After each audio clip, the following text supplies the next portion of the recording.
to battle. Hello, Sean. How you today?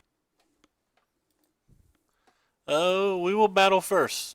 We will look at our hand with much disappointment.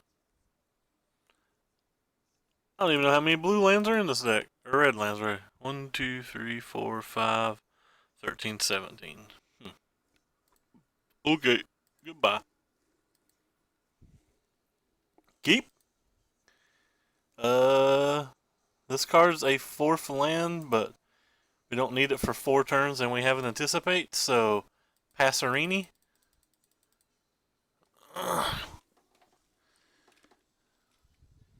Did you know I know a secret down at Uncle Tom's cabin? Oh yeah. Just can't tell. Never one will believe in what the other can't see.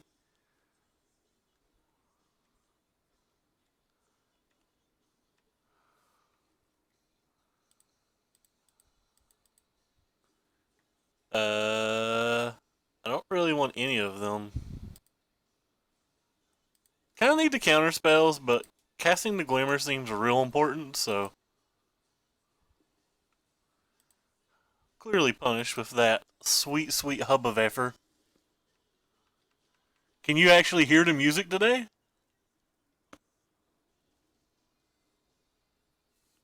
Yeah, it's better than casting it on nothing, I guess. Actually, we got this magma spray thingy. Go ahead and let him build her too.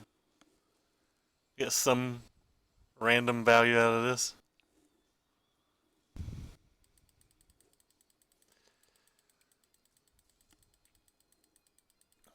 Wonder if he's playing the Delirium build.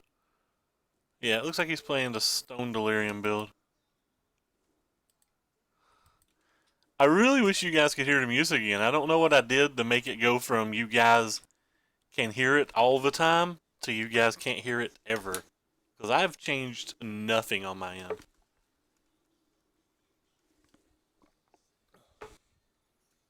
Okay. You may have a wits that do champion-like things.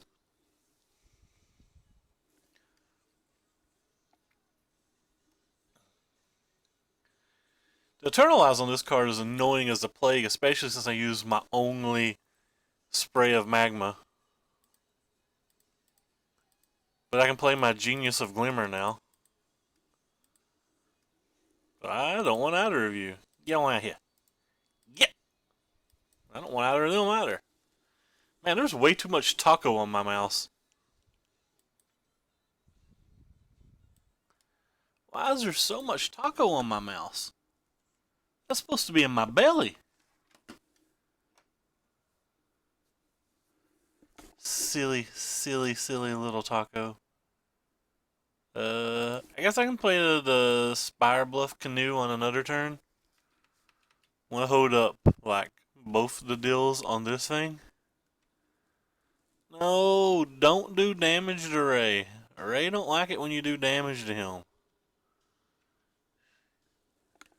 Our opponent's just no fun.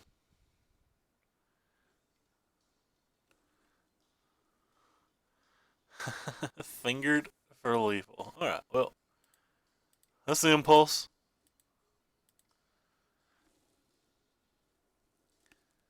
I don't want any of these, so we'll take this thing. Get on out here. I guess I should kill this.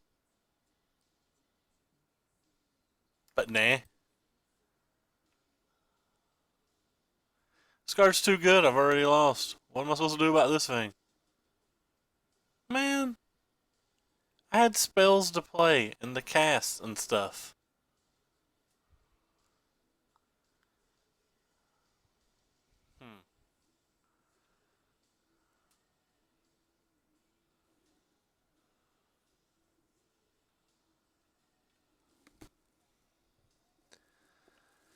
So, could Glimmer here? Could play Essence Scatter here. He's only got 6 lands. I guess I'm just gonna go ahead and scatter. Don't really know if that's right. but it gives me a chance to sneak in this thing.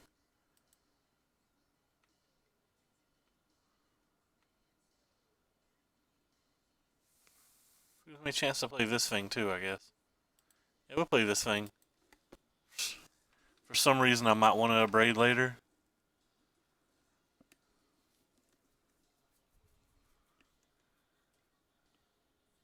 Gigante! It's Gigante. Gigante Plux. Hey. Actually made a play mistake there.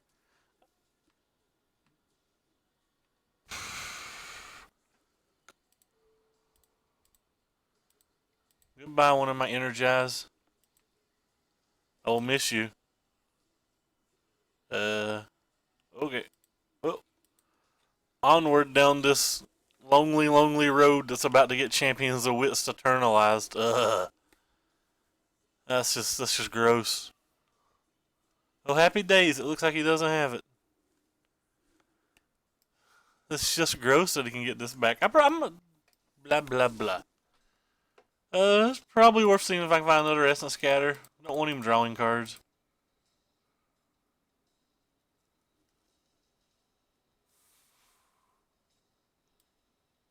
Whoa, main deck negates.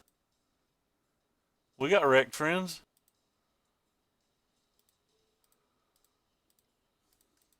Main deck negates in his deck that looks like it's going to tap out almost every turn of every game.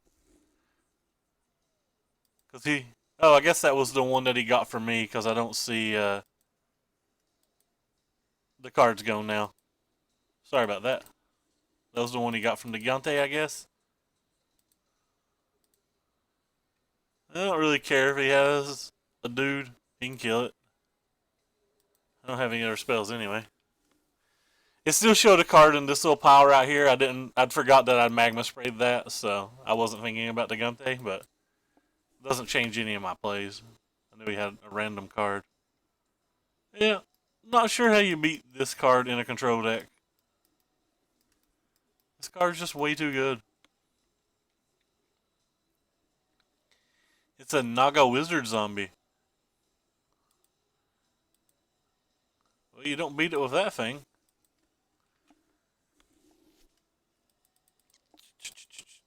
$21 cards deep at the moment, not found a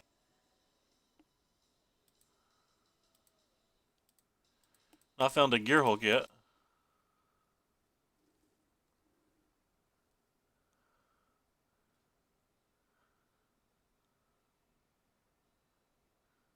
May I block you?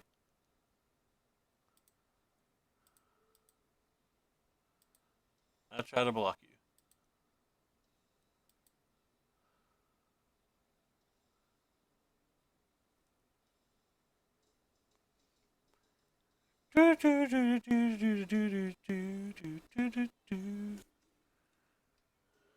Goodbye my land for like 1/70th of a card. Alright, we just gotta get through two more of these and we'll be looking in good shape.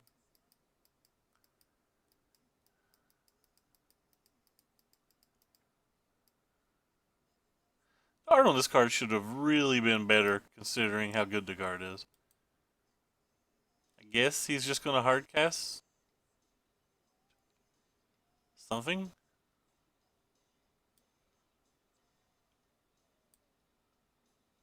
Okay. Nothing I can do about it. I've cast a Supreme Will, one Glimmer, tried to cast another Glimmer, and he's still 4 cards deeper in his deck without using any like vessels or strategic plannings or anything. That's insane. Oh. I guess I won't concede. I can draw a Gearhulk on the following turn, I guess. The third Elder Deep Fiend without having to tutor for any of them is pretty brutal, though. 3 Deep Fiends, 2 Champions in the top 25. I cycle you. Alright, well, it's a Gearhulk, so we're not just dead. Spoiler, we are just dead. He's got a Lumbering Falls. But we're going to pretend like he doesn't see it. Even though it also kills me on the following turn. Alright, well, our opponent chose not to kill us, so he might just have another Deep Fiend. Who knows? Could just play a Graph Wit or two and then, like, I don't know.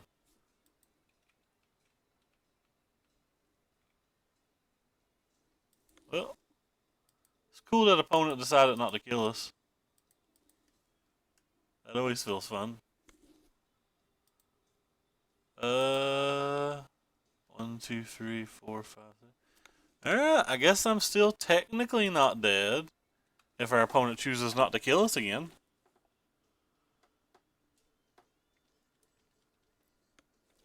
Don't have any outs if he sends the Lumbering Fall as well.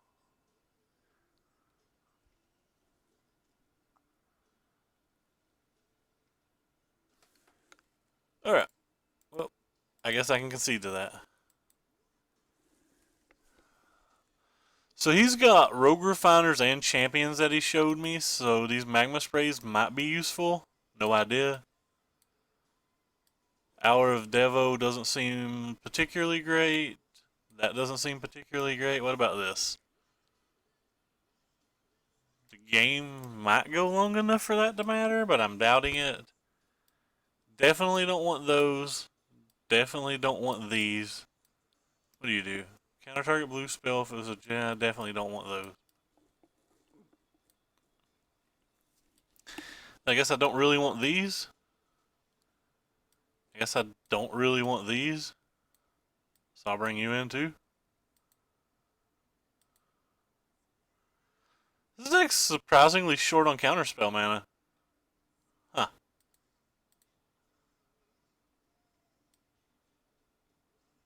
Why is one of these negates not right? I am positive I changed this to all the right negates.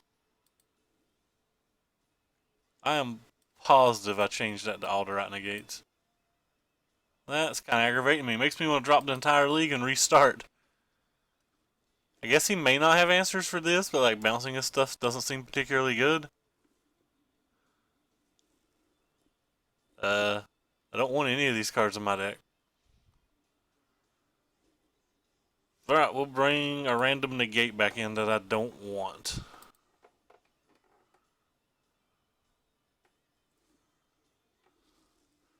I'll play first. This hand seems good. I have a Magma Spray for the card that I care most about. I have a negate that I don't think I want to draw ever, but I mean, it might do something. He's playing blue cards. He could do something. I could have negated that, you know, if he cast it on turn 2. He's using the right forest.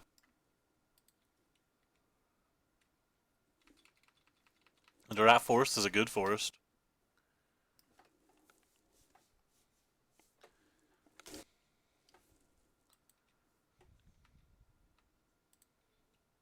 Well, that was a mistake. He's not going to cast 2 spells, so I guess it's irrelevant, but it's still a mistake. Should have had the second red source just in case out.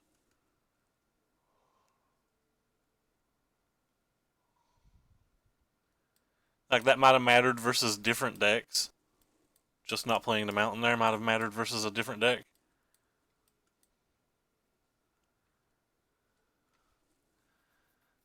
Oh, Champion Owitz, how good you are.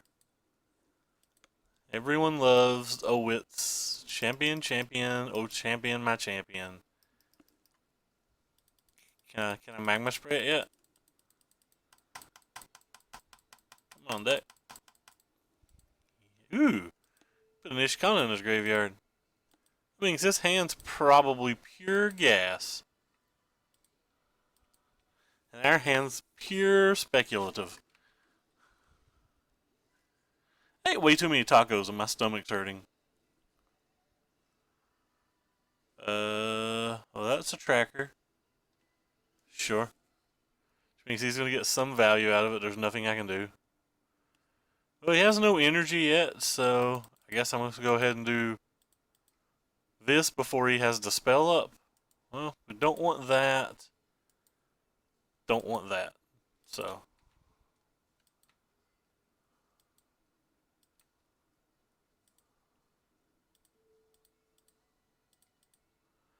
kill that before it can get bigger. He pressed F6. I guess that's good for me. I'm not sure. Still have a magma spray if he's got another little champion of poops. This hand's going a lot better, except I still have like no counter spells. Sure. We don't even have delirium. That's not that good for me, but the negate's not going to get any value anyway. It doesn't seem particularly good for me. Okay, so he sideboarded in negates and we're probably dead. Rip. Can still draw Gearhulks. So he knows of these 3 cards. He got Delirium when he used the negate, so now he gets all my glimmers. And that absolutely crushes me.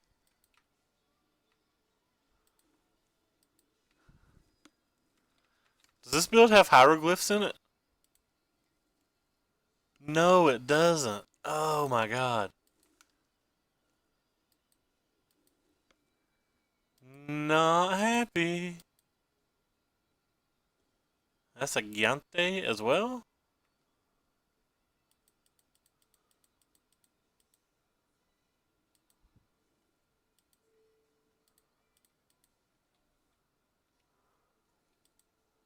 Okay, well. I have nothing in my graveyard I even want to get back. What do you do when you have nothing in your graveyard you even want to get back? I don't want any of those cards. I want my Glamour. Red Rover? Okay, I'll get that thing then, I guess. This probably isn't hitting anything else.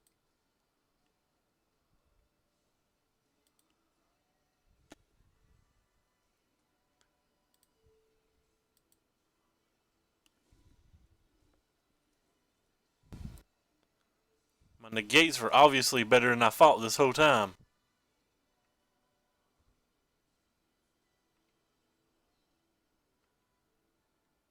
Wait, yes. Yes, I want to cast negate. I want to cast it on this. Yeah, we're doing things, fam. What? Thanks, Moto. So he just like puts Ishkana back in his hand. I'm screwed. Guess he could get a champion of wits, but like that's in his graveyard. Why would he ever get that back? And he just gets Ishkana. And Ray has to hit a counterspell. Ray did not hit a counterspell. Guess we have hours of devastation still, so he's not going to play around anything, so I don't think there's any reason to hold that counterspell just in case, or hold that land just to like bluff an Essence Scatter. Alright, so we need to draw hours of devastation. Or 1 hours.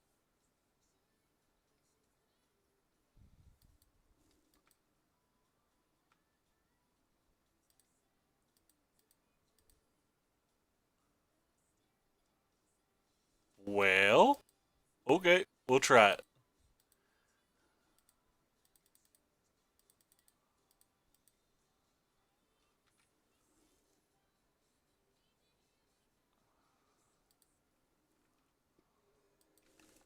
We've did something, fam.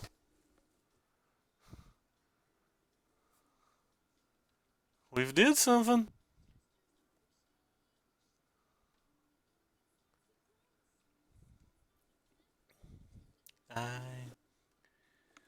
Maybe we should bring another one of these in. It does literal nothing versus Elder Deep Fiend. Who cares about old Elder Deep Fiend? Wee-hee-hee. Opponent has correct lands, though. He's already better than me at this game. Even has them all from the right set. Not Gyante. Gyante blocks very well.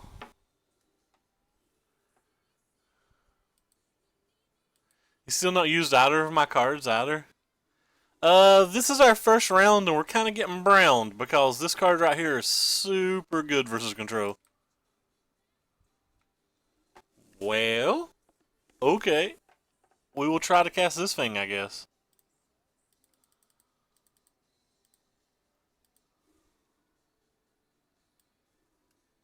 Oh, wait. I don't want to cast this thing.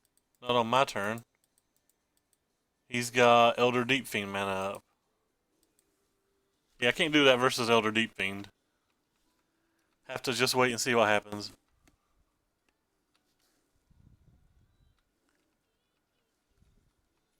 Because he just has an Elder Deep Fiend, my attack's pretty poop. So let's see what he's doing. Okay, now we'll try it at the end of his turn. I do kinda care. We choose you, Harness Lightning.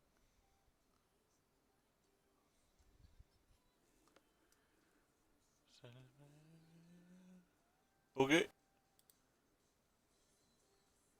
Choose you to target you.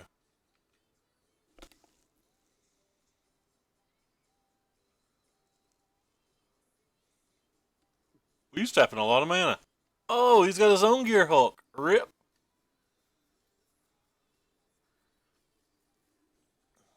That was good. Alright. You can get out of here. Supreme Will. So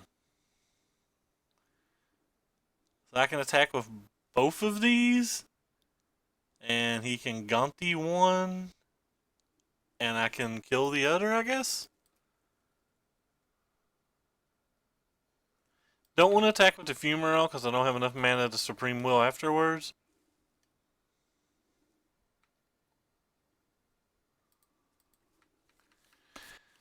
I'll hold the Supreme Will for post-combat in case he got a burn spell with the first.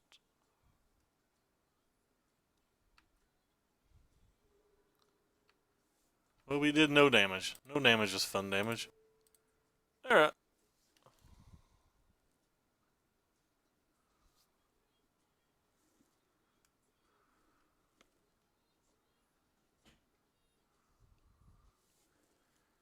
Well, okay. We've dealt with another threat. Well, we still have a 5/6. He still has double Champion of Wits in the graveyard. Well, single Champion of Wits, sorry. So now he's got this. Oh. Oh, wrecked. I might not have an out anymore.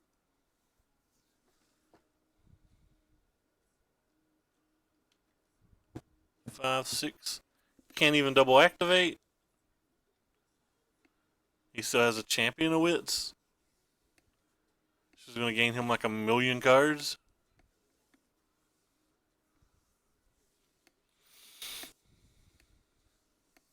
Yeah, pretty sure I'm dead. Only have one Gearhulk left. We have the Kefnet in here still. Kefnet's a long way from mattering.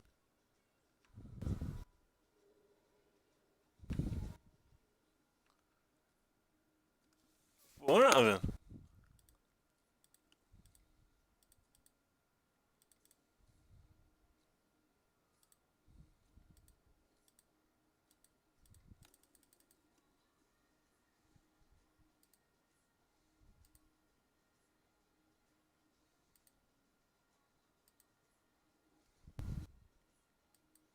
He got a removal spell. I'm pretty screwed.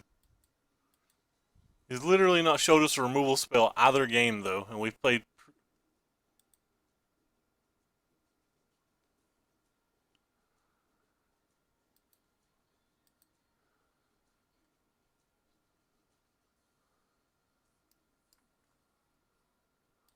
Well, I think I can concede on that, can I? I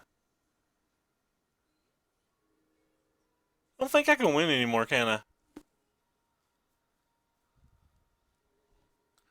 Trying to think of if I can win. Maybe I can win. I have one more Gearhulk. He's got an Elder Deep Fiend. We're just dead. Oh, okay. Well, he's got an Elder Deep Fiend. Yeah, we're just dead then. Taps 4 things during the upkeep. I guess I could draw a Harness Lightning into a Gear Hulk. Nope, can't even draw a Harness Lightning because he's tapping all 4 red. Alright, well, we lost pretty badly. I feel like from the moment he showed us Champion of Wits, we'd lost both games.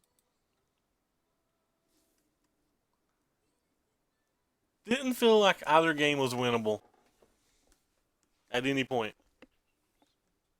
after we saw Champion of Wits. Which is the reason I keep calling Champion of Wits the best card in the set by a lot. Deck seems cool though. Like, I like it. I probably played it wrong. Could be something I did wrong there. Thanks for following, Vladimus. I probably just played wrong. I'm not sure. This blue-red deck seems fine. Oh crap, I can't even pull it up.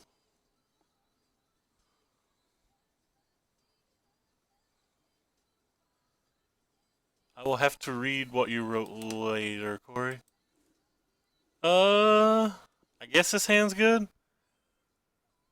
Enough. We can cycle this. Rip.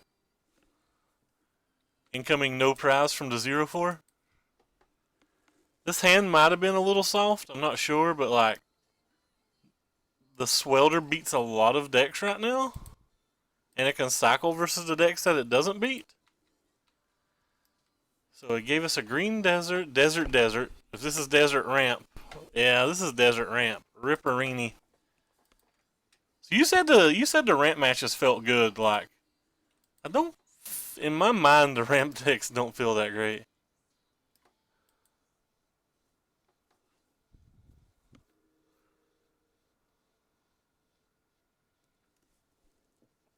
Okay. Killing that just gives him another mana.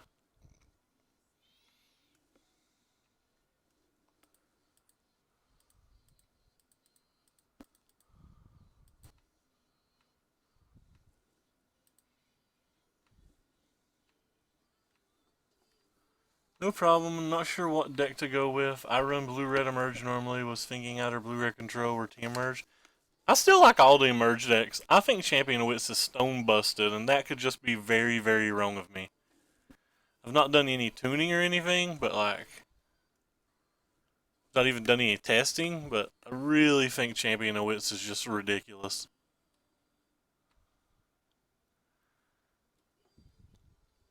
I really think I'm already dead this game too.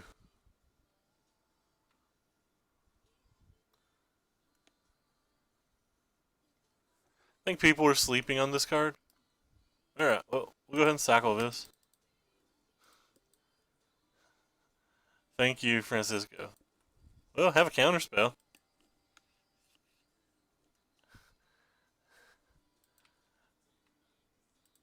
I guess it's fine to kill this thing now, since this thing over here produces mana now no matter what.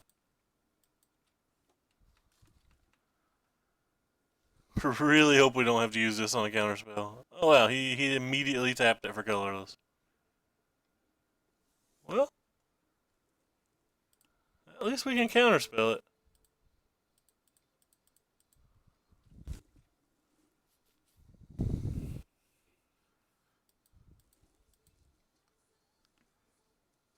It's down to 2 cards in hand, but he's got like 100 mana.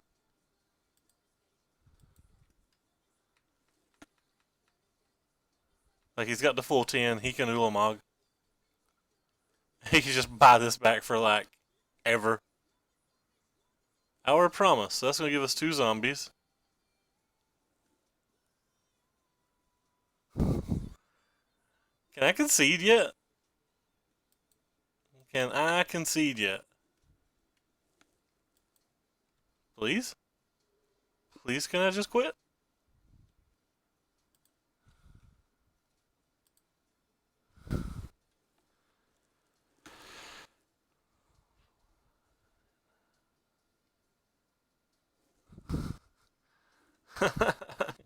Can I just quit? Please. It's gonna be hard enough just to beat the board. Why'd he sack that one? Alright, I'll counterspell it. I guess I should let him search first.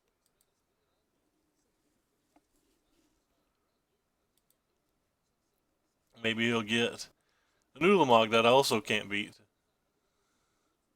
Did in fact get an Ulamog that I also can't beat. Oh no, this game is way over.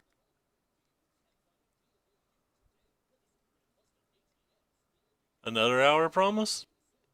Nice. Yeah. We'll go ahead and look at our draw step here. If it's not a counterspell, definitely conceding. If it is a counterspell, I'm dead, but I probably won't concede just because I don't want to. Rip. Okay. Well then.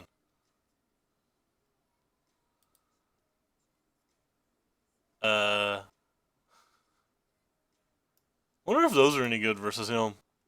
This is a fast way to try to close a game. Definitely want the negates.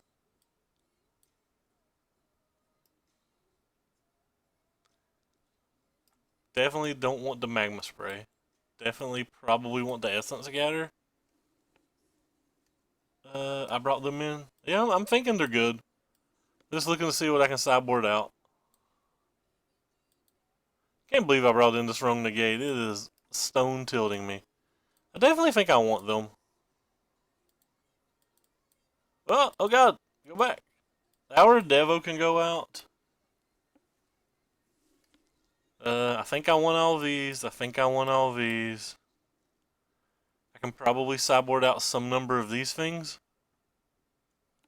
Probably a Braids. He showed us the Corrupted Graphstone, but they're probably still not good enough.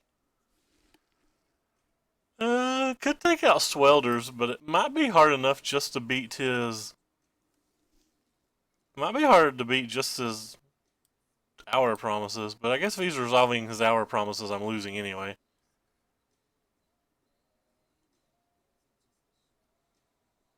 Huh. Okay.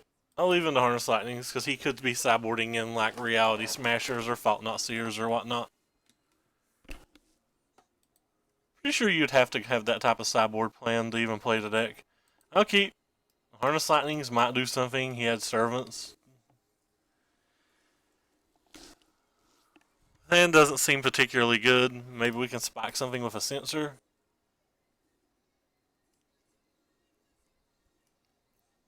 I don't think I want a mulligan when I have lands.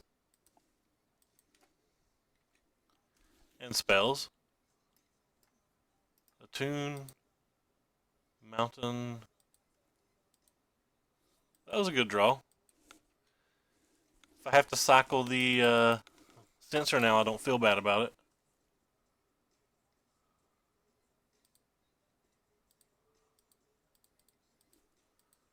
Go ahead and do it so I can just press F6. He also pressed F6. We're all about pressing F6.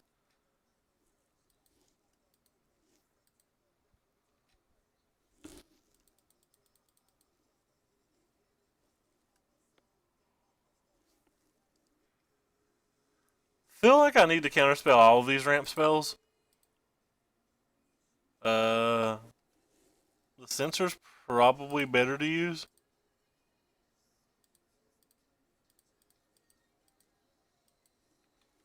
Like this being an impulse is fine. I thought about using this because I could like Sensor during my turn to try to hit a land drop. Seems like I chose poorly. Ophanissa? Sure. You can have that. Yeah. Seems like I chose poorly and should have probably Supreme Willed. Lone Tusk Cub. How much energy do you have? 4, so I can still kill it? Yeah, that's fine then. You can still have your little cubby.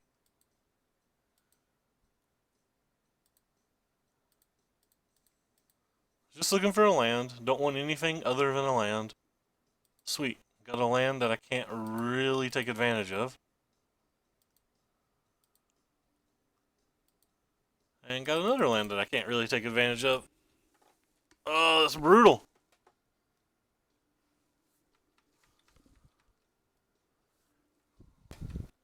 So I have, if I let him hit me, I ain't ever killing the thing. If I don't let him hit me, he can resolve Hours of Promise. Like, both of those scenarios just sound to me like I'm going to lose. Both of those scenarios sound like I'm going to lose very badly. So how in the world do I kill that and beat an Hours of Promise? Alright, well, I guess Lone Tusk Cub is Future Ray's problem. Yes, Lone Tusk Cub is Future Ray's problem. I'll find a way to get a 50 energy somewhere, maybe.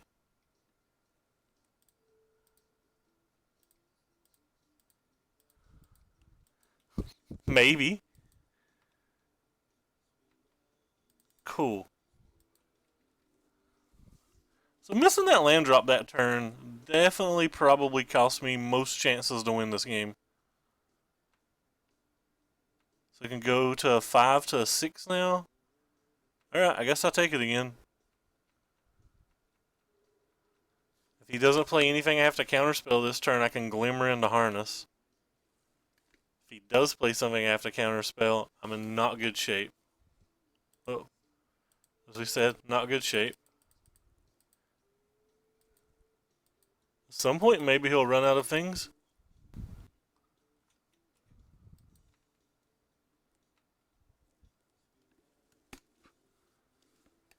Well, so this is my last chance to kill this thing this game, so I pretty much just have to take it. Even though I have another counterspell. Bottom, top.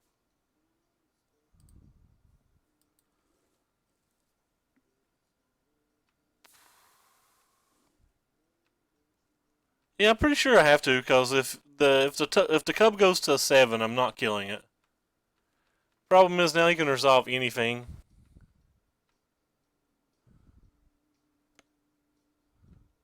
And he's just used his, oh, he didn't use his energy this time.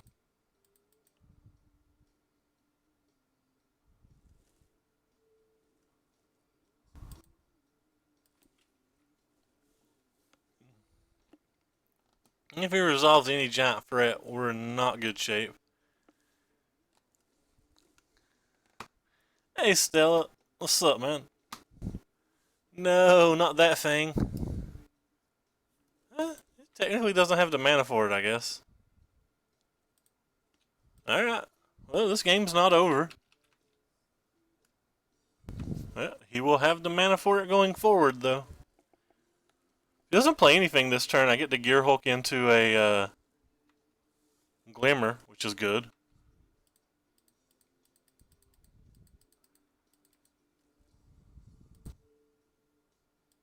Fortunately, he gets to kill the Gear Hulk if he chooses to.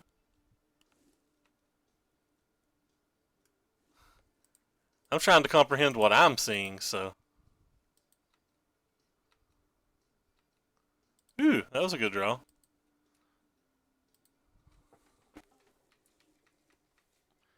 Things are getting considerably better for us by the moment.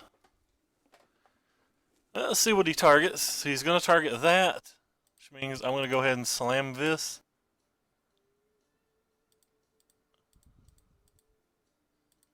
That way I can keep applying pressure. Actually going to target my Supreme Will. Alright, so he's done. That seems like an early concession, but okay. If this deck ever becomes popular again, summary, yeah. If the deck becomes popular. I don't think the deck's particularly good, and our opponent's 0 and 4, so. Just because it matches up kind of well here doesn't mean it's a good deck. Man, this negate is tilting me. This is tilting me. Guess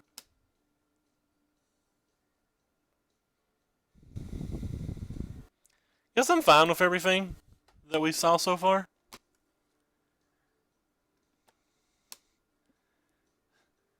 It's a fun deck. I just don't think it's a great deck. This hand's not good, but I think it's slightly above what you would mulligan.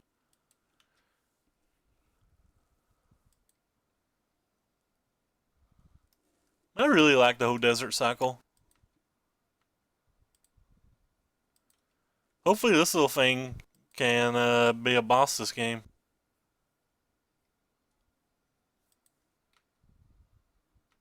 Well, I don't have a removal spell for that thing, and Hour of Promise costs 4 mana, so I'm just going to go ahead and play Thing in the Ice.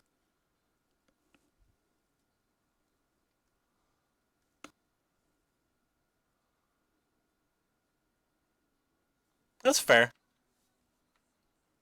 Okay. Well, have a negate for a good threat. Oh, that's a good one. That's pretty brutal right here.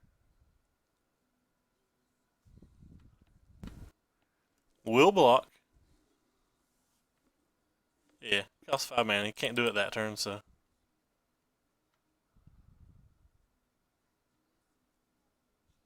I'll take the Harness Lightning, even though I really want the land. The Harness Lightning can kill the Lone Tusk Cub. If opponent plays in a manner to allow it to kill the Lone Tusk Cub anyway.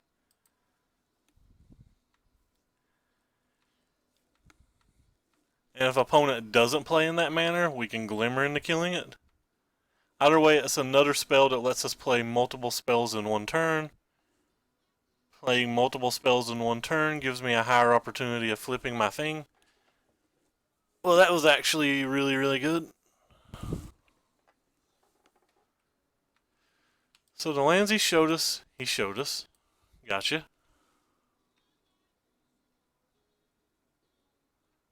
It was a blue-white abandoned sarcophagus control deck. I have no idea what you played. I don't even know what that card is, man. Anyway, so we'll Glimmer. Get a couple energy. He did not bank the energy on his thing, by the way. I guess I want the land. I don't know if I want the Glimmer. I'll put the Glimmer on the bottom and the land on top.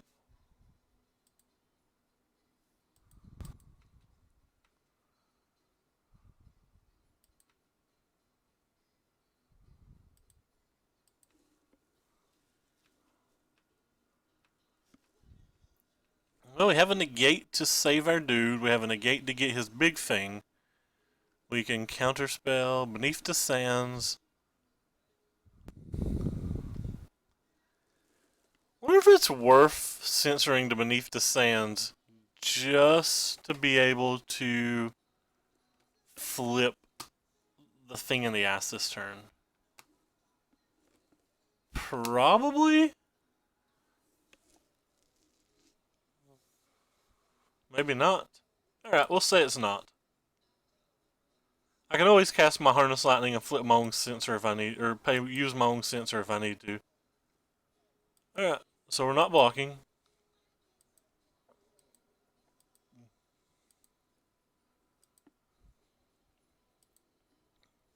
Alright, so let's hold control. It is hold control, ain't it? Sure, let's hold control. Target that thing. And then let's cast Censor on this thing.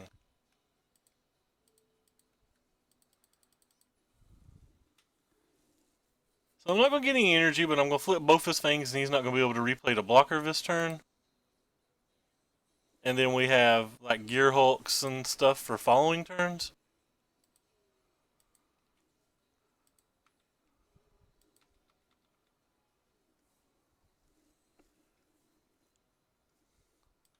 So sure, he gets to play that thing. He gets to play that thing, and we're going we're going to censor his other little thing if he doesn't have a land. Oh wow. Pretty happy to censor that Lone Tusk Cub. Alright. Why did he not play his best threat first? And he could have made it an 8/8, which is even bigger than that thing. Okay, we good. We've figured it out. We won a round. We won a round versus the opponent who went 0-5. And we just barely. Hey Gunner, are you jealous? Why didn't I target my own thing? Just because he had a harness lightning or something in his hand, I guess? I don't know. I wasn't getting the energy regardless. Like, I was counterspelling my spell.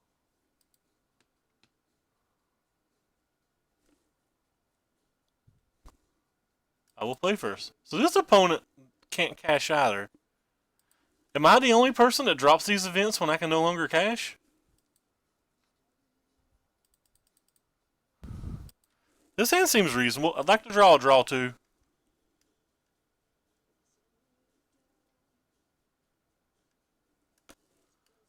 Like, I knew I was casting Censor on my own spell, but...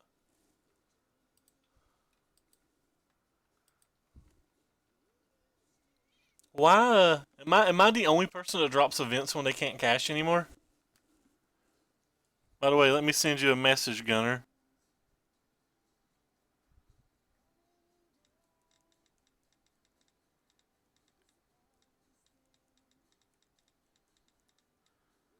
Rubbing it in, friends. Ooh, another Soul Tide Delirium top deck, maybe?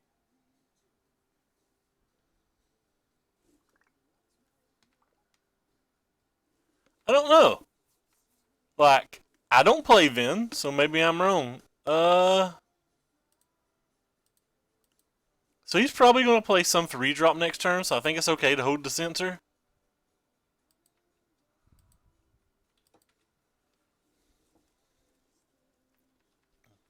I guess they're just testing. I don't know. I just want to get back in and win more money. Ugh.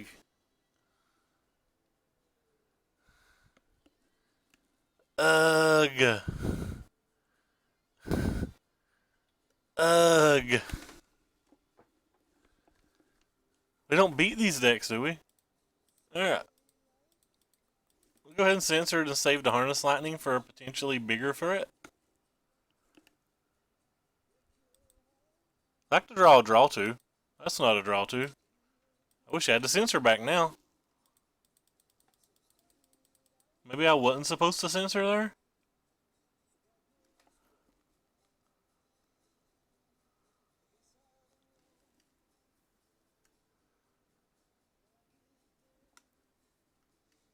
By the way, did you notice up here, Silent Parliament, that I thanked you for loaning me a deck?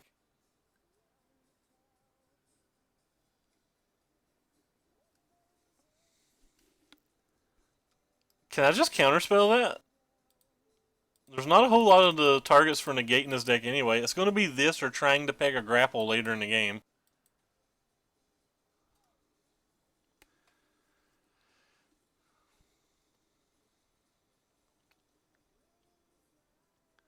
A grapple and vessel are the only two. I guess he's got traverses too, but my mana could be occupied later. There's another Censor. It might provide us some amount of value, or it might peg something. Who knows?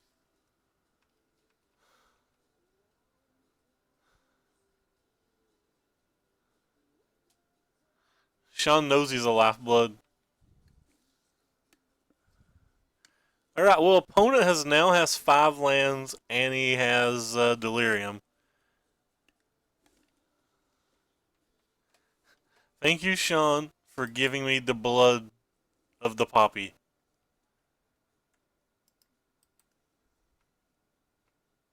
Alright. I guess I'm going to cycle the Censor, because there's very unlikely that he doesn't have another land drop of some kind. Swelter. Well, that doesn't do anything. Guess I could cycle this turn and still have 4 mana plus Harness on the following turn, so... Goodbye, Swelter.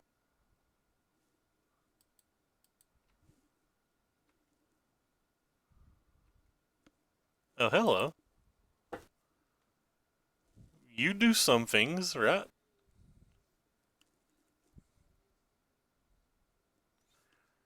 Yeah, I'll kill you. The Gearhulk might be useful. I didn't really have anything in my graveyard to buy back's the reason that I didn't hold up the Gearhulk. At least now I have a Harness Lightning if I need to hold it up on a later turn. Does it get back sorceries too? Target instant. Rip. Alright, well, that's a bad sign. Red Rover, send us a draw 2 on over. Every time I draw Gearhulk, there's nothing in my graveyard I want to target.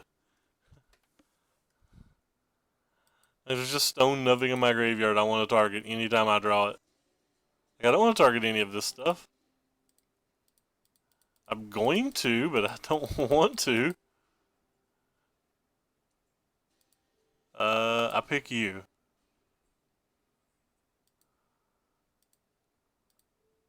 I pick you.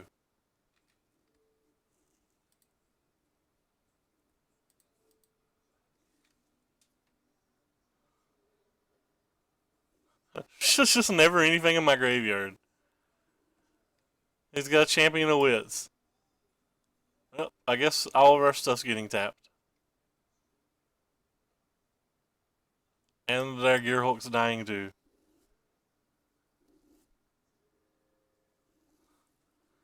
I think our opponent jumped through a lot of hurdles just there to get like something in play that's probably not good in play. Like, I don't know how I'm supposed to beat the Champion of Wits.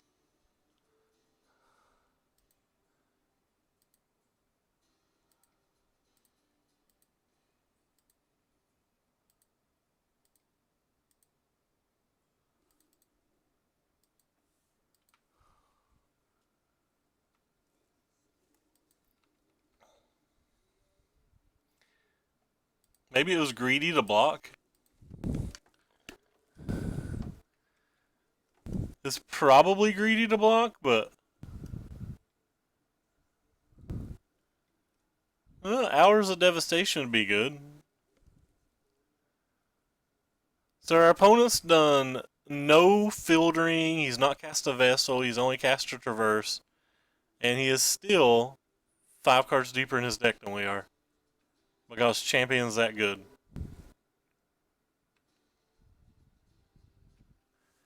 I could be very wrong about my statements with Champion, but I'm pretty sure in this standard format, if we're not playing Champion, we'll probably be doing something wrong. I'll trade this for half your card, I guess, since I have a million of them.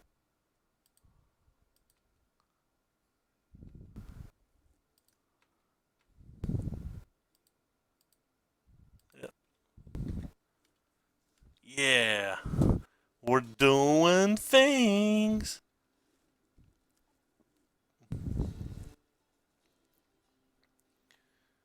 So what's this thing? That's a Traverse. Is this better to counterspell what he traverses for than anything?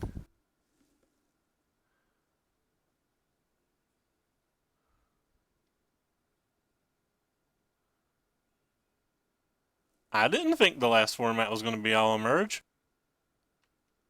I at no point thought that.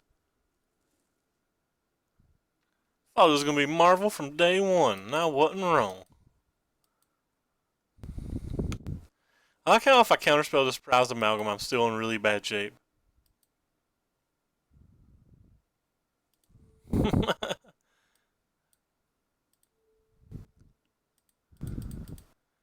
I guess that's the best way to make him lose value. He doesn't get the Prized Amalgam back. He's got to waste 2 more cards to get it.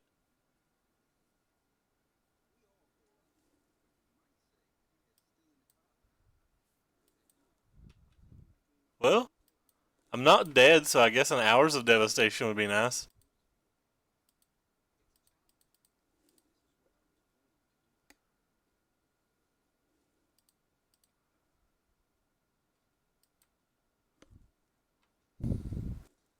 I attack you for some amounts of damage.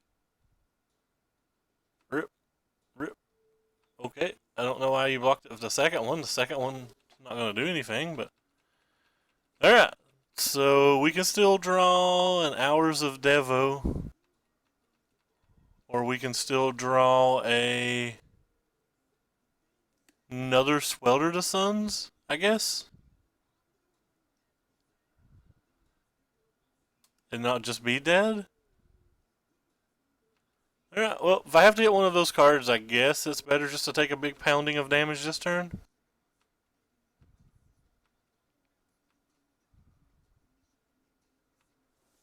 Alright, well. Ain't dead yet, sons. Alright, now we dead. Alright, concede. Alright, so we want more sweepers since he's doing the prized amalgam thing. I guess we want these since he's doing the prized amalgam thing. Do I want these since he's doing the prized amalgam thing? I'm not sure. Essence Scatter seems fine. Negates don't seem good. His deck seems slow enough that sensors don't seem good. I'm just trying to go bigger than him. I don't know. Abrades don't seem good. Alright. Figured out what I'm trying.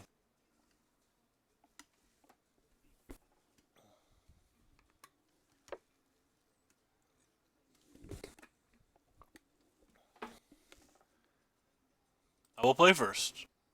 Alright, I'll keep this. Yeah, I brought in the thing and asked to try that this time.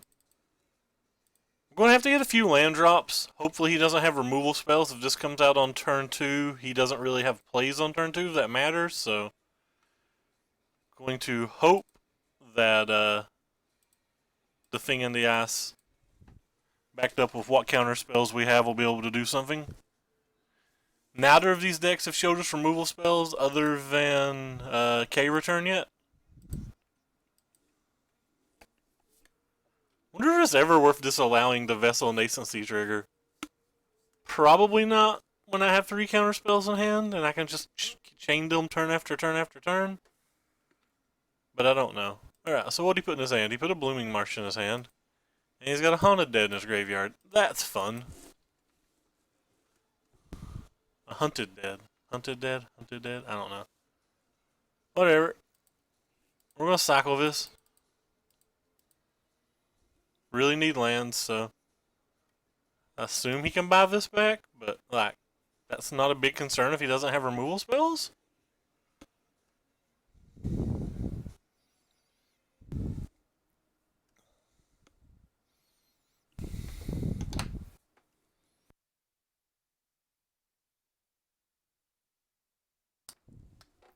Well, opponents had a pretty good draw. Well, I need lands. I also need this hour, so I think I have to take the land.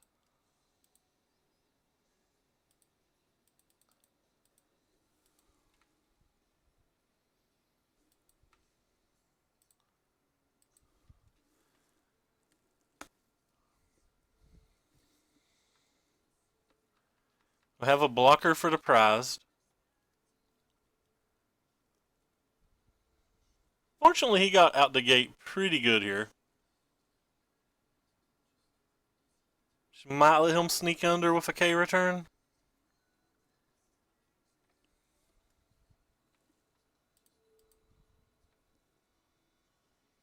He's already played his land, so I don't have to worry about a post-combat K return. Which I didn't really have to worry about anyway with our hand. I guess he could have like a K return and a spell, but played his land, so I don't even have to worry about that. He's tapping a bunch of his mana. Well, I can counterspell that, or I can really lean on this. I think I'm just going to lean on the thing in the ice and not care. If opponent has a removal spell for our thing in the ice, we're going to have to draw an Hour of Devastation plus other things probably.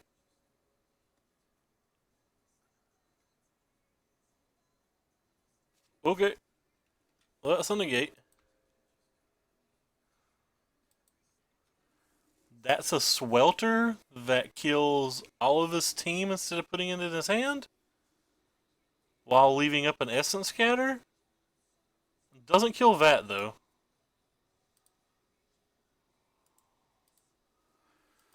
Or I could hold up 2 counter spells for the following turn.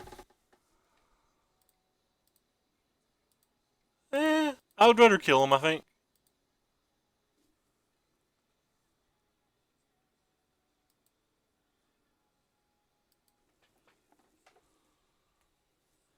That could be wrong, because he can buy them back.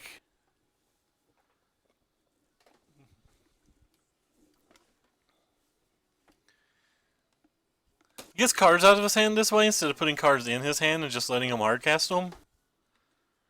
The more I think about it, the more I think that play was probably terrible of me. Probably should have saved a Swelter. Yeah, that play had to be bad. There's no way to getting the Swelter back was right.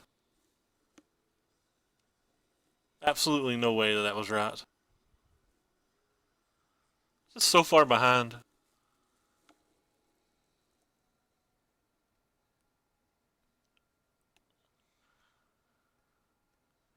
It was probably right if it killed the Grim Flare, but it didn't kill the Grim Flare, so there's no way there's just no way it was right.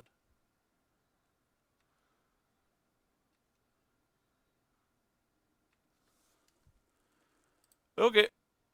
Well, it's probably all going to work out pretty well for me.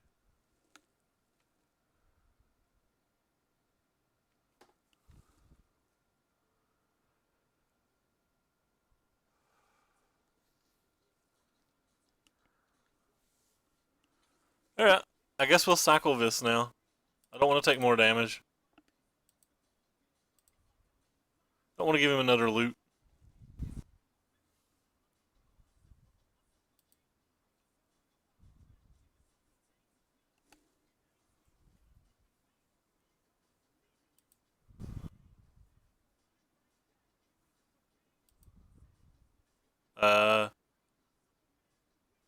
I guess I'll take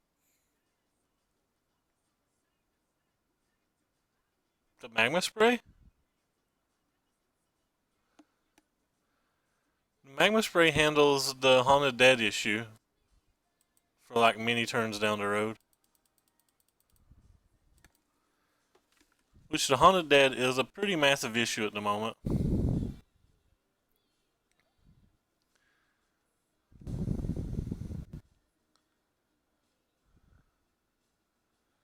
So he's choosing to do it during my end step. Oh wow, he hit more prized amalgams. He's got 3 prized amalgams now. How do I beat the 3rd prized amalgam?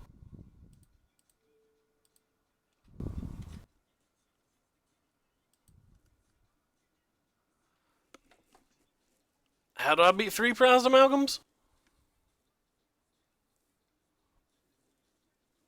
Okay, so I'm just dead.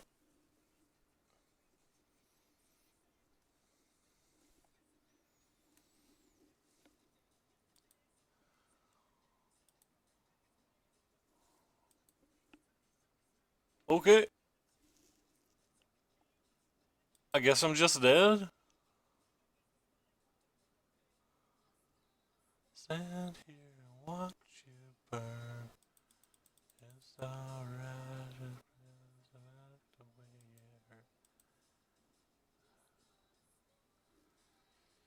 Attacking with them all. I guess I'll try to prevent as much damage as I can.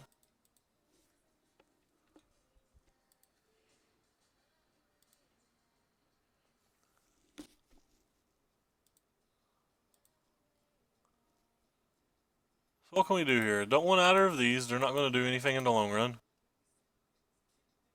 The second thing in this, maybe? He's not put a K return in the graveyard yet.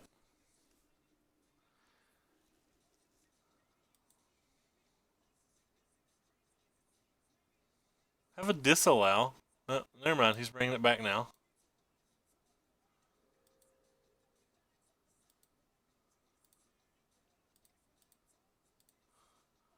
Well, I have 2 instants. Mmm.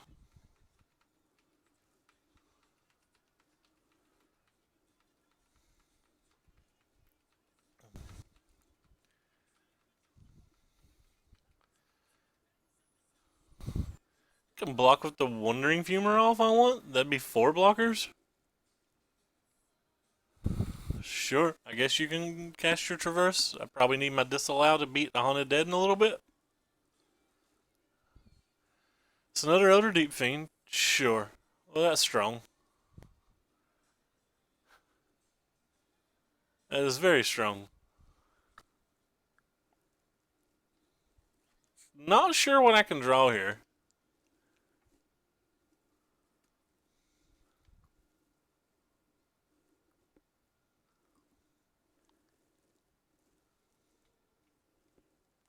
Well, I guess we have to disallow this trigger and counterspell that to even still be alive.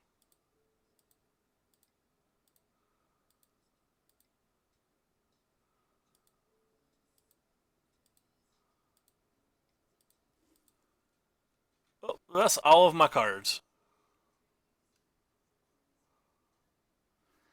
So I need to draw a Glimmer next turn pretty badly.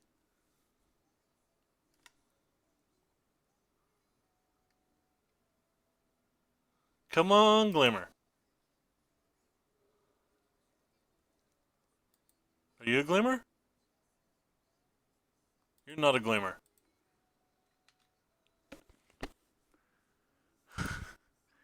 You, sir, are not a Glimmer.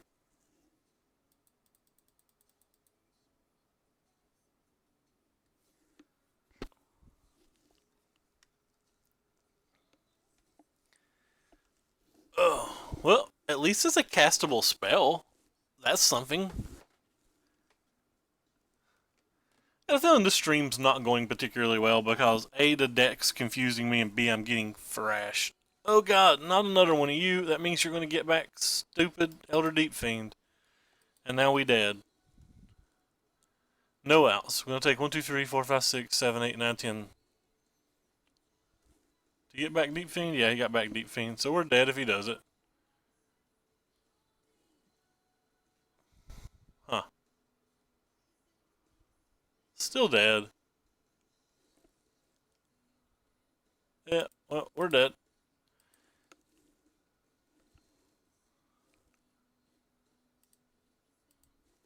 So, I kind of chose playing this deck because I thought it'd beat up on the mono red decks. And Dave C, a guy I've been watching most of the nights, just getting paired versus mono red deck after mono red deck.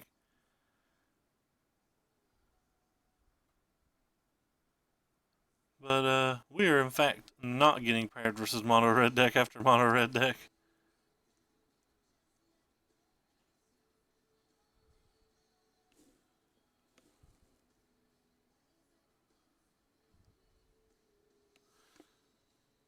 Alright, so we'll play first.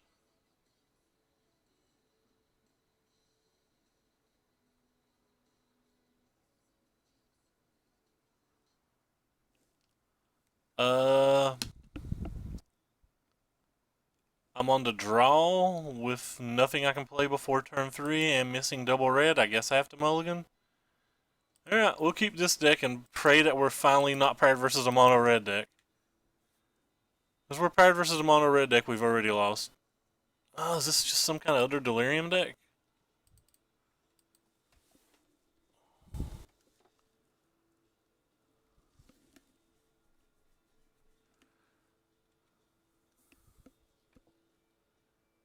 Tonight's going to be one of those nights, it seems, where no matter what deck you play, you get paired versus a match you won't fare well versus.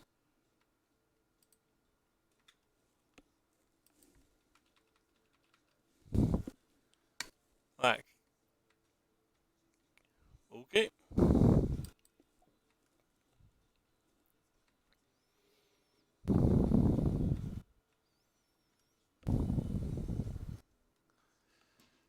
So I need to draw a removal spell for this, and I also need to draw a way to cast this. Alright, so you get Delirium in one thing.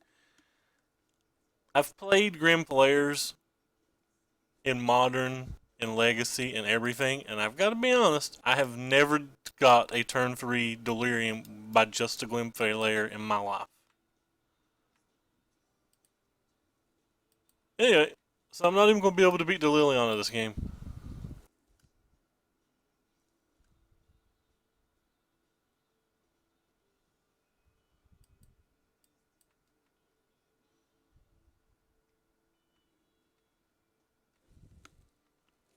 Pretty sure I can go ahead and concede this game, but I might as well see more what he's on.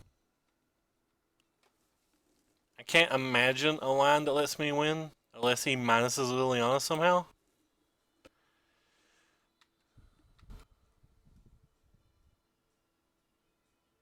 Which I don't think he'll do. I don't know, maybe he wants to cleat us back bad enough.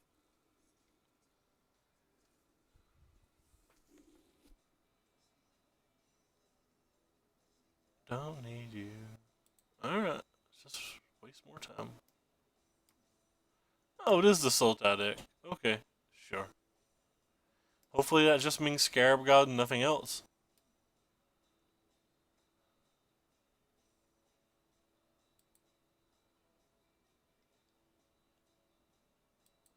Sure.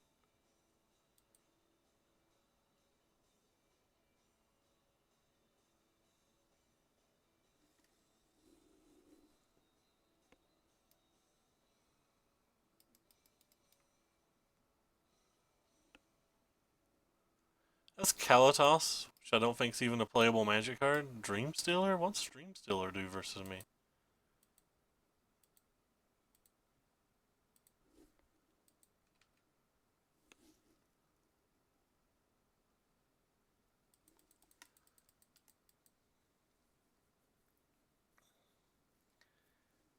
Yeah, that's 6 on the Liliana.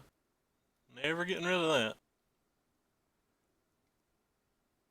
I had to jump through so many hoops just to try to beat the Liliana. Alright. Okay. Just so I can press F6. Well, I don't want either of those. I don't want either of those.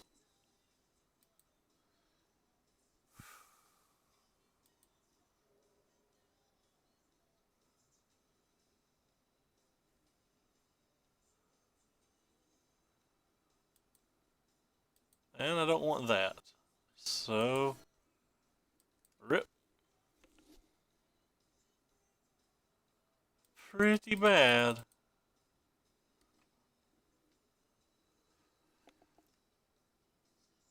I'm going to be using... I have to discard a card to this card no matter what, so there's no reason not to go ahead and Harness Lightning it, I guess. Nah.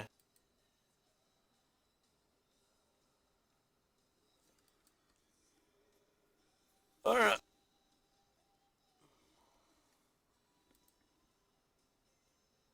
Goodbye, Braid.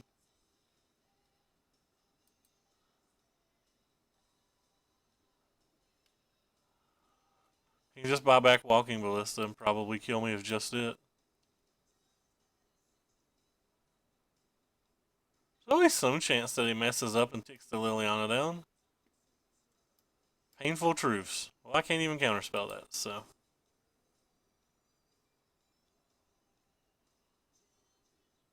Not sure what else I have. I'm guessing none.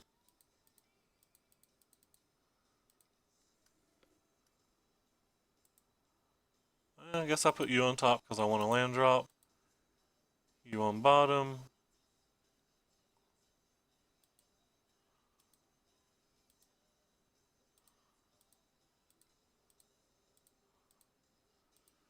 And if he has a blossoming defense or something, the game's just over. If he's got a negate, the game's just over. The game's pretty much just over, basically, is what I'm trying to say. Another random green deck. The green decks are outdrawing the blue decks. It's 14 cards deeper than me.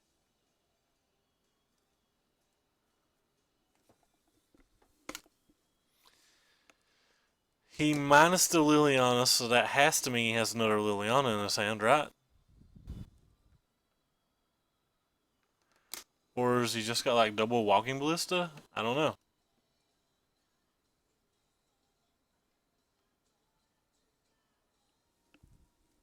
That doesn't seem like the best way to beat me, but what do I know?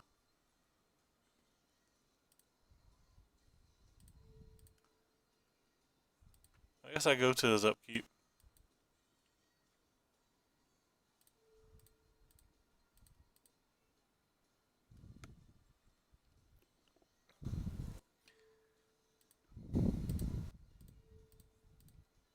That way, if he has a counter spell, it gives him less mana to act on his turn, even though like he's got 9,000,000 mana. So I don't see how it's. Don't see how having less of a million matters too much.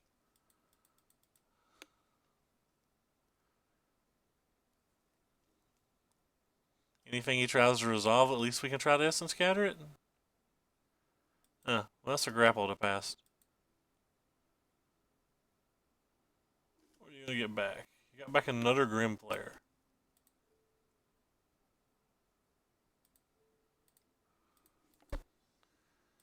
Might as well use Essence Scatter on it. That's a Dream Flare, which has Mentis. Just in case he's got Blossoming Defense or something, and I misclicked and used an energy by accident.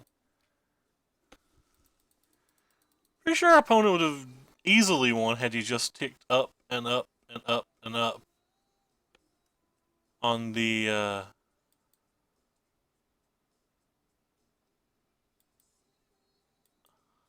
on the let's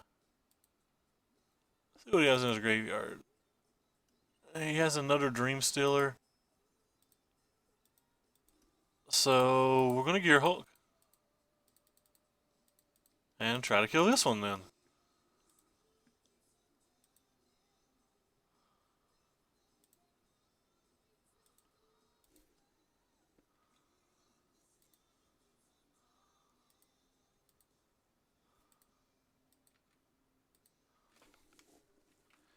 We have an Essence Scatter or a Lightning for whatever he gets back this time.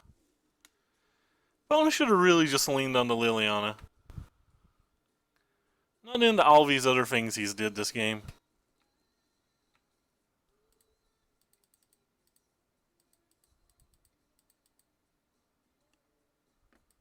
Make sure I click the Harness Lightning. Alright. I don't really know how we won that game, but that's fine. So opponent showed us Winding Constrictor, Liliana, Dream Stealer. I can almost assume he has Champion of Wits, so I'm going to bring these things in. I'm going to bring this thing in. I'm going to try these again. I'm going to get rid of these. I'm going to get rid of these. It's got grapples and transverses, so maybe it's fine to keep these. I'm not actually sure. He's got Lilianas as well. Maybe I just don't want more, but I don't want to get rid of the ones I have. Get rid of the braids. He didn't show me any artifact. We're on the draw. Certainly not cutting a land. Kinda want the sensors because he has a ton of turn 3 plays. Probably don't have enough time to cast these Anticipates. But we're a little out on card draw to begin with.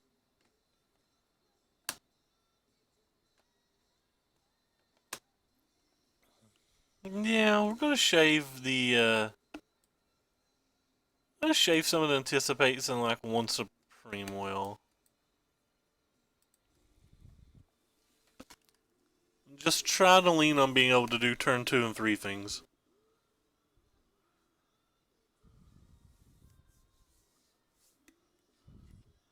I don't know how to sideboard this deck, and I think I'm playing it pretty poorly.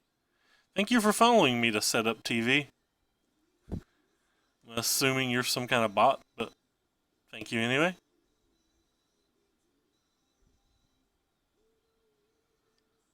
I appreciate it.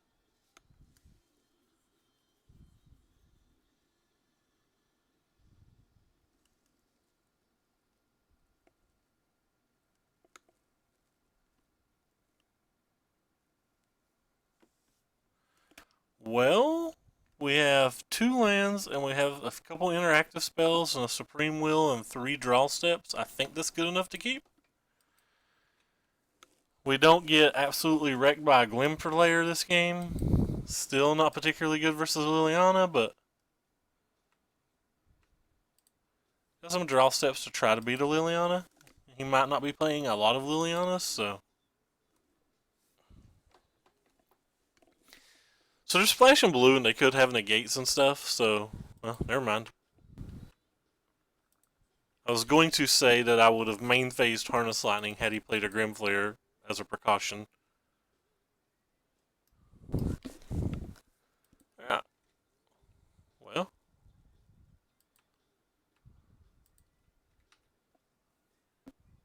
Gonna have to hit some lands. There's 26 in the deck, so we probably favored to hit one. I like the fact that people are playing a lot of Pick the Brains again. I've always thought that card was pretty good. Well, he's gonna transgress me. I don't really care about any card in my hand. And I think I care more about hitting a land, so I'm just gonna let the transgress resolve. Hold up a counter spell for either his second drop or be able to anticipate for a land at the end of turn. I assume he's gonna take either the Gear Hook or the Glimmer. But we'll see what he does.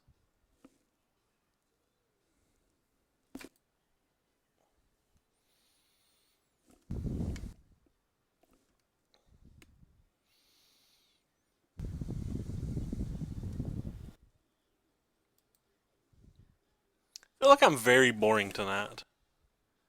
Hey, you followed last night. I remember you. I don't know who you need to rescue. This guy's here all the time. I'm still just assuming he's a bot because he's never talked. Actually, he might have talked the first night. I'm not sure. So you're gonna play a second transgress? Okay, I guess that one resolves too then. If I'm gonna let the first one resolve, I guess I have to let the second one resolve.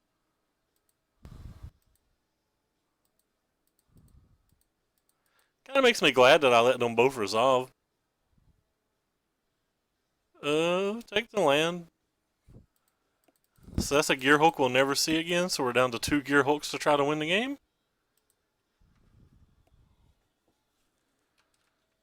Which is pretty nice. Still have a bunch of counter spells. So he's playing a Painful Truths. I think that's good enough to counterspell. He solved this one, so I'd rather play this one than other ones. Can't really let him draw 3 cards. Our hand's not good enough to beat card draw. Alright, well, we found another Gear Hulk. Now we just have to find lands.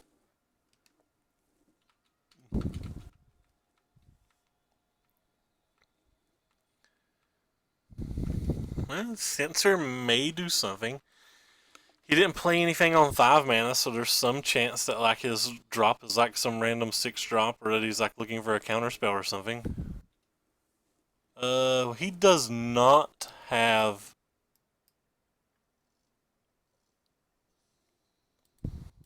He does not have Delirium, but I'd still rather just get some value out of this thing.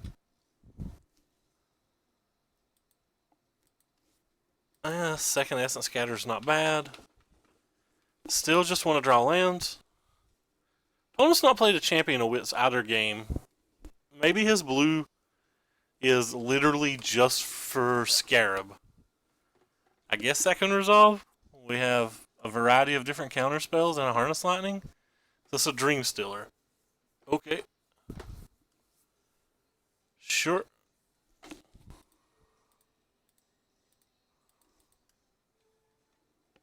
Get some value out of this thing. We already have a second counter spell, so rip. Just want lands. Just wanting lands doesn't seem terrible. 4. Well, he can clearly have that. I'll cycle this thing, and then kill that thing for the second time.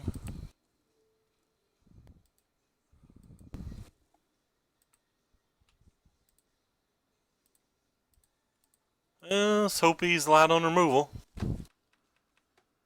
He Still knows about the one Essence Scatter in our hand, but he doesn't know about the second Essence Scatter or the Disallow, so. Alright, he left Graf's in. Okay, that's fine then. If he left Graf's in, we gotta try to do all the work with this Gearhulk.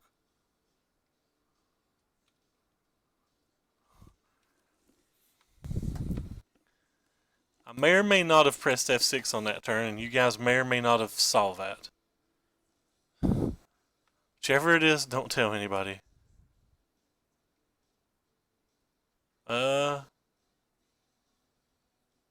Well.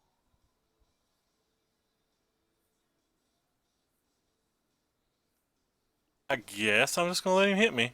And then cast a Gearhulk at the end of his turn if I've not found a counterspell. Because I pressed F6 and I'm not very bright. That should have definitely been Essence Scattered.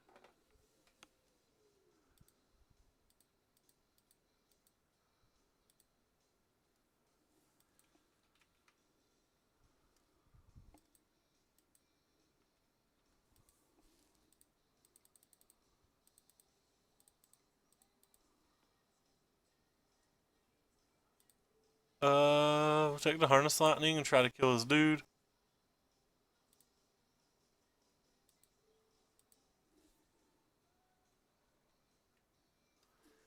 It's a good chance he has negates or something. I guess not.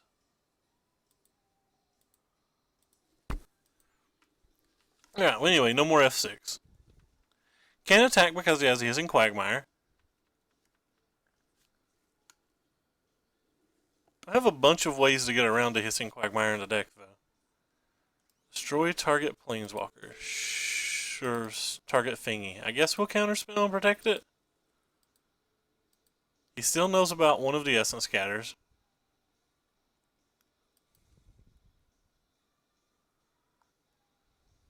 Rip. At least we get to attack that this turn. Oh wow, he's not even trying to protect it. So he took back a Graf Widow. Sure.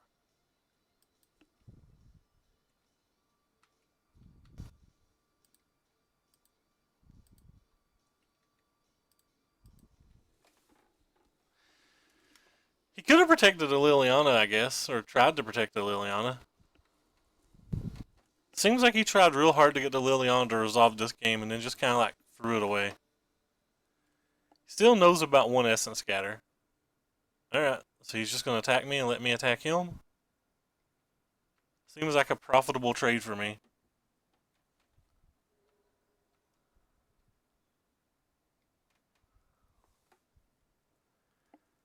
Alright, another Liliana. And this time he's getting back a Grimflayer.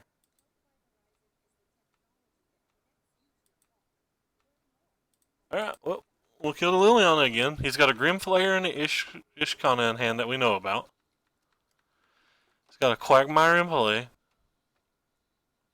which makes it kind of hard to attack with the Gearhulk, but not incredibly hard. Just gonna counterspell whatever Freddy plays.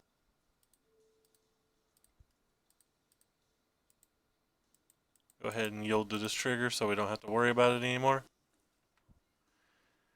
We know he's got a Grimflayer, so we assume he's casting it too. And a Traverse. Traversey Dursty.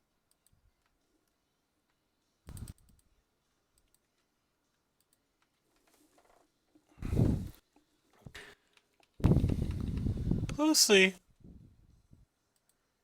What he cast is what he got was a Noxious Gearhulk. So let's see what we can do about it. He didn't leave any blue mana up. Might have left grass mana for this thing.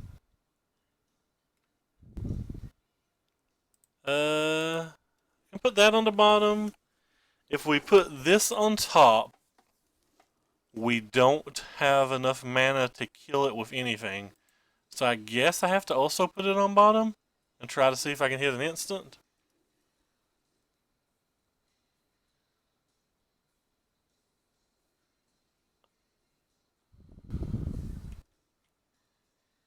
Interesting.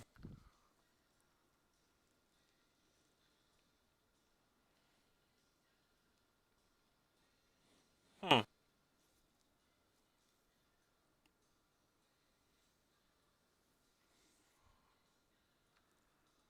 think it's worth this.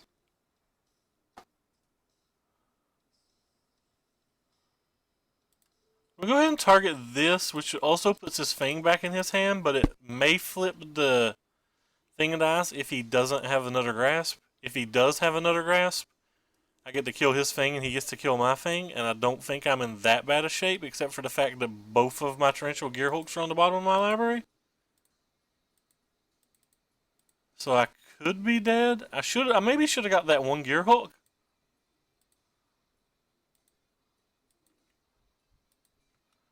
Yeah, not getting that gear hook was probably bad. Now he's got this in his graveyard, he's got this in play, and I think on average he just has better top decks than me. Yeah, I don't think I can beat this card.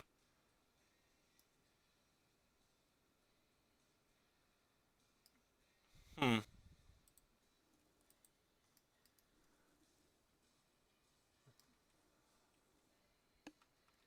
Yeah, I think I punted this game. I think I should have got that gear Hulk. I think I'd been in a lot better shape if I got that gear Hulk. Thing and Isis didn't really work out versus Ilmater. He had too much.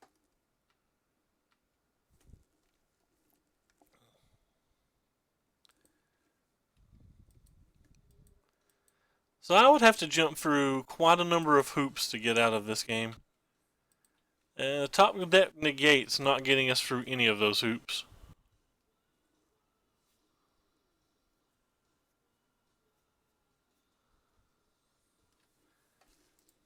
Alright, we're dead. That was a good draw for him when he got it. Alright, so these Thing and Isis didn't do anything, and he left in graphs, so that makes them considerably worse. Bring the Anticipates back in, bring the Will. And I'm actually going to bring in this thing in case we get in that type of board state again. Not going to have cards in my hand, but like being able to play it in the mid game and drawing like 3 cards seems great. Seems actual great. Alright, run it back and see what we can do here.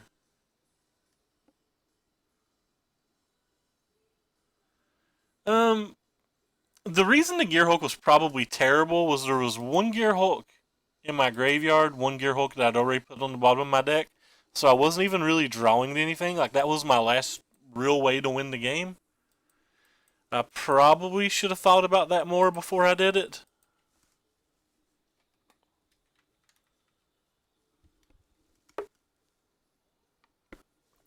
In general, I think I played that turn very poorly. I think I would have won the game if I'd kept the Gear Hulk. I think that was a very bad play. I don't even understand my play now that I think about it more. I think my play was very bad. I don't even think it was close to good. Sure, he can have that. I'd rather use a removal spell on it than a counter spell.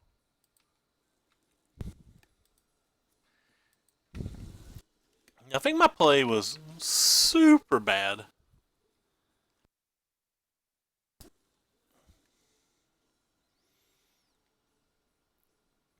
Well, I was thinking about bringing this deck. This deck's not been performing particularly well for me, though, so I may not bring this deck, but this deck's what I was thinking about bringing.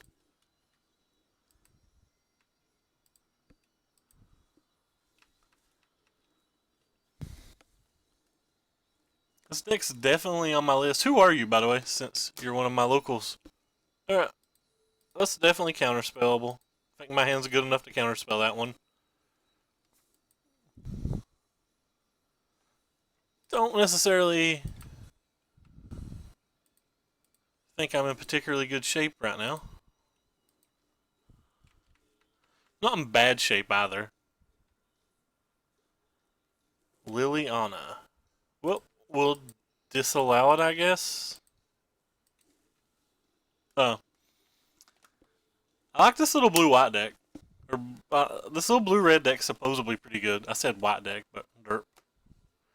No, not Traverse. Traverse is what I didn't want to see here. So I need to draw an untapped land.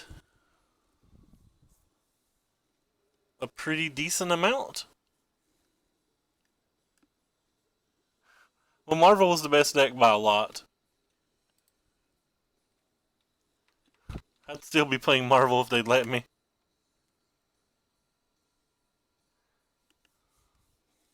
Marvel for life, man. Pick the brain, so I have to use a counterspell on that. Alright. Well, I have to use a counterspell on that even though I don't want to. I guess I used a negate. It's worse.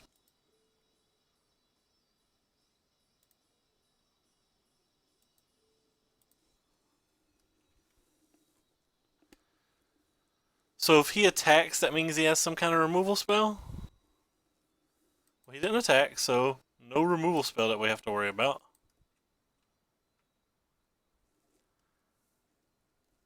I could attack him, but I don't think it's worth it.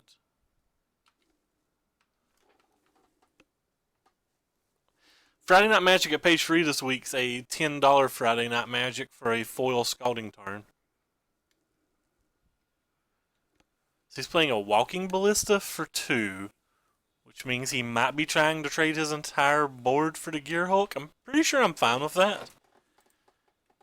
I also don't care if he's just ticking that up for several turns because I have Hours of Devastation in my deck. And he's already showed me Grasp, so...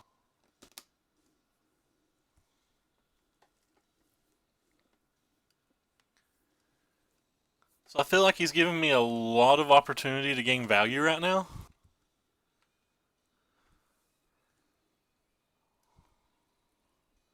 So he's willing to trade his board for this, maybe. I guess we'll use this spell first then, and see if I hit and something I care about.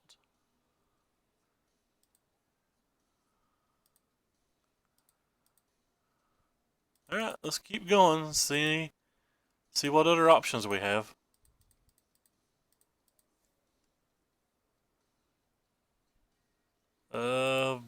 Bottom, top. Just put that on bottom. Alright, well I drew another Glimmer, so I'm willing to trade my board for his board. I feel like this Glimmer is probably going to be better than his 2 cards on average.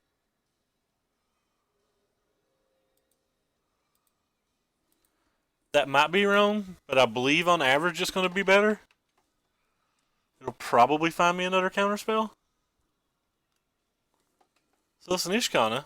Well, we're going to go ahead and Glimmer. See what we find. We're going to put that on bottom, that on top, and then we're going to censor it, I guess.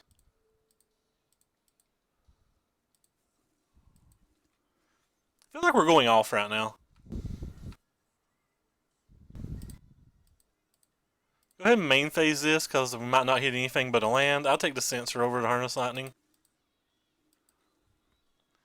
Censor lets me get a deeper card into my deck, and he might not ever resolve anything from here anyway, so... Let's Censor first. We hit an Hours of Devastation or something, I might let it resolve. Alright.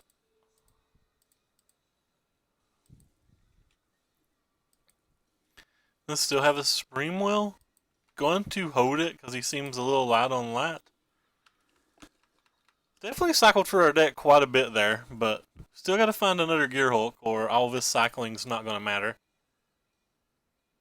Sure. I guess I should have Glimmered. I might have hit a... That was a play mistake. I should have Glimmered because I might have hit a... Yeah, that was a play mistake. I should have Glimmered because I might have hit a Disallow. Which did not hit a Disallow, so I guess it doesn't matter. And we'll put it on top top.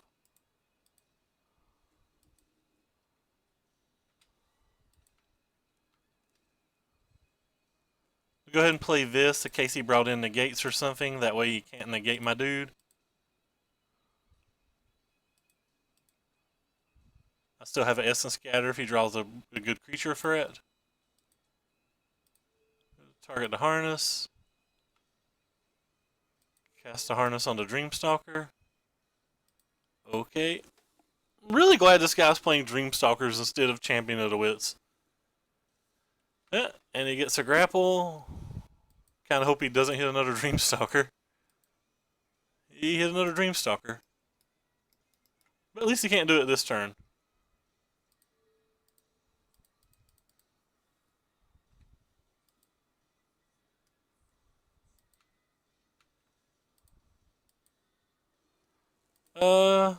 So 4 to activate would leave me with 1, 2, 3, 4 mana left. Don't think it's worth activating then. Just see if we can get through the next turn moderately unscathed. And then attack for like a bunch. Alright, so this time I guess I'm going to go ahead and use this spell. Hit another Magma Spray. I guess we'll take the other Magma Spray. Sure. And if he's got a negate, that's kind of bad, but... he F6, so it doesn't look like he has a negate.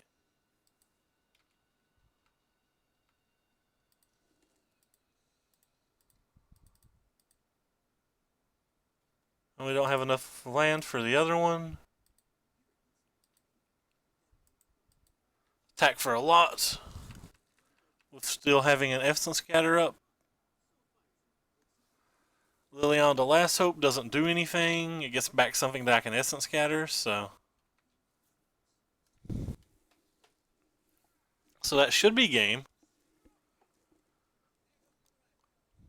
Went from like dirtling to winning.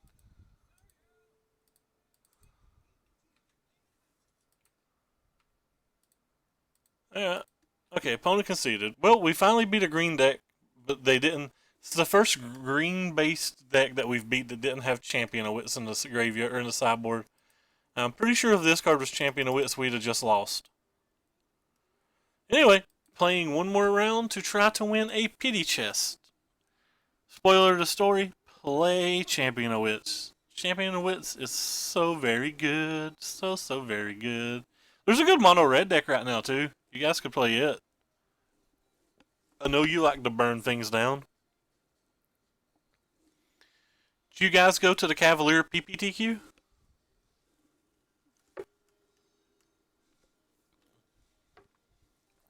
Anyway, join match.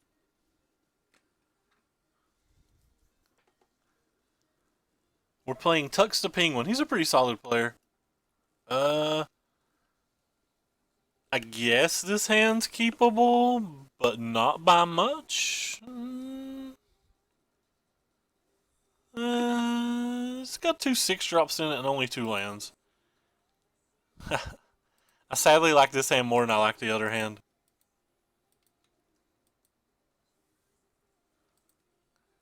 I instantly see a Botanical Sanctum and I immediately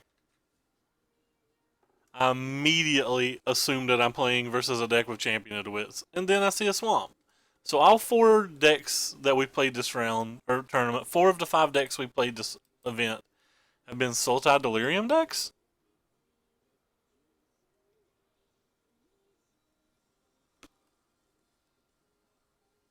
Four of the 5 decks we played were Sultai Delirium decks?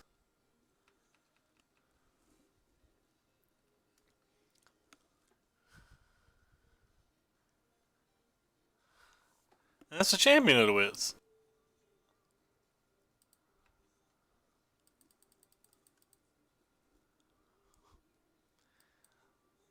So unless he draws very poorly, I believe this game to already be over.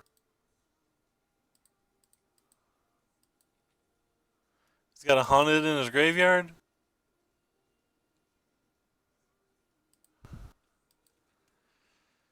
Hopefully he doesn't have a Prized Amalgam.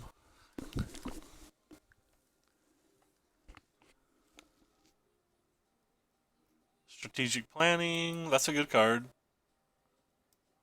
He's using the right art too. Border and everything. Okay.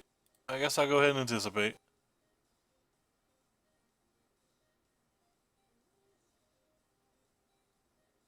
Well, I don't really want any of those in this board state, but that's fine.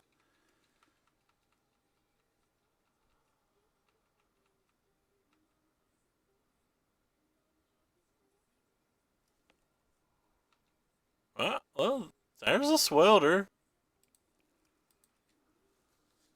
In case I need to cycle it. He did not buy back his Haunted Dead. I don't know what's happening this game. Oh, he went and got a prized amalgam to get more value? Sure. Whoop, I guess I'm not cycling the Suns then.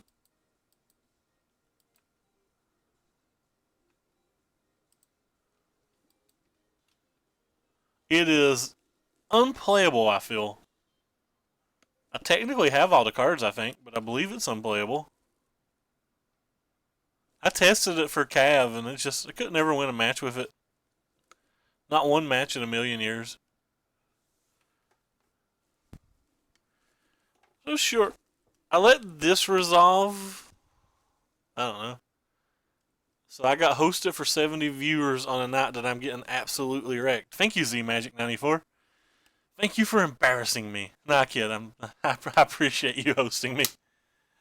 I was just making a small joke. I am getting smashed though. I turned the music back on that apparently my chat can't hear for some reason. I have no idea why my chat can't hear it, by the way. So go ahead and smash that thing with a magma spray. Have the Gearhulk magma spray for the Haunted Dead? Haunted Dead? Haunted Dead? It's haunted, ain't it? Yeah, it's haunted. I don't know. I appreciate the host, though. It's now officially probably the third most people that's ever been in this room.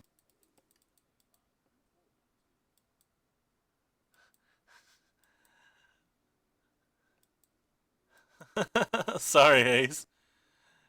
If it counts, I've not really like won versus anything else in the history of Magic. Like I just get crushed with everything I play right now. Everything's going swimmingly. Our opponent's not buying back his Haunted Dead. He's got a second prized amalgam. Vomit. So I guess I'm about to get got by like. He's got an Elder Deep Fiend in his hand too.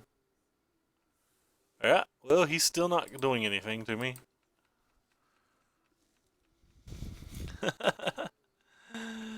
The win percentage of Pummeler is still above 70. I should probably just still be playing it.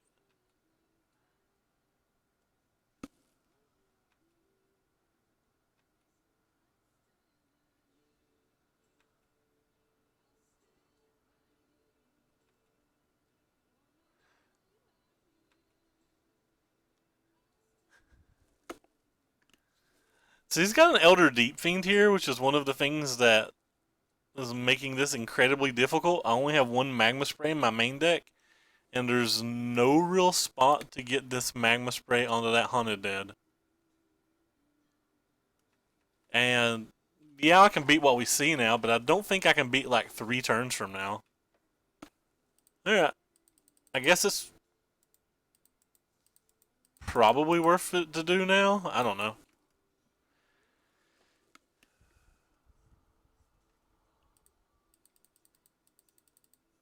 Like, it's not going to resolve, but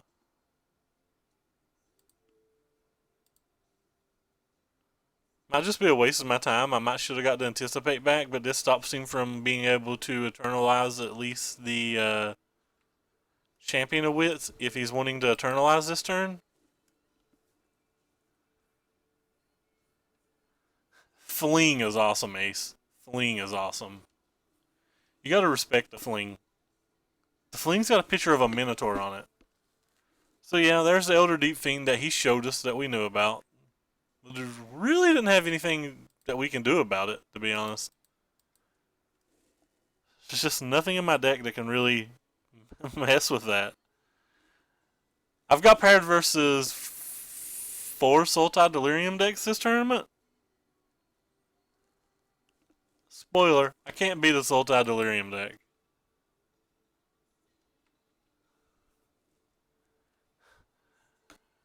Even if I Sweltering Suns, he just gets everything back. I guess I could Supreme Will and look for a disallow or something, and then try to do it on a following turn, but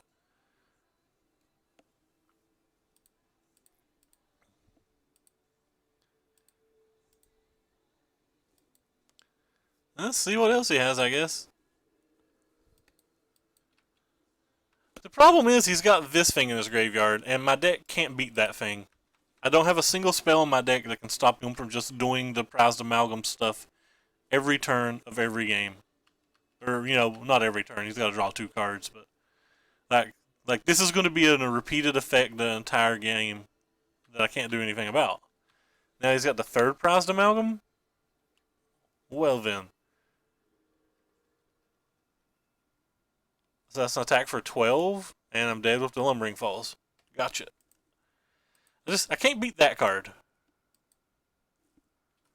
I don't think I could Demonic Tutor and beat that card. At least pre-board. Post-board, I have some options. We're going to bring in the extra Magma Sprays. I'm going to bring in the extra Swelder. I'm going to bring in the extra Hour. I'm going to bring in all of these Finganices, and I'm going to bring in this Essence Scatter. So we have more options post-board, but pre-board, I literally don't think I can do anything. I think the Braids aren't particularly good in this match. The Harness Lightnings aren't wonderful. I think that I'm too busy doing stuff on turn 1 and 2 for it to anticipate to be great. I've been toying with taking the negates out, but the more I've thought about it, like they have Grapple, Traverse, and Vessel. Yeah, this is Logan's list. I've got paired versus 4 of this Sultai deck this tournament, and I don't think it's beatable. I don't know. Might have to try to get greedy and like cut a gear hook and just like pray that the thing in the ass can do thing in the ass type thing in the ass things? Thing in the ass? Thing in the ass things. Thing in the ass. Thing in the ass. Yeah, I don't know. I'll stop saying thing in the ass before people think I've lost my mind. Yeah, we're going to dump the negates this time and see what happens.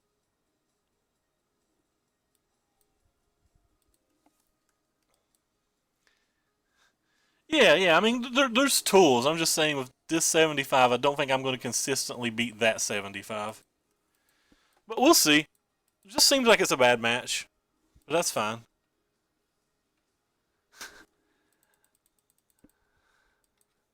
Sorry, man. Yeah.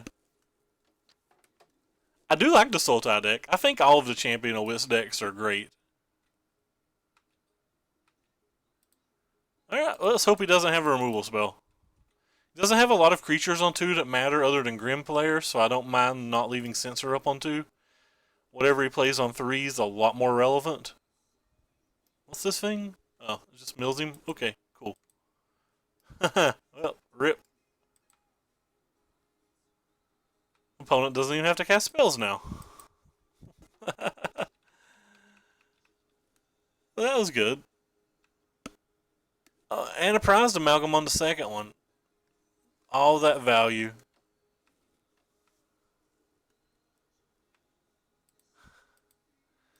So we went from in a spot where I thought was kind of cool to a spot where I think I'm pretty SOL. No, I'm not tilted at all. Let's look at the list.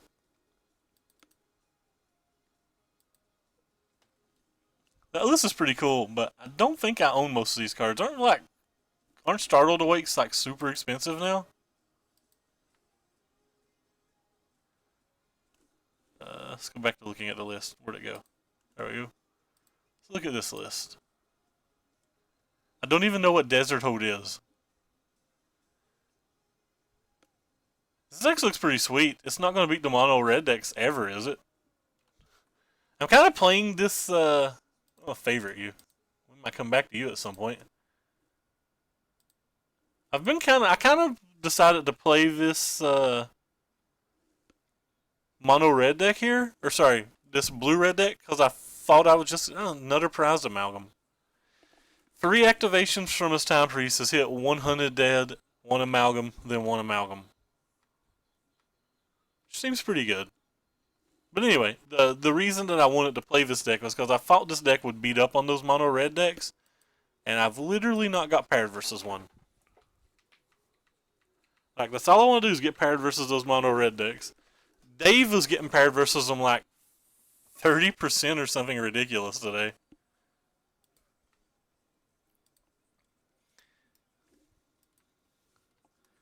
Yeah, no, I think green black's good versus that deck too. Another Hunted Dead? So the perpetual timepiece that I didn't think was very good is hit every single time. So maybe I don't know what is good. It's taking a sweet time to beat me. Maybe I would just be overreacting. I don't know. Pretty sure I'd be going for the Hunted Dead stuff a lot sooner. Which maybe it isn't good enough to do it sooner. Maybe that's one of the reasons that I might struggle with that deck a little. Sure. Oh, third prize amalgam? Rip. That's going to be awfully hard to beat. I won't say impossible, but not particularly good for us.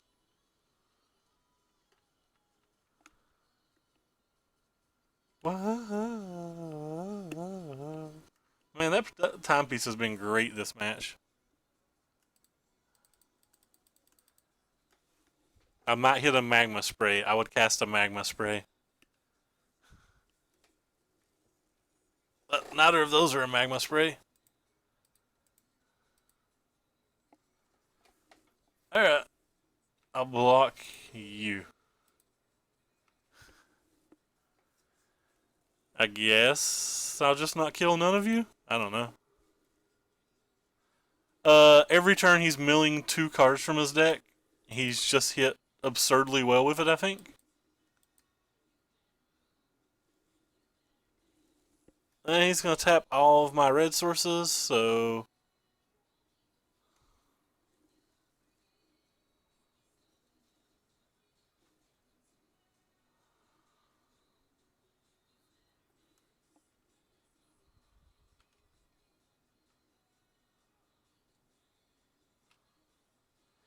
Probably should have cast a Harness Lightning there. Since I have to cast it anyway this turn. Yeah, I'm not casting the Harness Lightning was a mistake.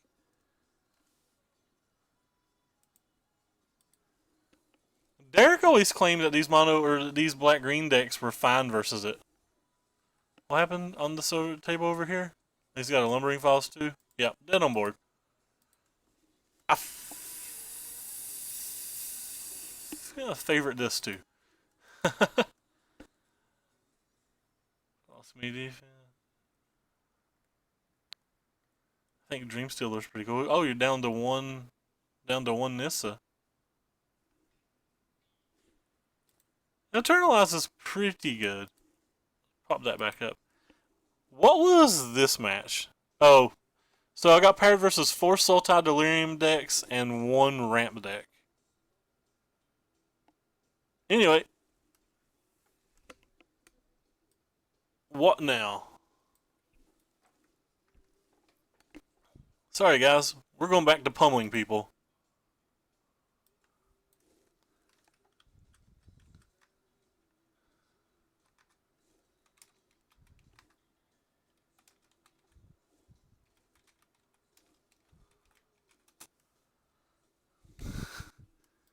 Alright, let's load up Red Green Pummeler. For the new people who don't watch this stream, down below in the info about, there's this nice little thing called Twitter. I post every time I go live on Twitter. I post all the deck lists I play on Twitter. And I argue with tons of people on Twitter too, so that might be moderately fun to read. On the Twitter, there's a link to my YouTube page. My YouTube page isn't worth watching, but whatever. Going back to Red Green Pummeler. What is the latest build of Red Green Pummeler that I have? There we go. And the match has started. Join. IMG. Click that. Sorry. Getting out the deck list update for anybody who cares. copy, add command, deck list. For anybody who cares about the deck list, I do not run Samwalt. I think Samwalt's only good when you're ahead. I don't want cards that I think only win me games when I'm going to win them anyway. Anything in the Planeswalker department, like I would rather play Chandra because I think Chandra can win me games that I wasn't going to win. So this hand's pretty good. It's not great. You can, right there's the deck list if you care. Opponent mulligan and put on top, so every time they do that, I instantly assume my opponent has a fairly reasonable hand. And they're playing like some kind of reddish deck, which is fine. We'll go ahead and slam this because this is the one that they need to answer the most. I have the backup cub. I more than likely will be a little bit more protective about the second cub than I am the first cub. But this match is exceptionally hard game one. Like, drawing cards like these are essentially mulligans versus them game one. They're just never going to do anything.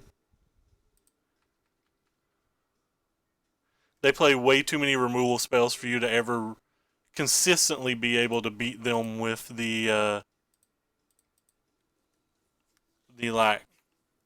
pump spells. It's not impossible, but like it doesn't happen a lot.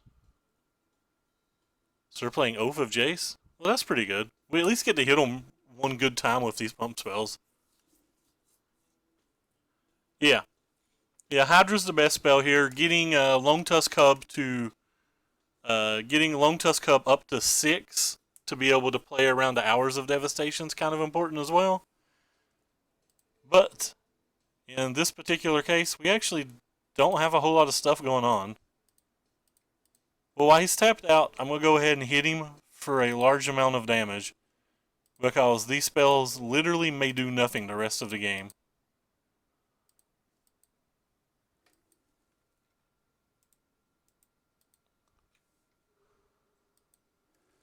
So the Blossoming Defense saves the Lone Tusk Cub from Hours of Devo. Doesn't save it from anything else though.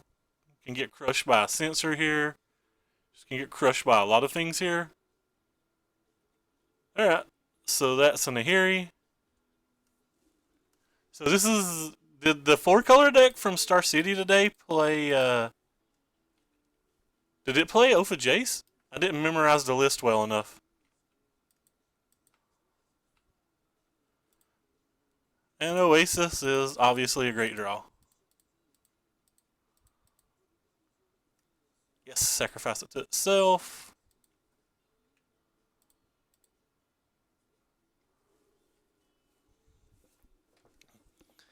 Those Oases were like a very big bonus to this deck. Pretty big bonus to this deck. I don't think I explained anything particularly well that game. Anyway, if he's playing the build from SCG, which again I didn't memorize the deck list, he may or may not be playing. I just saw the potential 4 colors there. Then can probably actually beat him with a combo plan. Thank you for following Rich Box Suburb 909 Gaming in My Closet. But anyway, you just want to go with the conversion plan versus all of these decks. You don't want the Manglehorns. Ignore the fact that I'm dragging the Manglehorns. I'm just too lazy to unclick them at that point. So take the Manglehorns out. You take the bigger of your combo pieces out. And when it comes to your post board, whether you want the 2 Flings or whether you want the 2 Harness Lightnings, completely decide or completely is affected by whether you think your opponent may have Thing in the Ice, whether you think they're on just a 4 Gearhulk plan, or whether you think they might have Glorybringer. Lately, more and more people have had Glorybringer and Thing in the Ice, so for game 2, I've just been immediately hedging for the 4 Lightning Harnesses. If you play and you suspect that they only have the 4 Gearhulks, you want no more than 3 Harness Lightnings and typically 2 on the draw. Or sorry, typically 2 on the play 2 on to draw, 3 on to play. Sorry. Yeah, I'll spit it out. Well, this hand's pretty weak versus what we see. He's a control deck that is going to have like a million removal spells. That stuff might not resolve. This hand is much, much better, even though it's a 1-land hand, but we get to scry with this one. We scry the land source to the top because we have 3 drops and 4 drops in our hand, so go ahead and play that, use that, tutor. We want double green and we want double red, so we're probably just going to go ahead and get a mountain.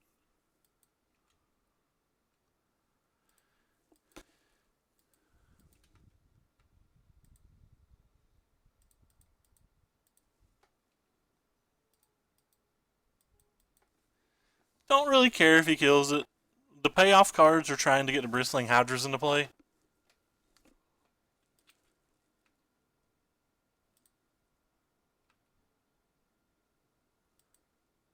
You don't have to try to get them in play on time even, which is fine. He's probably a multiple Fumigate deck.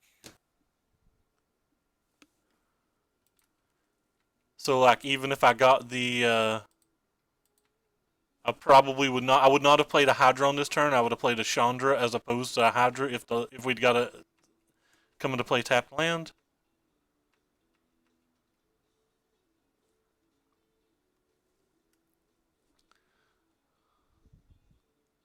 So it's a Glorybringer. Sure. He's going to attack and exert on this. I'm going to save my guy and then kill his guy with my Chandra.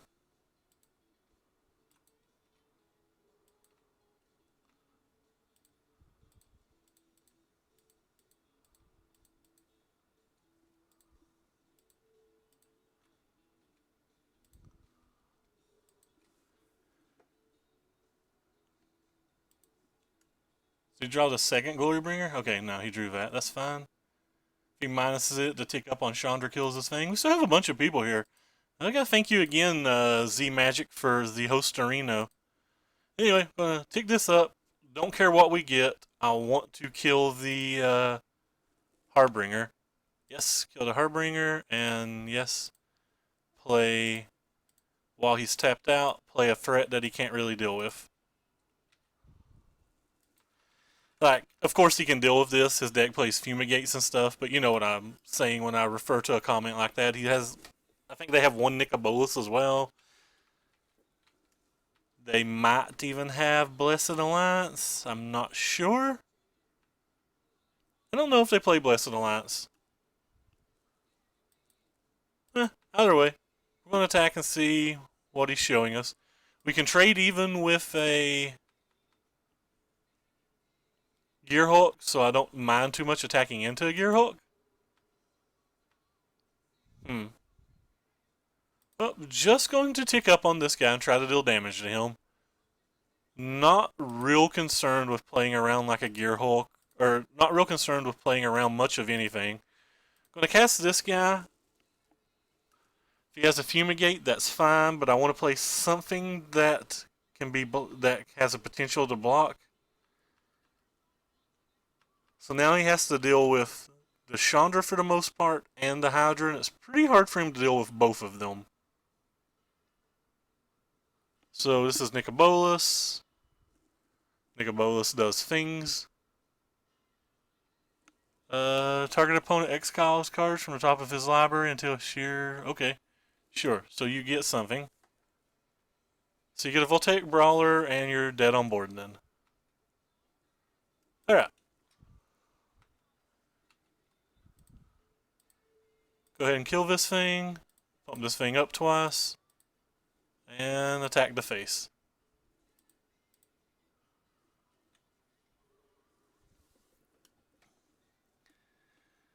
So, I'm assuming by what we saw that is maybe not the exact 75, but that is the 4 colors kind of control deck. That just won SCG. People are sleeping on Pummeler, man. As long as I don't get paired versus mono red, this Pummeler deck's going to look like it overperforms at all times. Pummeler deck's very good versus non-aggressive decks. Like Marduk's going to crush me. The mono red decks are going to crush me. The Mirror is a crapshoot.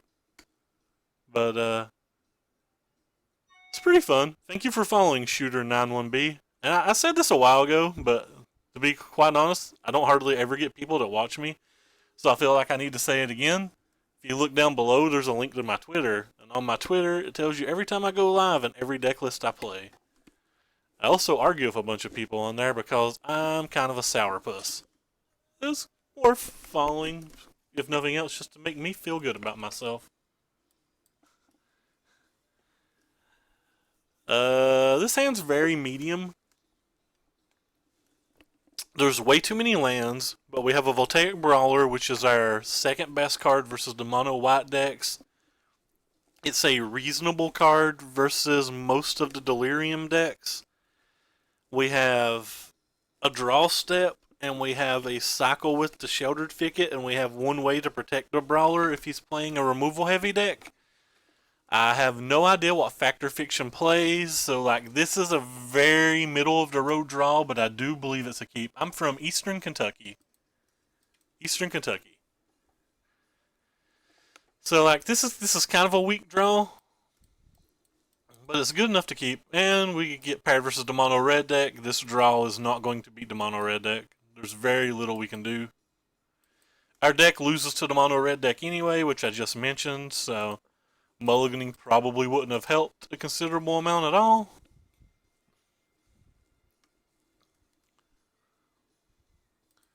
So we just have to take our lumps. This is the deck we wanted to get paired versus last league when we were playing versus the blue-red deck. Or when we were playing with the blue-red deck. Sorry, I can't speak at all.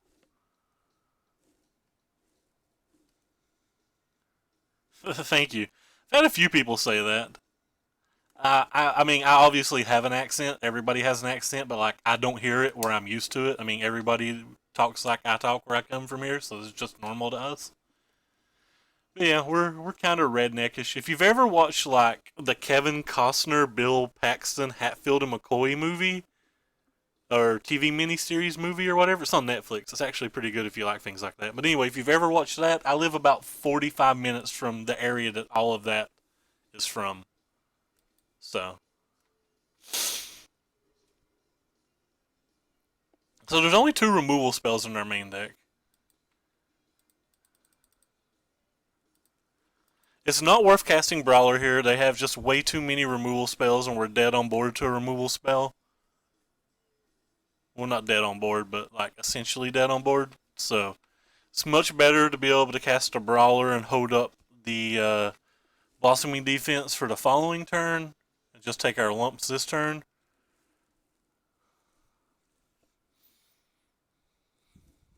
Can't press F6 though. Have to cycle this thing. Let him do whatever he wants. He's already trying to move into his attack phase, so. Second Blossoming Defense does some things, but not a lot of things, but I'm taking a massive hit here. A deck that only has 2 removal spells, 4 post board, doesn't do a whole lot versus these red decks. Rip.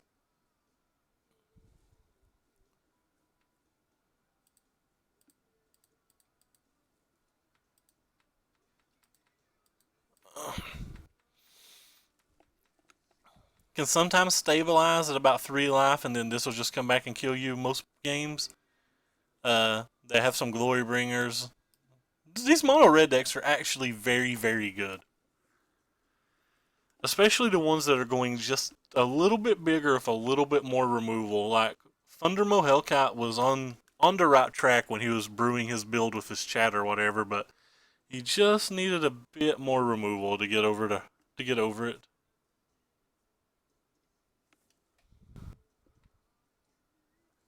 Anyway, so I have to try to block that thing. I don't want to offer just a trade, so I'll go ahead and try to Blossoming Defense my thing and hope he doesn't have an instant speed removal spell. There's a good chance he has. Even if he doesn't have it, it's not very good for me. I'm at 6 life. I'm at an essential 4 life with that in play. This thing can't really be blocked. Oh, well.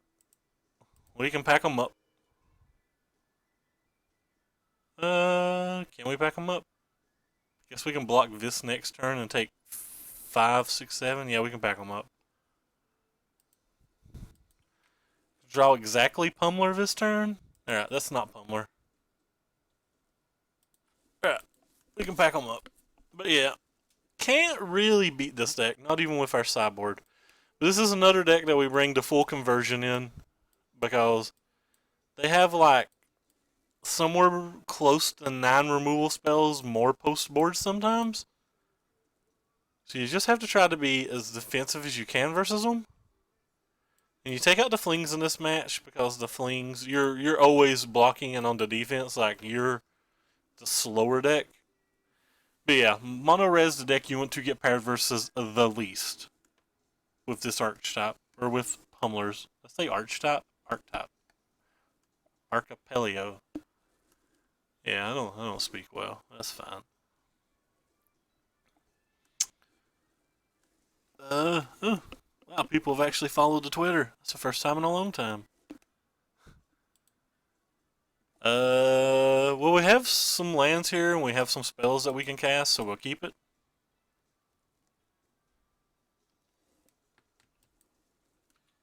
I'm going to play the Sheltered Thicket because we're going to need all of our lands here. Whether I play this on turn 2 or not is pretty much going to entirely depend on whether I draw a Blossoming Defense in my first draw step. But if I do play this, I'm willing to try to trade it with anything the man plays. Yeah, I'm willing to try to trade it with literally anything he plays. I'm happy to block.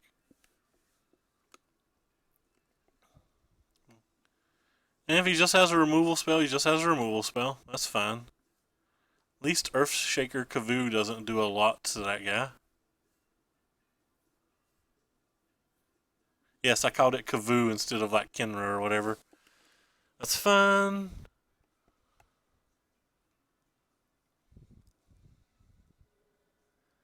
Just gonna keep playing threats and trying to trade. That's just the plan every turn here. Play a threat, try to trade. Play a threat, try to trade. If I get a card out of his hand, he's not adding anything else to the board. I had no plays that looked like I could. Like if I'd had multiple 2-drops, I might have used a Harness Lightning on the first turn to try to set up playing multiple spells in a turn on later turns. But where I had a 2-drop, 3-drop, 4-drop, it's just better to play them out in concession and hopefully on turn 5 be able to double spell. Don't care if he kills this, will block if he attacks. If given the opportunity. I mean, he could have the uncropper and then I can't block, but if given the opportunity, we'll snap block. Even if it gets me. Alright, so he's got a second removal spell, which is fine.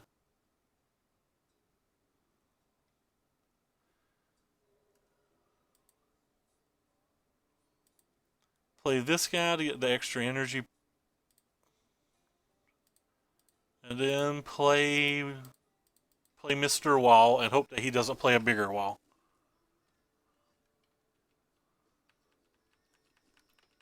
So my wall does a pretty good job, but if he has Hazaret, his wall does a better job.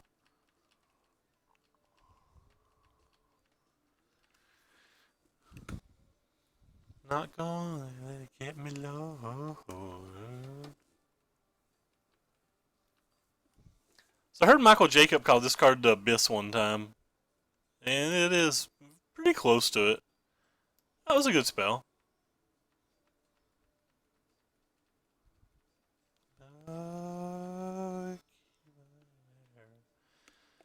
So this card's pretty reasonable here as well.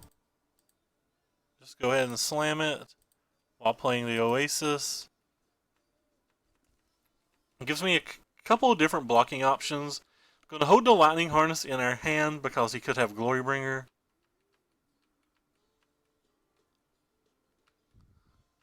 And there's another point of damage to us. He has an effective 8 life worth of deserts in play. So providing this game went on for like X amount of turns, he would basically be able to kill me with just the... Go ahead and make it a 3-3. That's fine. He'd basically be able to kill me with just deserts from here. Which is pretty sick.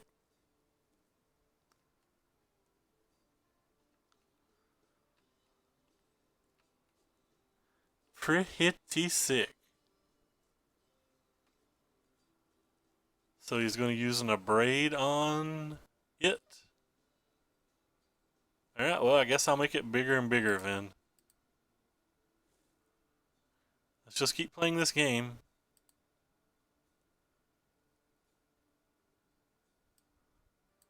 And I'm actually going to Lightning Harness the Soul Scour Mage so that I don't get the -1/-1 counters.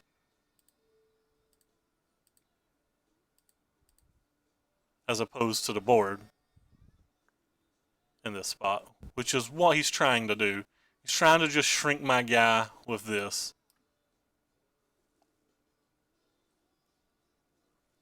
This card right here is pretty nice. So, we go ahead and press F6 and let everything happen.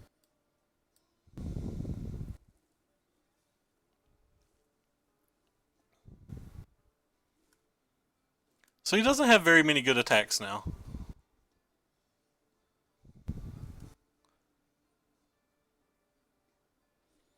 Stand corrected. The man found good attacks. Well, he can't kill both of my things, so I'll just take 3 damage and block, and hope that he doesn't have a Shocker or Magma Spray.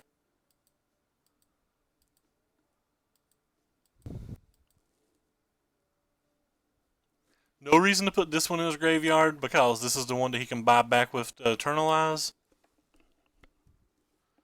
Really just hoping to draw pretty much any creature on the following turn. Chandra's a pretty decent draw too. So I'm going to slam to Chandra and tick up. And I'm playing my land before I tick up because my deck just has such a high quantity of 2-drops.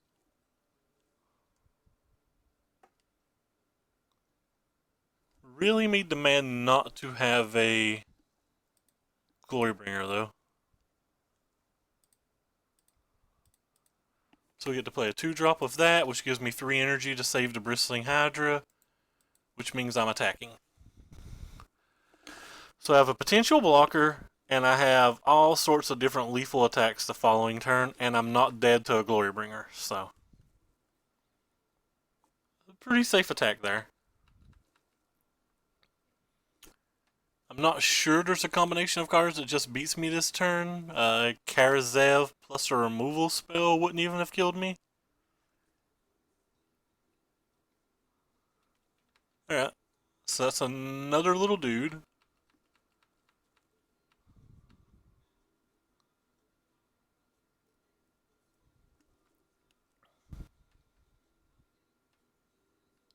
Horse with no name. So this thing right here can get fairly big on this attack. So he kind of needs to block everything.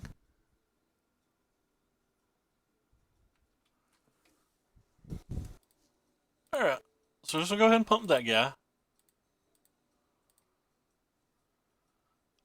Sacrifice this desert, sacrifice it to itself, that's fine. He's gonna have to block a lot of things here. If he uses Eternalize, he won't have enough mana to do anything else, so it's a pretty safe attack here. The Blossoming Defense might put him in a weird spot as well with the blockers. Go ahead and pump it up. 7, so it's 9 trample with the Blossoming Defense, 10, 11 with the Chandra. If we choose to do that. So he pretty much has to block everything here.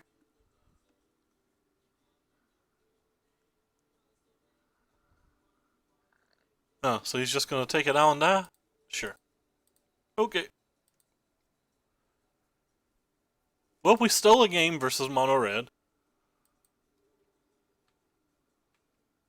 Not something we do a whole lot. Now we have to try to do it on the draw. Not something we do particularly well.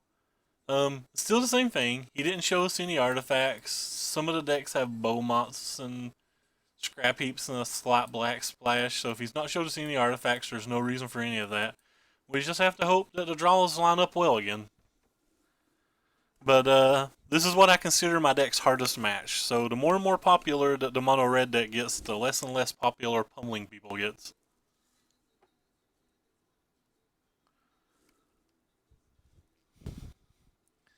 You guys are way too quiet. You're supposed to be entertaining the Searsist.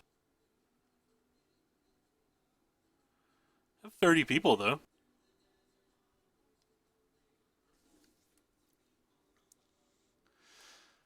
It's easier for like the teamer or like the mid range red green decks, but uh, let's go over here. This red green deck only has 2 removal spells in the main deck and 2 removal spells in the sideboard.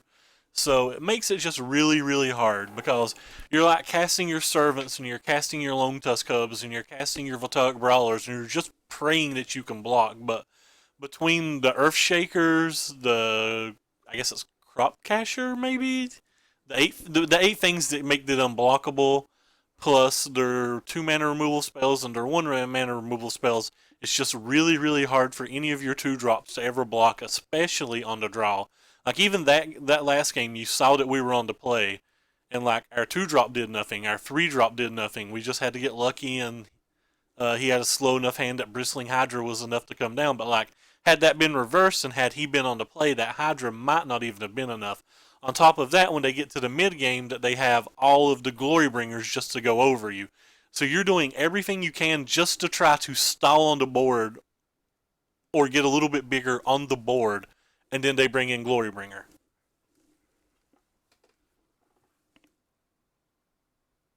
Which is also similar to your plan versus them. You want to stall on the board and then try to get in Glory Bringer, but they're a deck that wins on turn 4, or sorry, they're a deck that wins on turn 5 fairly frequently, turn 6 sometimes. So like you even getting to a Glory Bringer is pretty bad, and then sometimes you get to the Glory Bringer and you attack, and all you can hit's like their Eternalized threat, and they'll untap and Eternalize in like your 4 drops can't even block. But anyway, this is the hand that I have to keep. This is also one of those hands where I have like a 2 drop, a 3 drop, and a 5 drop. So unless I draw something like Blossoming Defense, I'm probably literally just casting 2 drop, 3 drop, and then hoping that I've drawn something for turn 4 with the 4 draw steps we'll have. But there's some chance that I cast Lightning or Harness Lightning. It all just really depends on what they play. But the general plan is to probably just jam 2 drops here. Especially if he plays the 2-1 haster. Like, there's just no way I'm wasting a Harness Lightning on the 2-1 haster.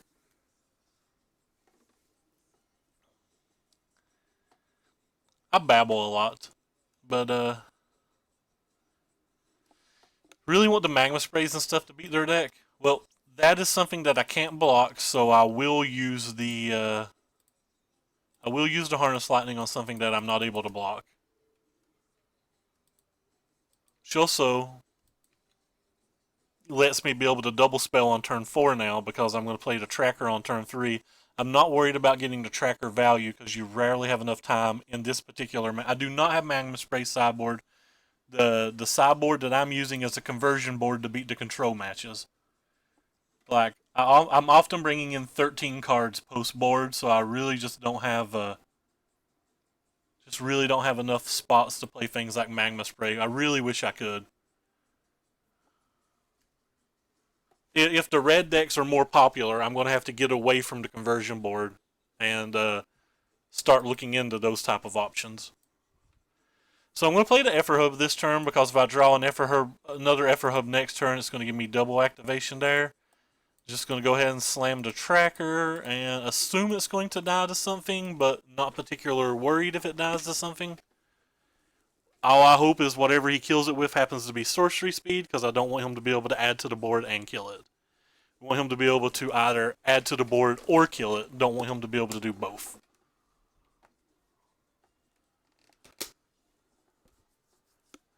And if he plays anything pre-combat, we'll decide whether I block or not. Probably will not block if he doesn't play anything pre-combat.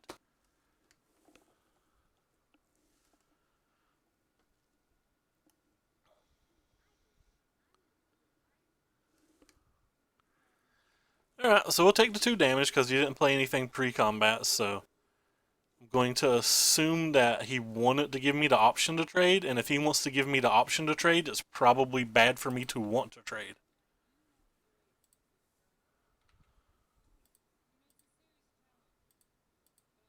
There's a good chance that this servant's just blocking this turn, so I'm gonna go ahead and play it, which also makes the Lone Tusk Cub marginally bigger. And, well, I'm actually going to attack him this turn as well.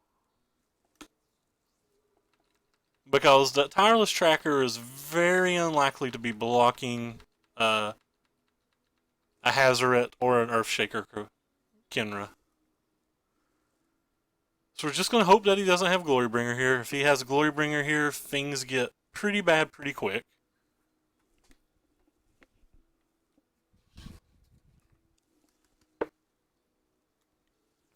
I'll take a massive chunk of damage if he has Glorybringer.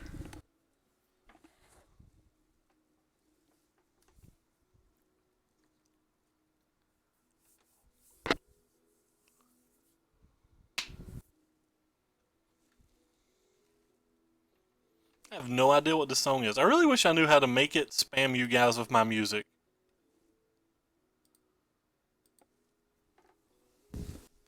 The Tireless Tracker attack might have been a little bit too aggressive.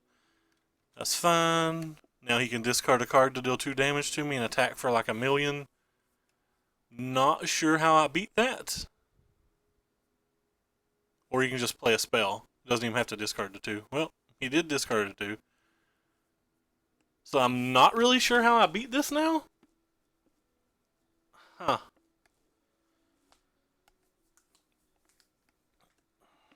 Not sure how I beat this at all.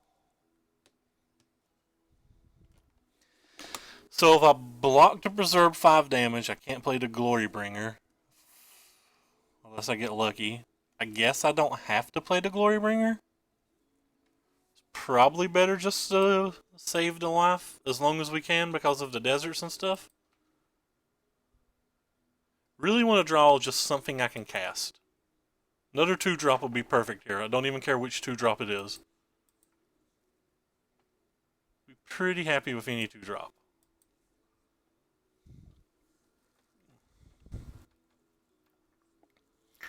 That's not any 2-drop. So now what are the options? Can play a Lone Tusk Cub plus the Tireless Tracker and leave the Tireless Tracker on defense. I take a minimum of 7, potentially more. Unless I block with the Cub, I can play the land and the Glorybringer and attack him for 7 down to 10. If I do that, he's got 5, 6, 7, 8, 9. 9 on board. That might give me my best opportunity to win. If he's got an expertise, I don't die either. Okay. I guess we're going to do the Glorybringer play.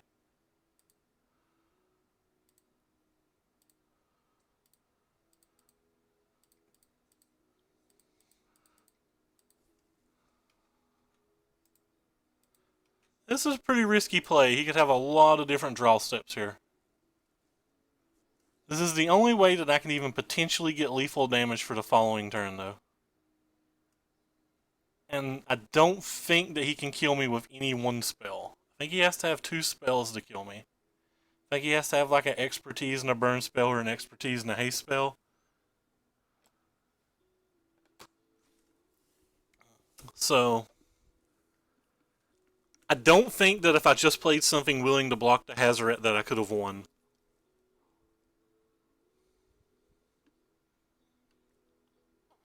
Any burn spell kills me.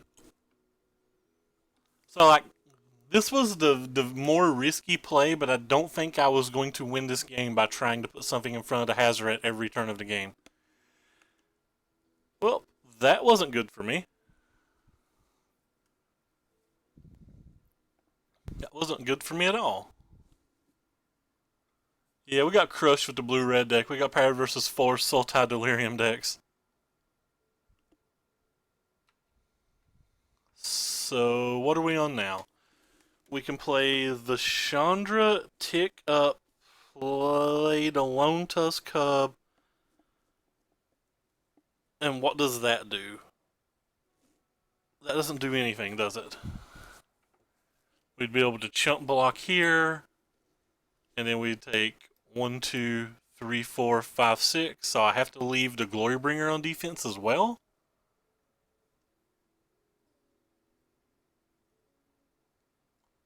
I leave the Glorybringer on defense as well. I take 1, 2, 3, 4.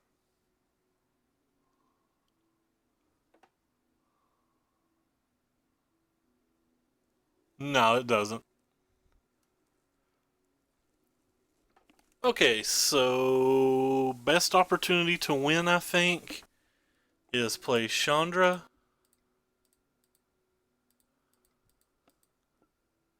Tick it up for mana. Play the Lone Tusk Cub. Be willing to block and then top deck another Glorybringer.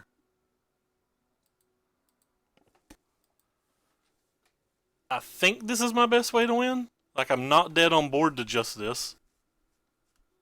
This technically only puts me at 1.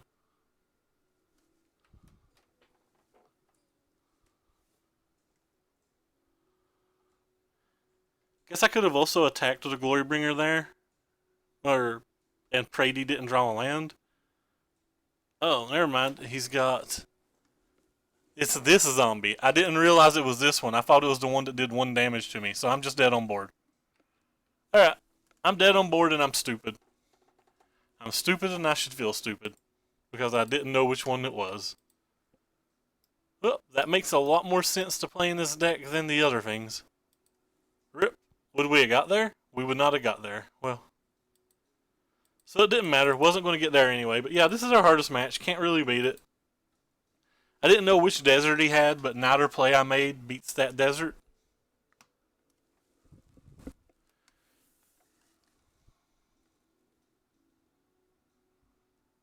Yeah, I couldn't do anything there. I could have saved a whole lot of time instead of just babbling to the stream had I realized that desert wasn't the one that comes into play and deals 1 damage to you.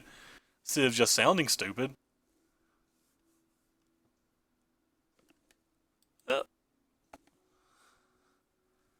Instead of just sounding stupid. So this guy's playing for the pity chest.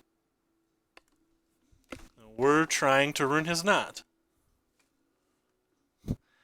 Not that I think denying somebody a pity chest could ever ruin their night. I'm just talking to hear myself, to be honest.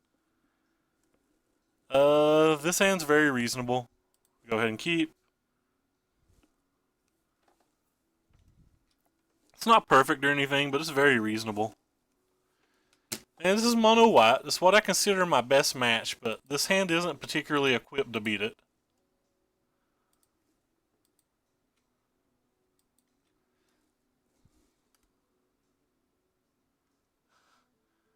That's fair. I said mono white, but it could still be the blue white deck. I don't know. This is what I consider my best match, though. Well, there's a second Pummeler. We just have to find some ways to give them trample.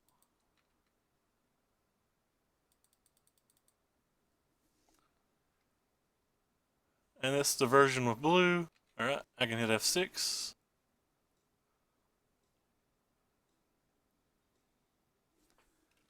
Well, he can't attack. Alright. Thought he was thinking about attacking for a second.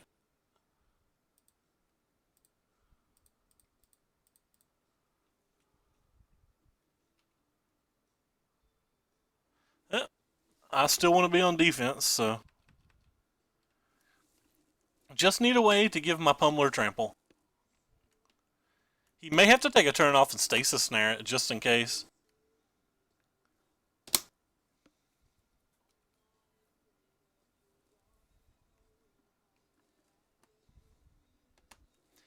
Probably playing the Sheltered Thicket and the Pummeler next turn out of hand. That way I can try to Glorybringer on the following turn, but...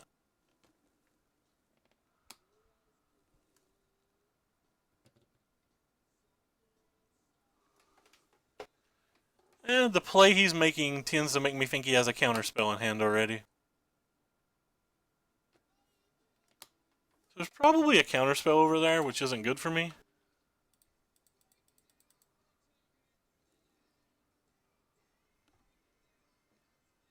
Alright, well, there's the counterspell. We assumed he had a counterspell.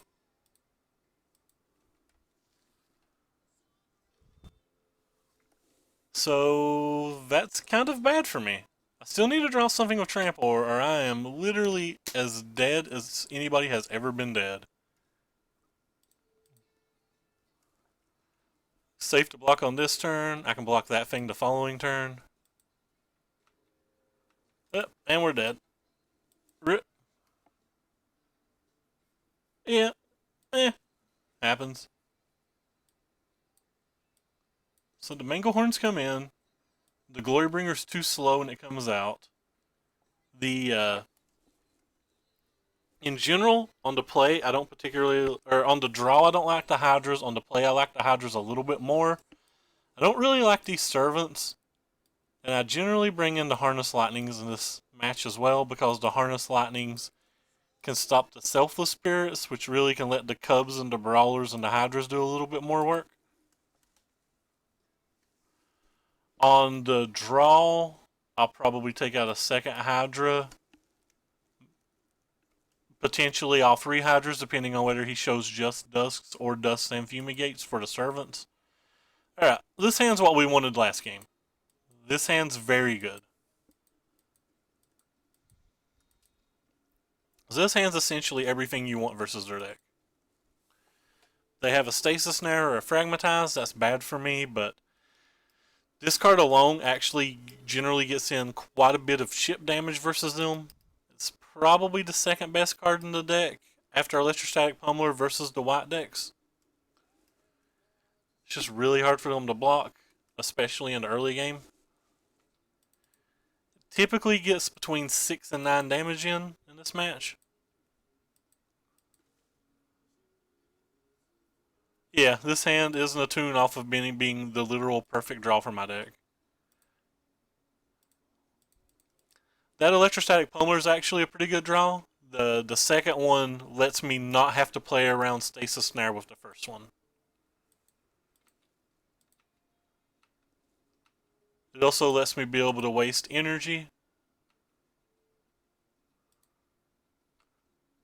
and just try to get some chip damage through.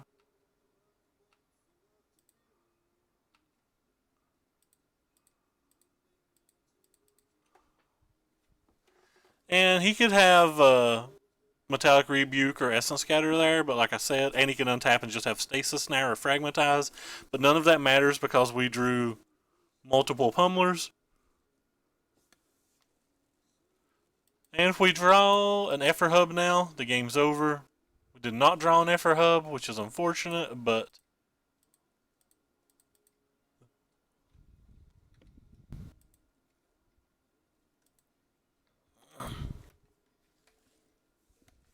kind of makes me feel dumb for using the energy a second ago, but you never know that they're going to tap out, or anything. Because like right now, for example, the man didn't tap out. It's pretty safe just to attack with them all now. See what happens. If he wants to kill one of these with an Inspector, I'm going to let him. I don't care.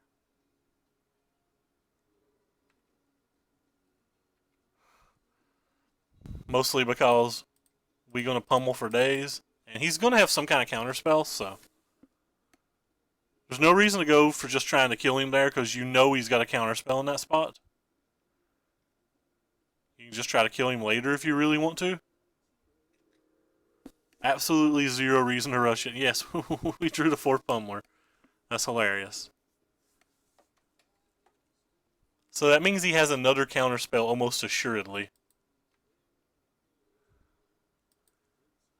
So really just want to draw another untapped land here. And play another Pummeler. Oh, well he did not have another counterspell. He just didn't care. Alright, well, that's surprising. If he has Fumigate, we get our Pummeler back. Which is pretty insane.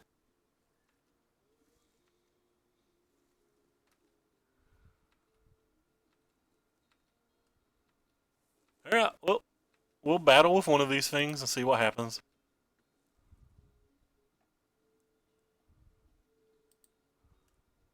Sure. Give it +4/+0. Well, he's pressed F6, so I don't have to think anymore. The opponent pressed F6. I didn't have to think anymore.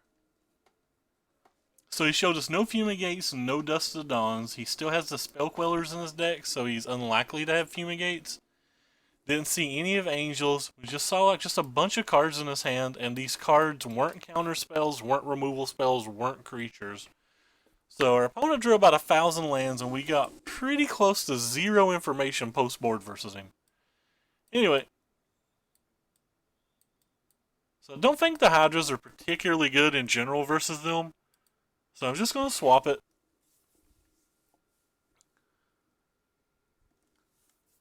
It's arguable that I should have left 2 Hydras in and took 2 larger than lifes out. I'm just kind of experimenting more and more with the sideboard every time I play it. Trying to get myself to where I'm trying like one sideboard plan one match, another sideboard plan the next match. Just trying to get it 100% in my head exactly where I want. Because just because something works, or because I have a high win percentage with one style, doesn't mean that like if I try other things it might not be marginally better. So I think I'm giving up very little equity to test more things, which I'm completely and utterly fine with. That being said, we have a double larger than life this hand. Not particularly pleased about that. Thank you, Pupper555 for the follow. I think this hand's still a keep, but I don't like this hand. Drawing another Harness Lightning is kind of cool.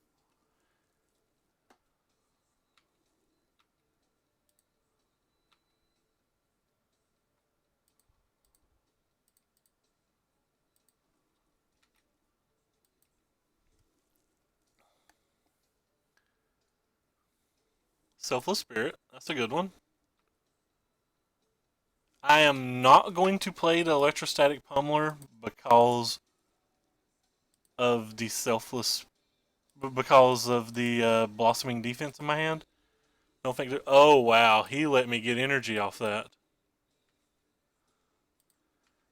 My opponent F6 and let us get energy. What other decks do I have? Not a lot. I pretty much buy them as I go. Alright, so pretty much now just hoping that he doesn't have the Fumigate. At the moment I have blue-red Fragmentize. Alright, well, he's probably got a counterspell to protect this, but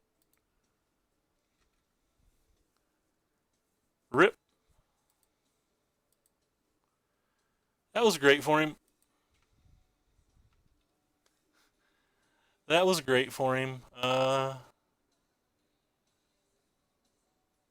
to decide whether it's worth killing the Spell Queller or just playing another Pummeler. I'm just going to play the other Pummeler, I think. Gives me more options for the following turn. We bought some blue-red Prowess decks. We have some of the mono-red decks. We have blue-red Gearhulk at the moment. We probably have Teamer. I've not bought Champion of Wit, so I guess I don't have Teamer yet. I guess that was a savage lie by me that I said I had Teamer.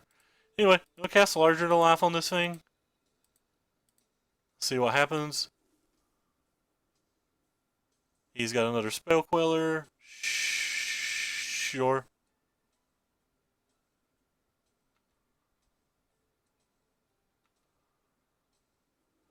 I guess I'm going to cast some Harness Lightning on this one then. See what he has.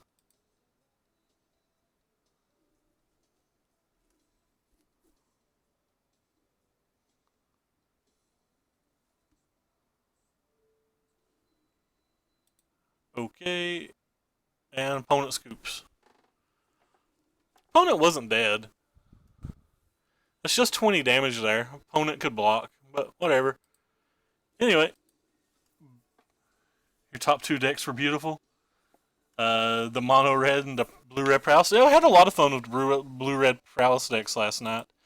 For those who care, there's a link to my Twitter down below. You can click on it to see anytime I go live or whatever deck lists I'm playing. Also on the Twitter, there's a link to my YouTube where I post all of the streams and at some point we'll be posting non-stream content. Yeah, we jammed this deck last night in a couple of leagues. Well, we played this build of it in one league and a different build of it in another league. It's pretty fun. It's actually fairly good. Like, it's not broken or anything, but it's fairly good. Thank you, Corey Coolcat. So, if any of you guys complain about there being no layout or anything, it's 100% my fault for being lazy. This Corey Coolcat guy is the editor of a local newspaper here, like does graphics and stuff, and I pretty much tell him over and over and over I'm too lazy. So it's my fault, not his. But you should still blame him. I have to mulligan, no green lands. This hand's not particularly good, but we're already on a 6 with a mulligan, so I think it's a keep. I'm going to do a second 2-drop, and the hand got a lot better, but to get my music going again. People used to be able to hear my music. I have no idea why people can't hear my music anymore. Win more dice rolls, please. So I'm assuming when I see the Port Town that we're paired versus the exact same deck, but maybe we're not. I'm going to play the Servant of Conduit here because it lets me play multiple spells on my following turn. Lets me play the Bristling Hydra on my following turn, which if he has a very slow draw to Bristling Hydra, I'll spit it out, gains more value than when it wouldn't. I'm going to play the Lone Tusk Cub first because I'm assuming he has Spell Queller or a Rebuke, and I think the Voltaic Brawler is better in this match. I'm not trying to cast a Bristling Hydra because I believe whatever I cast this turn is getting counterspelled, so I'd rather be able just to double spell.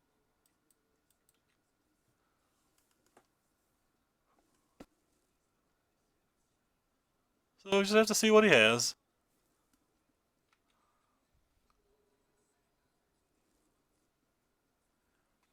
Glorybringer might actually be good this game.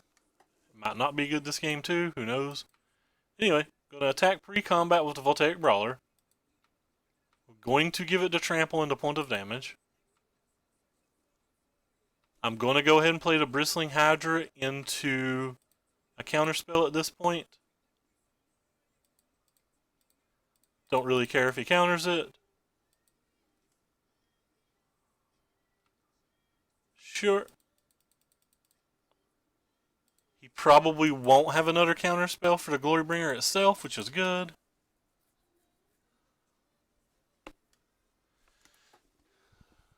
Hopefully he doesn't have Avacyn, can beat non-Avacyn cards. Sure. All of those spells are very good here.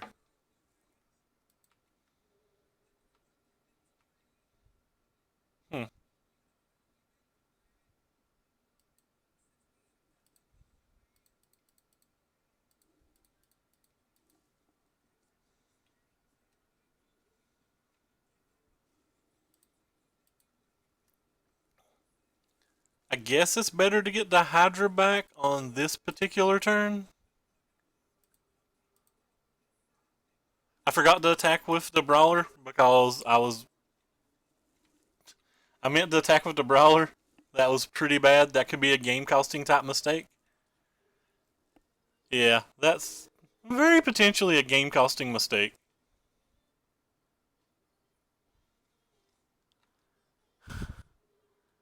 That was very, very, very bad of me. It's looking like it's unlikely to matter, but like, it could have mattered. Yeah, it doesn't matter at all. He just had way too many creatures. Okay, we're dead. At least it didn't matter. Yeah, yeah. That was a pretty bad play mistake, but at least it didn't matter. If I'd drawn a fling, it might have mattered. Alright, well. So we're on to draw versus them again. We definitely want the Manglehorns. We definitely want the Harness Lightnings. Like, even there, we got the Glorybringer. We got value out of the Glorybringer, but the Glorybringers are just too slow in this particular match. On the play, I don't think I need the Servants.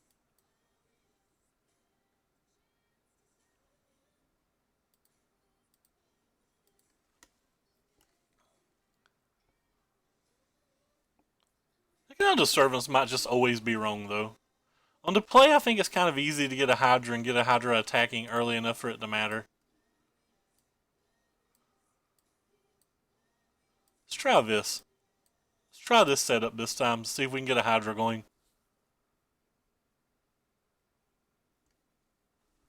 Yeah, we'll play first. And no lands, so mulligan again. I think we mulligan last game too.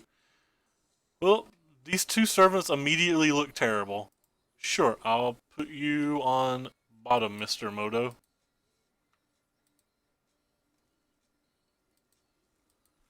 There's an argument that I could have kept it on top because it lets me turn to servant, but I don't think that I even care about servant.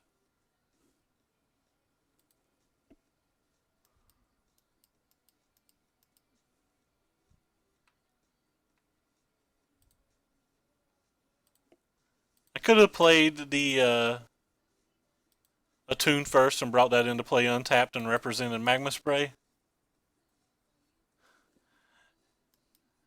There could have been one Bristling Hydra and one larger than life as well. Well, I'm drawing the wrong end of the deck right now. Sideboarded in Essence Scatter? Okay. Who's that shit? Rip. Are we dead? Well, not just dead.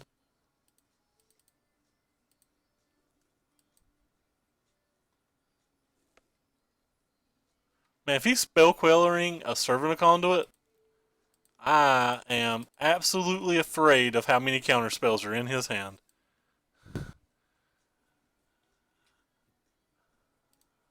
Like, if that's a spell that we counterspell, when I'm showing him 4 lands already, I am terrified. So, really need to draw a...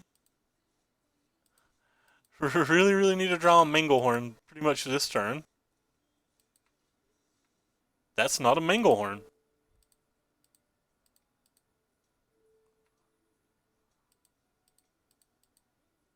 Not a Manglehorn at all.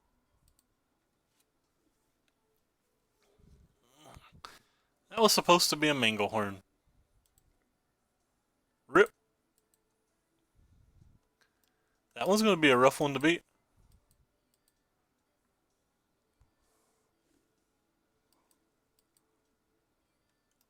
Oh, yeah. Selfless Spirit and a Militia Captain? Yep, this is why this deck wins sometimes.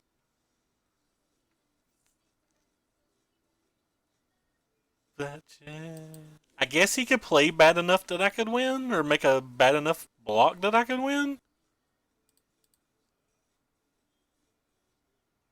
Sure. Let's see what he does here.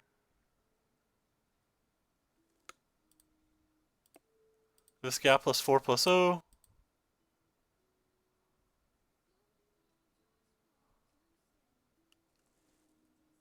It's not enough, unfortunately. It's going to be 1 energy shy.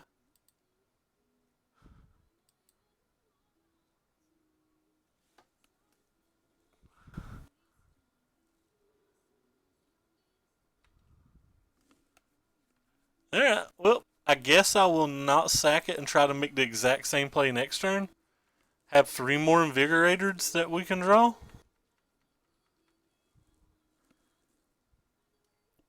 The problem is, next turn he'll attack it with, or block it with considerably more things. But hey, we're not just dead. We're just practically dead. The fact that he didn't sack his other clue pretty much means he has some kind of counterspell. And any counterspell pretty much beats me here.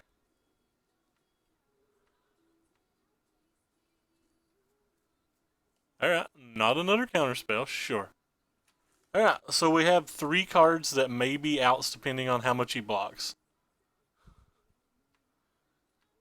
That's not any of those 3 cards. Oh well, so we lose. And now we're trying to get a pity chest. We denied somebody a pity chest this league, so it's only fair if we get denied a pity chest ourselves.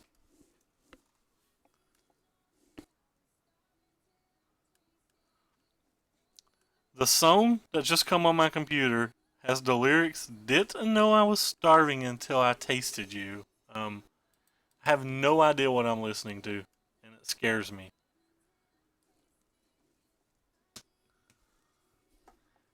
We might try the Blue-Red Prowess deck in a friendly league after this. I don't think I trust the Blue-Red Prowess deck enough to play competitive. There's like, usually only play 1 or 2 leagues and then log out, but like there's 44 people in the room. I feel like I have to stay. And they're only here because of the sweet host we got earlier, which again, we appreciate. Thank you for following Crazy Cola, Harrison 67777, and Peter 669. Anyway, so we'll play first, looking for the pity chest, and this hand's pretty gas. Depending on what type of deck he's playing, will decide whether, or what type of land he shows us turn 1 will decide whether we play versus the Cub or the Brawler on turn 1.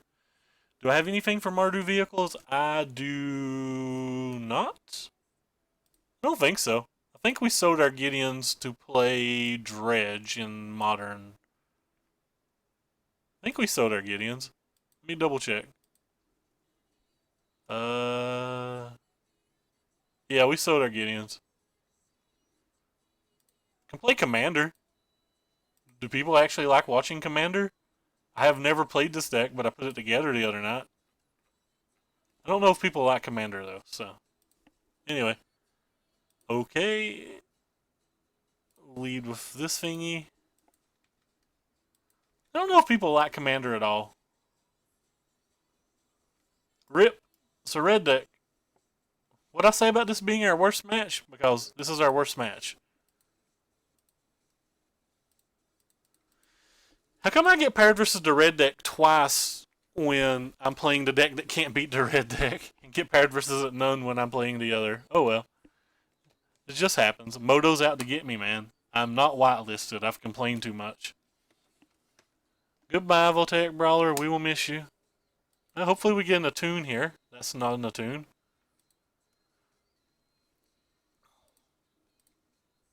Gonna play this thing to get more energy for our Lone Tusk Cub. If given opportunity, I will snap block this onto this. Not getting the opportunity. That's fine.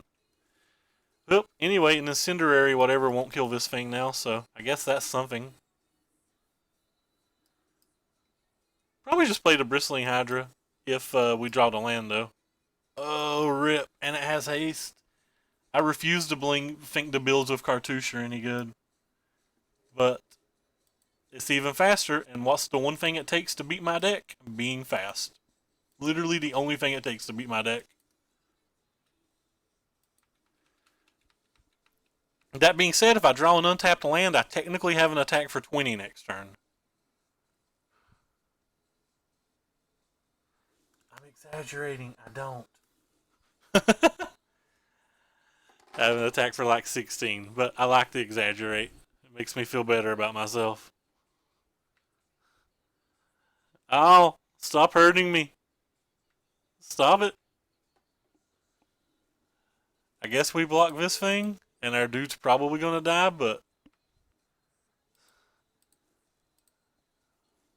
we're probably not winning without drawing a land anyway, and this is 5 less damage to our face if he uses like an Incendiary Flow or something on this thing.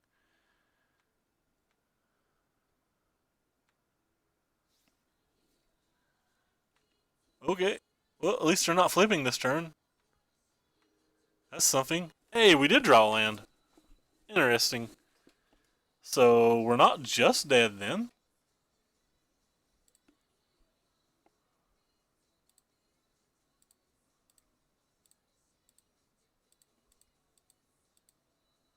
We're like, not just dead, so I guess I can attack now? Yeah, I'm not sure how I found an attack, because this attack's probably not right. He very unlikely has an instant, so. Alright, well, if we get out of this turn, we're probably going to win. Find it very hard to think we lose if we survive this turn. Maybe I'm wrong. Maybe we should always have these little trampler things and flings in our deck.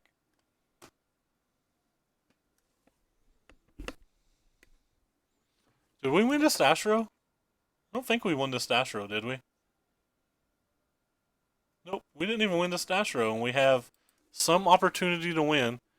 And I think it's because this card's practically a non-card. No, we've not won. We just have some opportunity to win.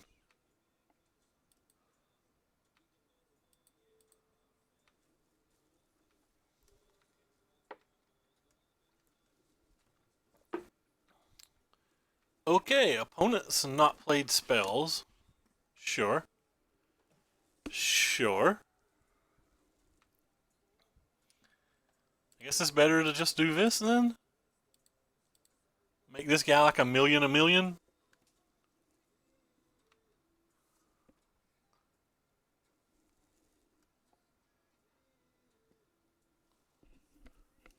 So yeah, I don't have anything for vehicles. I actually don't even own Carter. I don't own Heart of Kieran's in paper, which is kind of amazing actually.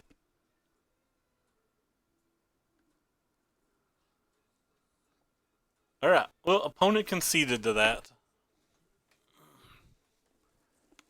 Surprised that he conceded to that? But that's okay. Well. We definitely want the Harness Lightnings. We definitely don't think I really want the Pummelers. I kind of want these trample spells now, even though I don't think they're good. Don't think these trample spells are good, but I kind of want them now. Clearly ghosting. No. It's a league. Like, a lot of people scoop in leagues. Twitch Prime. I mean, if he was ghosting, he probably wouldn't have let us get all the way to the attack step. So. I don't think anybody's ghosting me. I'm not popular enough to be ghosted or good enough. People are like, oh god, we got paired versus Searsus again. Let's just go take our free win. Thank you for following Gilbora. Sorry that I don't have any little flashy thing up showing my name to you folks. You fine folks that I respect so very much. Thank you for coming to said stream and watching me be stupid. So our record with this deck right now is pretty sick, to be honest. Like, we've been doing rather well with it.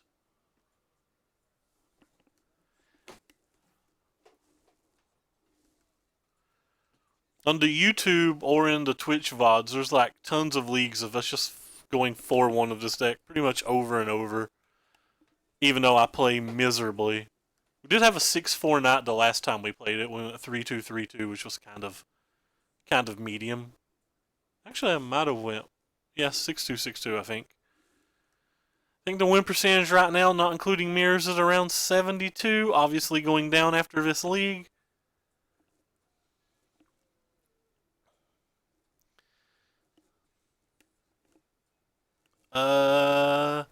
This hand has multiple 2-drops that I can try to block with. So I guess it's good enough to keep. Going to play the Brawler on turn 2 because it's probably going to get shocked or something.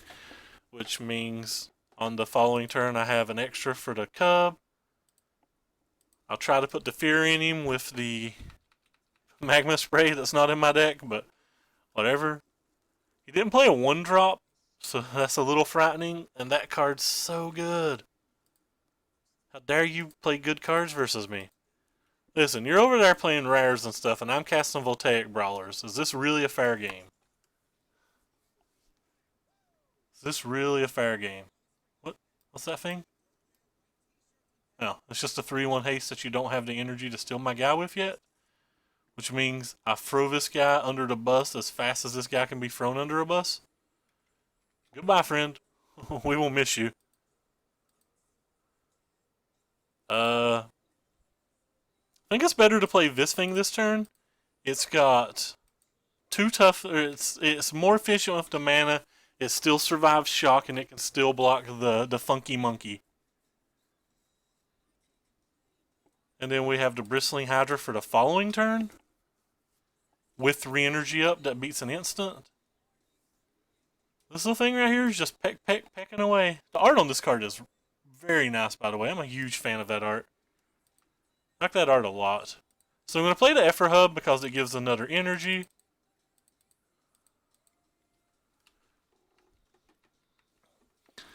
Can't F6 anymore. I have to be able to keep up. Gotta be able to keep up appearances. We're really hoping that he doesn't have a Glorybringer, because a Glorybringer would make me sad right now, as I can't answer it and it's going to deal 4 damage to me over and over. And he doesn't even have to exert. Rip.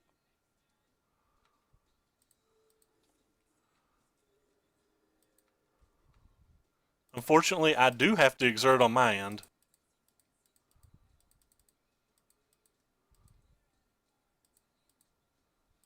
Also have to attack, I think.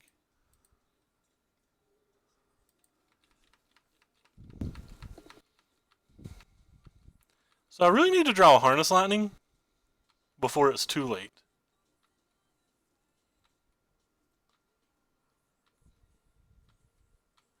There's an argument that I should have done 1 more point of damage on that turn, but that way a top decked Glorybringer would be a potential lethal.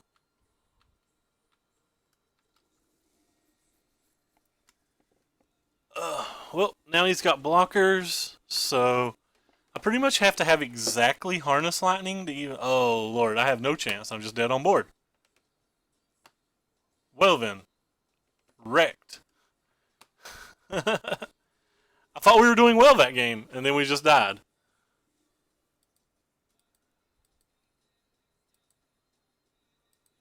I thought we were doing very well that game, and then we just died. I have nothing else to change sideboard-wise. He played no 1-drops or anything, and just wrecked us.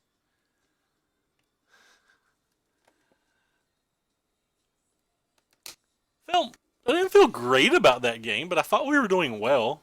I thought we got at least 1 top deck to win. We did not get that top deck to win. Have to draw one of these little things to have any chance. Wonder if it's arguable that I could have kept the Glorybringer on defense. Could have not exerted the Glorybringer. And just left a Glorybringer and a Hydra back? That seems like that might have did something. Maybe attacking was wrong there? I mean, it turned out the attacking wrecked me, but like, doesn't necessarily mean that attacking was wrong. Anyway, we will play first. And this hand is pretty weak, to be honest, but I'm going to keep it.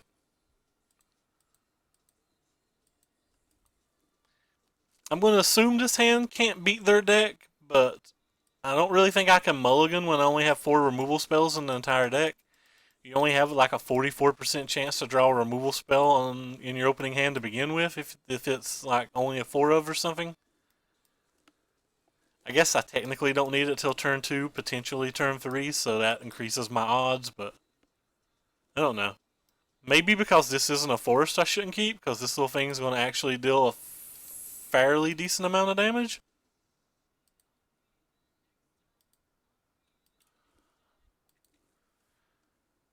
A potentially fairly decent amount of damage anyway. Wrecked Ray. Huh.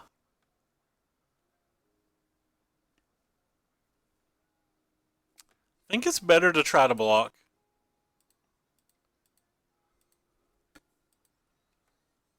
Uses the mana slightly better. Lets me save a removal spell for the 1/3, which is pretty frightening.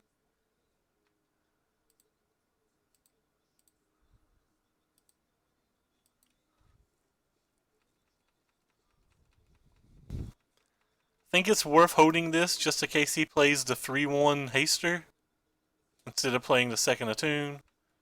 The 3/2 haster is roughly the same. Really would like to draw a Bristling Hydra now. Bristling Hydra's what would have put this draw over the top.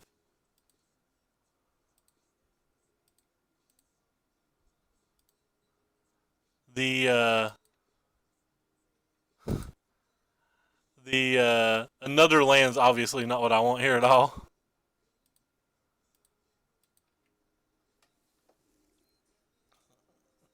Another land here definitely doesn't really do anything.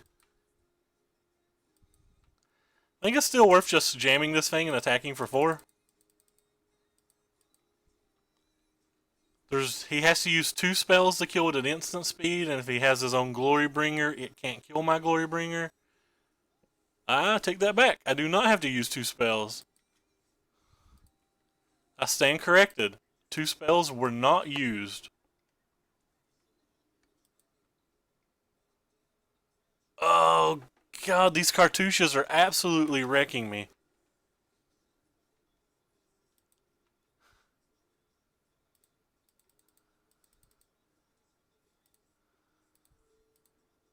It's insane how good those cartouches have been versus me.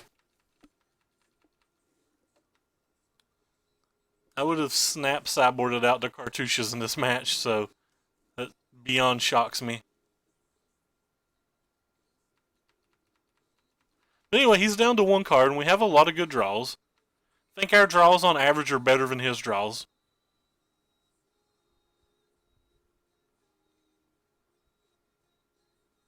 Problem is, he's way ahead on board, and he's getting to play a spell this turn.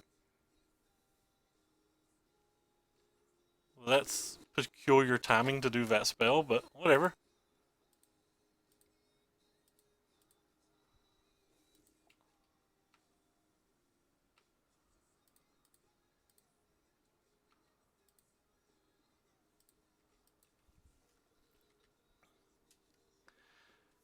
I have 8 lands. Oh, well, that was a good one. That one's going to be very, very, very hard to beat. Because if I ever kill that thing, I'm probably just dead. Alright, well, we died in a game that I thought we were doing great in. Chandra's defeat literally destroyed us.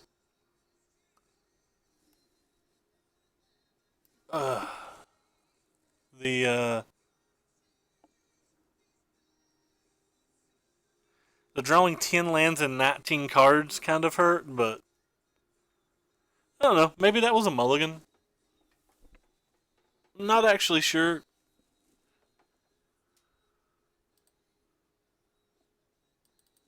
Well, got wrecked.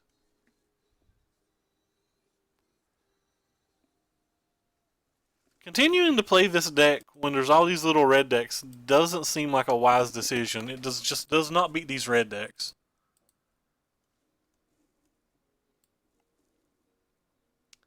Don't think I want to log off though with so many people logged on, so I found something. Sure.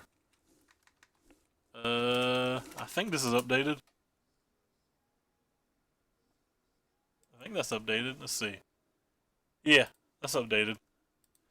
If these red decks are going to continue being popular though, you're not going to be able to have this conversion board in the sideboard. You're going to have to put magma sprays and stuff in the board. So keep that with a grain of salt. There was one with a Samult that 5-0'd earlier in the week, but on a personal level, I don't think Samult does anything when you're behind on the board.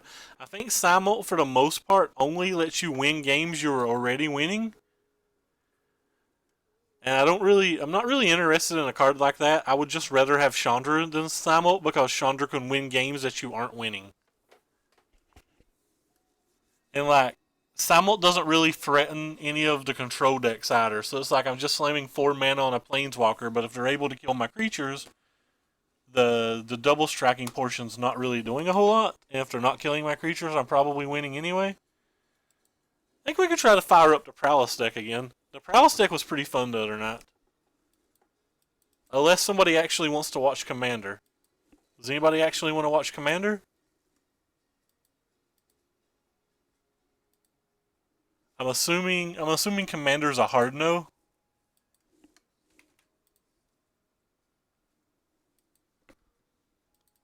I'm assuming Commander is a hard no. Oh, we're talking about different Samwalts then. Doesn't the new Samwalt give double strike or something?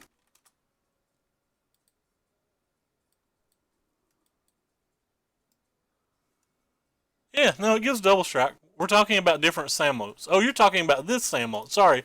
I thought you were talking about the Planeswalker. I keep forgetting this thing's a card. No, this one gives double strike.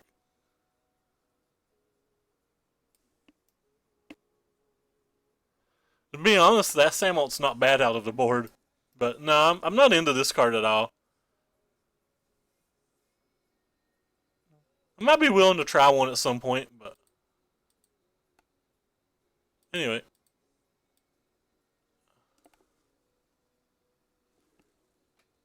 So let's go lose more money with with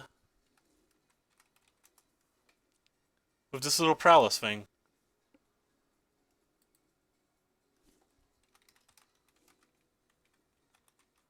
Gotta post it. Blue red prowess. What is it? I don't even know where it's at this point. I guess it's this one. Yeah, that's the one. Oh wait. Anyway, playing a friendly league with this deck because we don't think this. I don't think this deck's particularly good, but I think it's fine.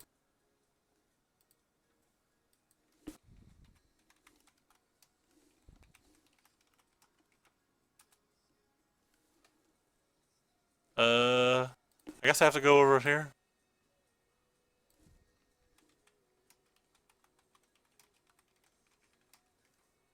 What's this card name?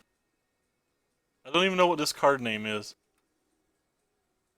What is this card name? Riddleform.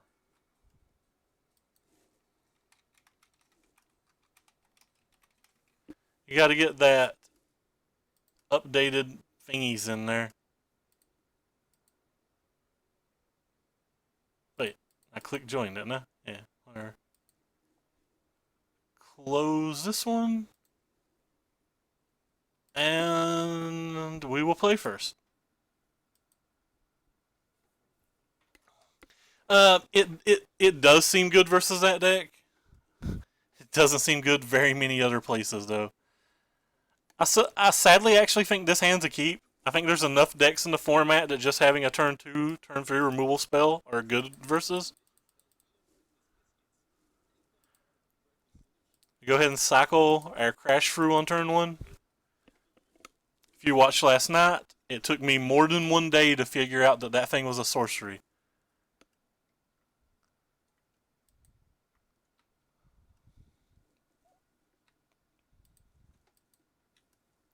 I'll turn my music back on.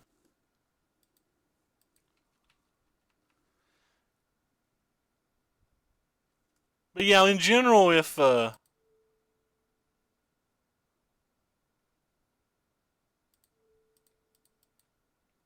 what am I trying to say? If the red deck continues to be as popular as it has been, there'll have to be some kind of concessions to it. Haunted Dead. Rip. That was a mistake. I should have played Crash Through first. Just in case that we had come into play Tapland. Still getting used to this deck because this deck's not super intuitive. Alright, so that's a Scrap Heap Scrounger, and that's another thing. So opponent's just playing lots of things. Play the Chandra, get the Prowess trigger. Take the Chandra up for mana. Cast the Incendiary Flow.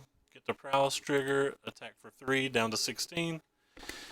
Chandra should be safe for at least one turn. Maybe we can do something with the Collective Defiances. Who knows? Might get to cast them both or something. Basically just wanting him not to have a removal spell at this point. Rip. Well, that was basically the literal best possible. And the story of my life, friends. Anyway, I'm going to escalate here. Deal damage, deal damage. Do that and that so he doesn't have a blocker.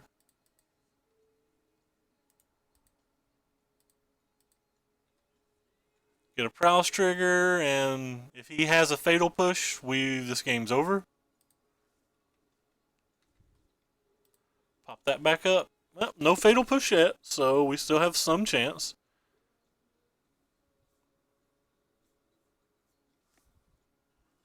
I know I could unsummon the token forever, but I wanted to deal damage of that turn. I wanted to cast the Collective Brutality that turn. Rip. So yeah, not in a great spot anymore.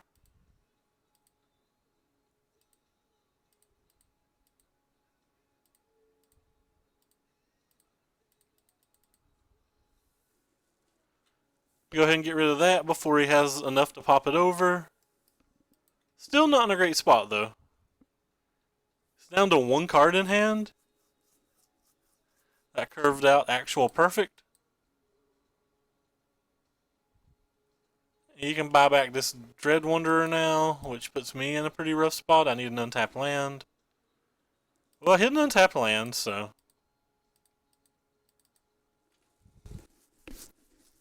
Prevent a little damage and deal 2 more to him.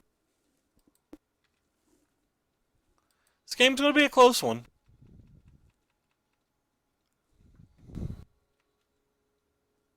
Depending on what's in his hand, it might not be close at all. Let's see where everything's coming. Alright, we'll save Chandra. Or we'll attempt to save Chandra.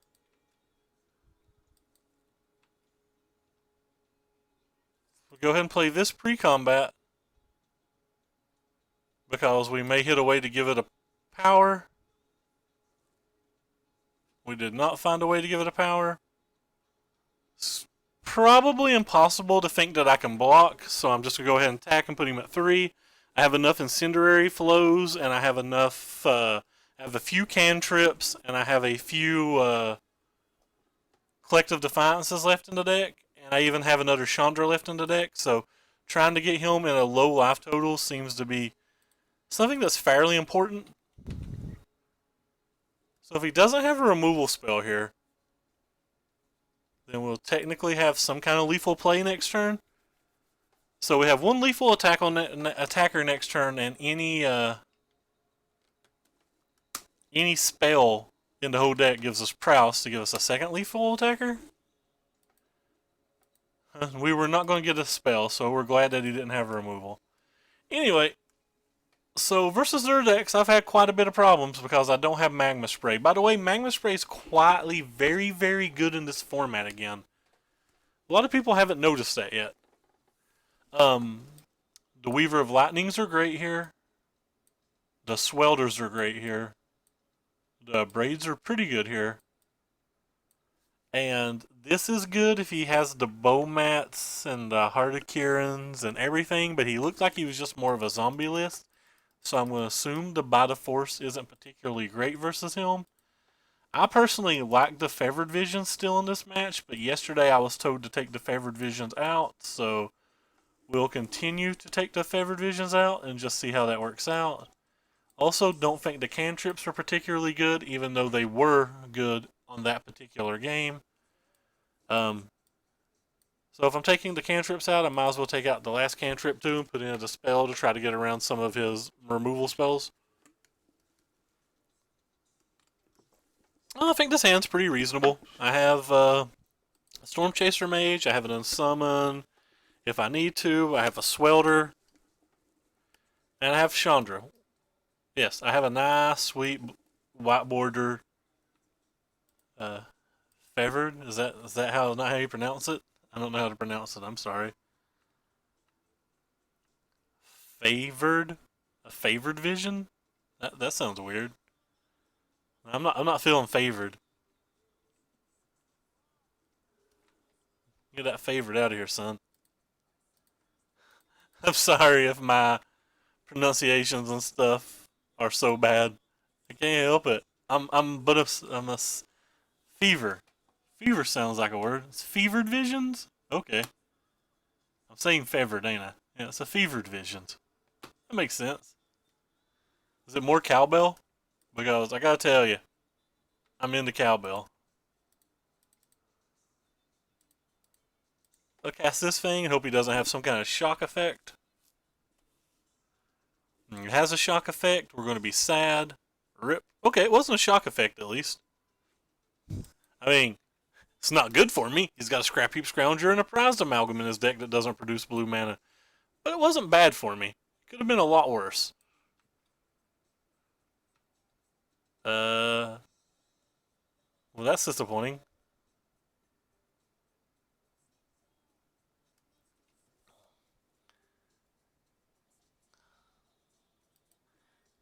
Kind of wanted second blue mana here, but so I could play this and kill this, but that doesn't really get me anywhere. I guess it gets me a Time Walk. I don't know what Time Walking does when he has 3 different ways to keep buying this back. Could put this in his hand and just not worry about this. That seems reasonable. I could play this and just tick it up to save 5 points of life, which also seems reasonable. None of my plays seem particularly good. They all just seem reasonable. Alright. I think I'm down with trying to gain 5 life.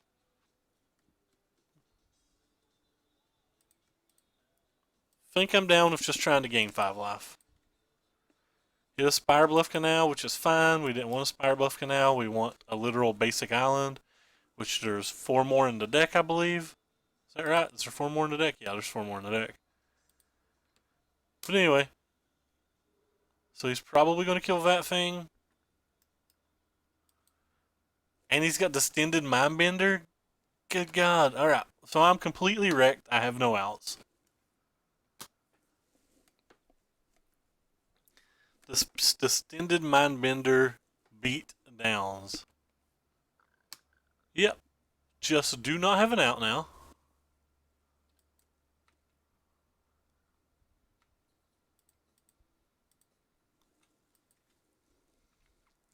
Guess I can kill the Distended Mindbender, but that doesn't really get me anywhere.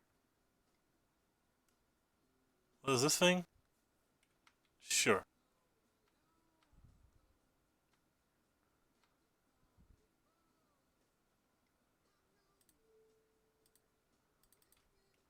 Alright, I'll try to block.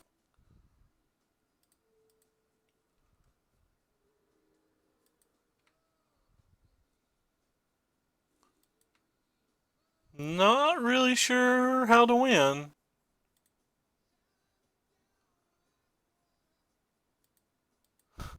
Not sure how to win. Can unsummon a Prized Amalgam back to his hand. I guess that's something.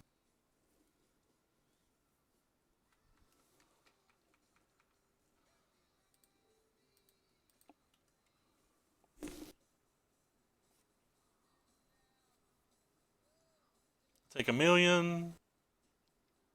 Really need Magma Sprays.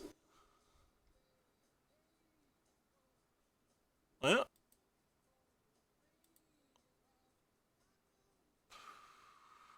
Can't even survive. Can survive the turn, but it's not worth it.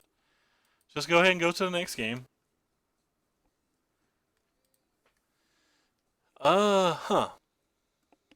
Well, none of these cards seem like they're particularly good versus what we just saw. Maybe Baral's Expertise? Might be some manner that I can play it and save a Chandra instead of just playing a Chandra to gain 5 life.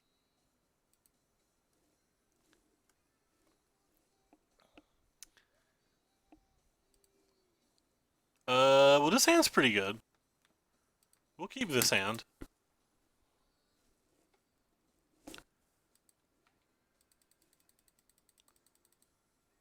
I wanna know, have you ever seen the rain So it should be a nice little race.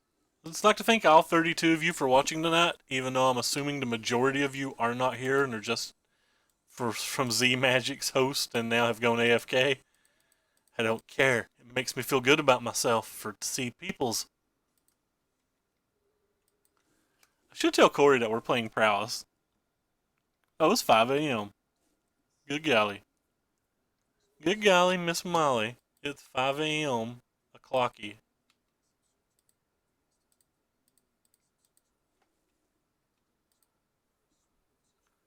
Oh, attack for 5.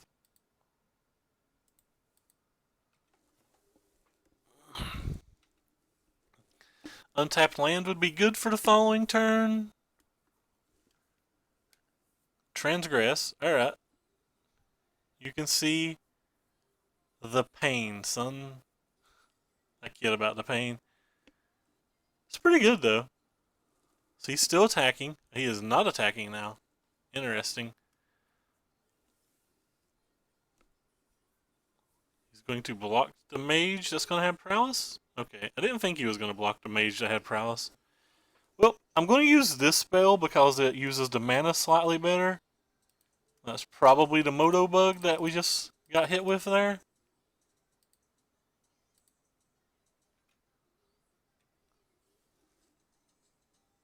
So this is an attack for 8 plus 3, puts him down to 2, so he's got to have another way to get the Incendiary flow out of my hand.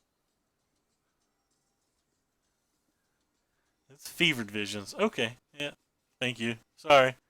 I'm not very intelligent. I feel like we got away with one there. I don't feel like we're favored versus that match. I think they just have a lot of like reoccurring threats, but we had an extremely fast draw game 3. So that worked.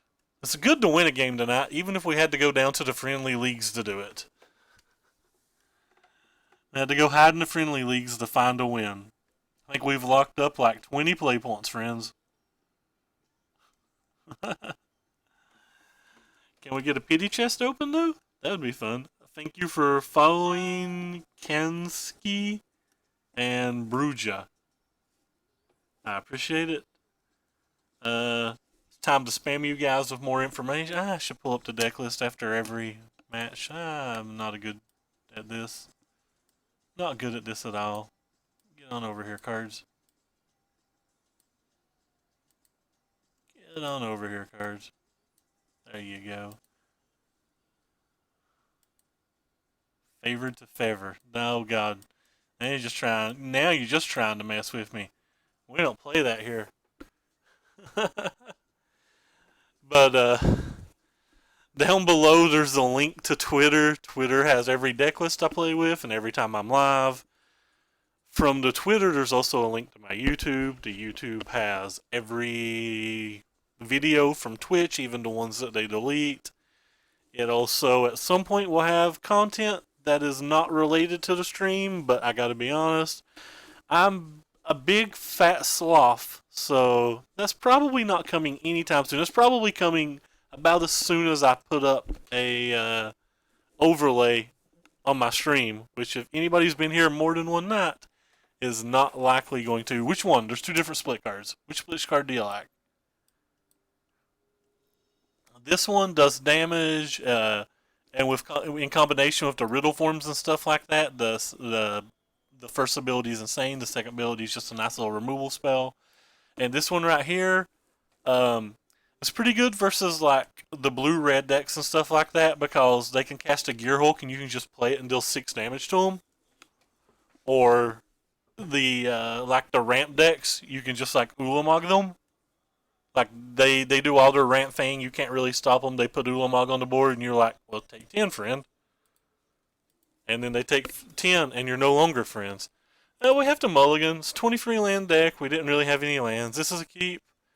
Not particularly good. Luckily, our opponent mulliganed as well.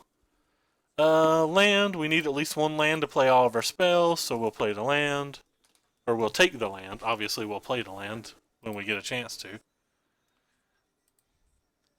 Or maybe we'll cast the land. You don't know. We get froggy up in here. I like to cast lands. So double black for Relentless Dead. Have no way to kill it so onward we go with the Riddleform. So we have an Incendiary flow, which is pretty good here. And then we have this little mage who does some things here. We'll go ahead and kill this thing. Yes. Get it out of here for goodsies. And attack. And then we can escalate the Wild Defiance on the following turn if we need to try to kill a Lord of the Curse and do a little more damage. But we're really just trying to, you'll hear me say a lot, trying to avoid our opponent having a removal spell. Our opponent having a removal spell is sad times. And we don't like to have sad times. We like to have fun times. Alright, so escalate 2 modes, damage, you and you. Yes, we'll play first. Or yes, we'll attack. So it's kind of weird that all these little aggressive decks have been getting out there because these little aggressive decks aren't that good versus the red decks. Sorry, not the red decks. The white monument decks, which is what I'm of the opinion is the most popular deck in the format. Go ahead and cycle again. Might give us some kind of information on whether we're going to kill the Diregraph or not, which going to kill the Diregraph, so that was probably a mistake by me.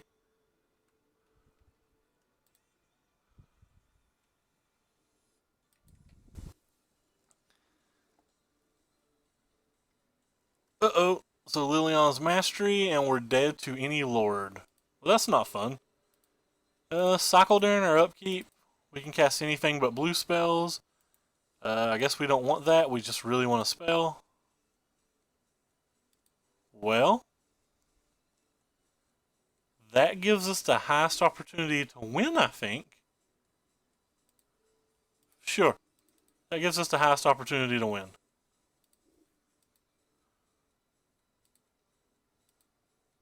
If he had a second Liliana's Mastery, we're dead no matter what. This only loses to another Lord of the Accursed. And if he has another Lord of the Accursed, we're just willing to take it. And we can cycle, so we have 2 draw spells to draw any burn spell they are in the deck. So even a shock will do it. Well, that doesn't do it. And that does do it.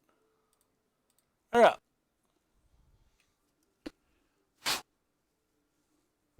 Sure, we'll make Riddleform a dude.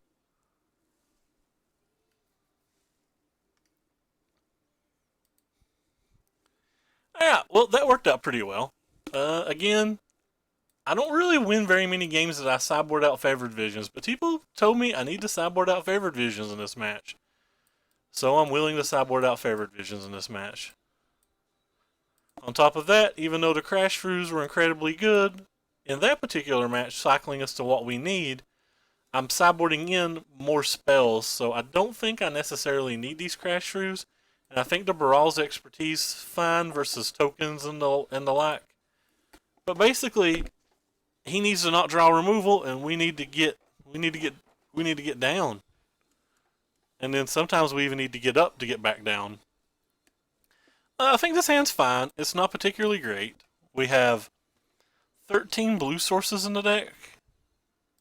14, 15 with the Highland Lakes. They're here somewhere. Yeah, Highlands Lakes. So like we can get the blue mana later, and we have 1 or 2 early removal spells, and we have something that can attack. So I believe it's reasonable just to make this type of play. He may not have anything great. Well, I'm just going to attack for the 1 and not cast any of these removal spells. Because I'm assuming he has a Fatal Push or a Grasp. Yeah. And I'm not going to cast a removal spell on just a dead Dread Wanderer. Well, I mean, I may if he makes me, but I don't want to. Sure. Alright.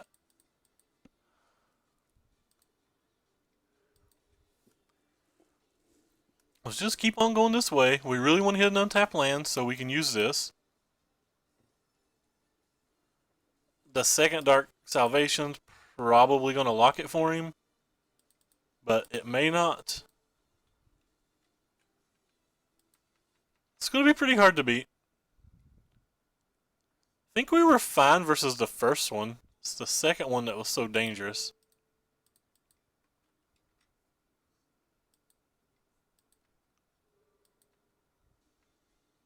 We don't have the land for that. I think it's better just to keep on casting a braid on that thing. Which, probably wrong actually. I probably should use the Collective Defiance in case we hit the untapped land that we could play this and tick up, but... Oh, his remaining 2 cards were those, which is pretty insane. So he wants to draw a card. Escalate 2 modes. So we're going to kill this thing while we can, and we're going to kill him while we can. Which sucks because any zombie he plays, he gets an additional card, but... killing the Crypt Breaker, we might not ever be able to get the Relentless Dead off the board the entire game. And that's unacceptable as well. Pretty rough shape though. The second Crypt Breaker. Could draw a Swelter to Sun. That would do some things. Alright. Well, we're going to play a Chandra and tick it up.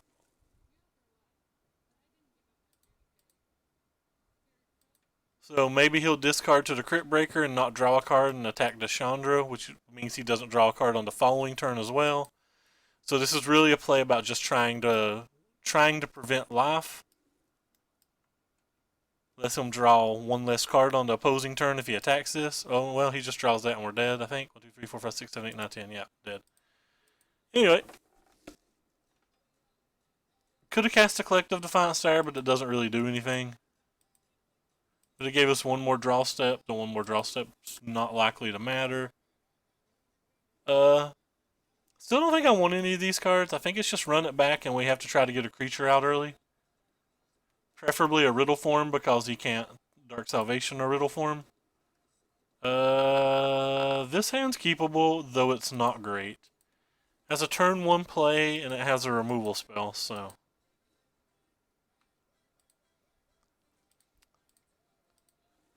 So the way I set this up, both of these Wandering Fumaroles are going to come into play tapped, unless he plays a turn 1 removal spell. Well, never mind. That card was rewarding.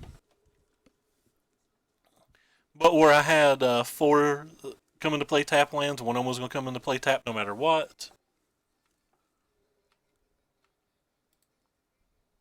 Perfect.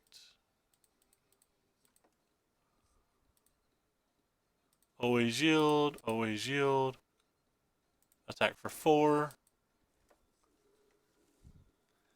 So next turn, hopefully he just plays a Lord of the Accursed. Like him playing a Lord of the Accursed is the best thing he can do for me. Well, that was bad for me, but I have Abrades in my deck. That's not an Abrade.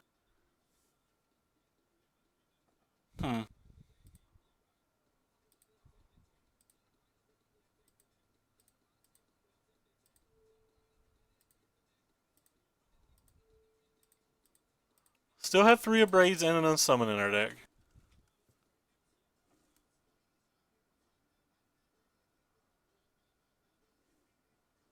What do you mean 4 lands? I don't know what you're asking. I had 2 Wandering Fumaroles, 2 Spire Bluff Canals, so no matter what, one of the lands at the end was going to have to come into play untapped. It's just not worth attacking here. Just gotta hope we draw an Abrade.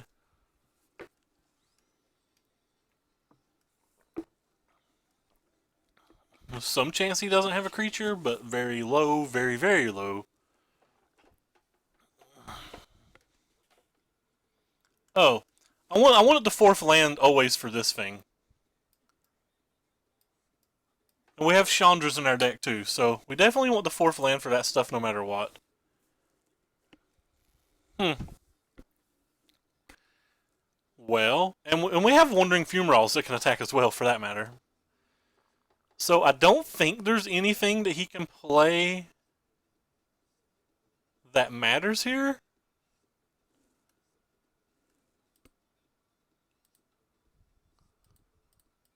There's only the 3 Collective Defiances, so I'm probably going to play the other land just so I have a chance to attack with the Fumarole if need be.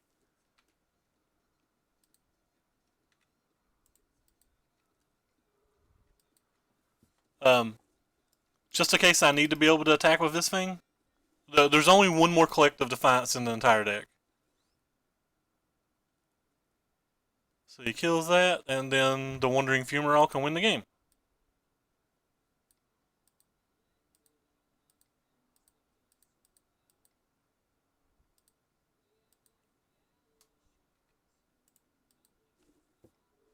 Go Wandering Fumarole. If there was more than one Collective Defiance left in my deck, I probably wouldn't have played for the Fumarole attack. But between the unsummon and stuff, I think being able to Fumarole and have the unsummon and stuff up, I was going to be able to try to get a win later. Anyway, so we beat another aggro deck. I don't think aggro decks are particularly good matches for any deck I have other than the blue-red Gearhulk deck, rather. Oh, crap. I need to keep throwing this up for people who care. The deck's pretty fun. It's reasonably strong, but it's not great. Thank you for following Rusky France, Sagio2, VV Salon. Man, why do I even say these names? Matthew Wilkie. I probably got that one right. The Real Dynasty Players. I probably got that right. And Silent Exploits. I probably got that one right. Anyway, thank you guys for following. If you guys care, there's a link to my Twitter down below, and you can see anytime I go live and things of that nature. You also can see all the deck lists I play there. You can type !deck list into chat to see what deck list I'm playing. Because I'm afraid to play this deck in a non-friendly league. We go ahead and cycle to Crash Through. I don't trust this deck. Both leagues we played earlier with real decks, we played the competitive, but like, I'm not confident that this is a real deck. Not confident this is a real deck at all. Wrecked. Wrecked, friends. This is not a good match. This is not a good match, friends. They have Monument. We pretty much straight lose. If they don't have Monument, we have some chance. But like, we just stone don't beat Monument. It gets too big too quick if it's Monument.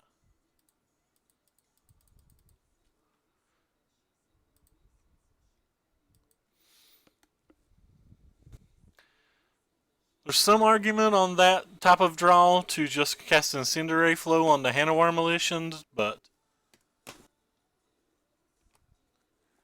she's honestly pretty reasonable. It's a Bygone Bishop. So it wasn't the one that mattered the most. Which is absolutely fine.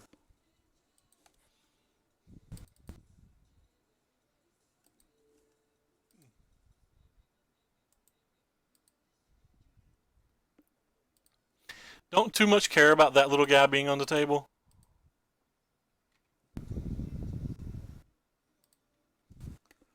Just keep beating like this. We have a blocker for the Fraven Inspector now. Oh, how tacky, opponent. You have mismatched basics. Come on, man. Mismatched basics are just not acceptable. I don't know who told our opponent this was acceptable. Just stop it. I'm kidding. You can play whatever lands you like. Obviously. I'm gonna snap block the Fraven Inspector? Okay. I didn't think the Fraven Inspector was coming to play. So I guess they're on Spell Queller then? So if they're on Spell Queller, it's probably fine just to crash through here. Get our Prowess triggers, draw our cards, see what happens.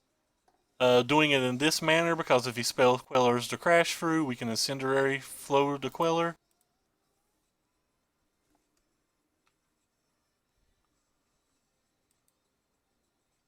Yeah, so going to attack with both things. He might flash the Queller in to do some kind of shenanigans.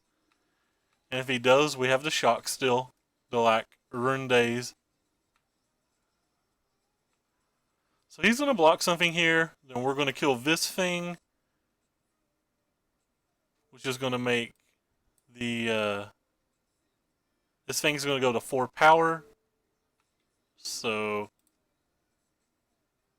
it's actually probably just better to block do the Queller because that gets more damage through.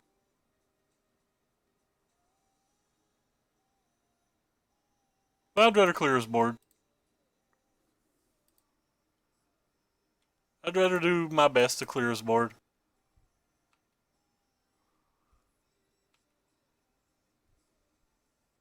I'll do 1 less damage this way. He gets to keep his Fraben Inspector, but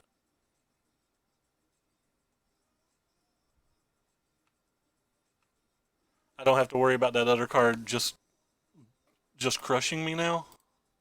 I'm going to go ahead and play this card now that we know how he blocked and everything. We missed 2 points of Prowess trigger doing it this way, but like the if we just cast this beforehand, he could have quelled it and not blocked. And just quelling it and not blocking is not that great. So I have a Wandering Fumarole. It's going to be hard for him to get under the Favored Visions mana. I guess he could cast the old big dude here. That's the old big dude. But that doesn't matter a whole lot because he's going to go down to 5 and die to the combination of the Wild Defiance and the Storm Chaser Mage. So yeah. The Favored Visions works in this match when they don't draw Monument. It doesn't work when they do draw Monument. Anyway, so as usual, we think the Swelders are good here. We think the Weaver of Lightnings are pretty good here. We think the additional 2 Abrades are fine here. I actually like bringing in the Brawl's expertise because it gives me a chance to beat a Westville Abbey. It gives me a chance to beat Angel of Sanctums. It gives me a chance to beat Gideon, though I don't think they should be sideboarding Gideon in. That doesn't mean that they won't. I've went back and forth on this. It can kill a couple clues and it can kill the monuments, but a lot of times it does literal nothing. The Favored Visions were by force, yeah. That's what I was going to talk about next. It can kill clues, it can kill the monument, but sometimes it's just dead in your hand, whereas the braids are never dead in your hand. They can always at least target a creature. Typically in this match, I like Favored Visions, but again, the people who were watching me stream last night swear that I shouldn't be playing Favored Visions, so we'll trust and see what they say. I don't think the Crash Through is particularly good in this match either. I don't think the Crash Through is particularly good in the deck. Like, it's not bad, but I don't think it's good either. So that leaves me with 1 more card to sideboard out. On the draw, I'd probably not aggressive enough to want the Insult, so we're going to sideboard the Insult out as well.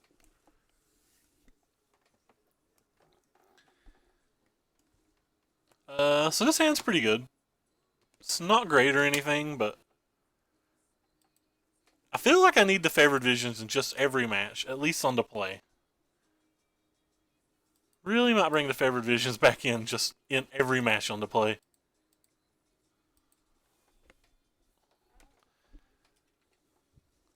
The cool thing about all my little dudes is they survive dusk.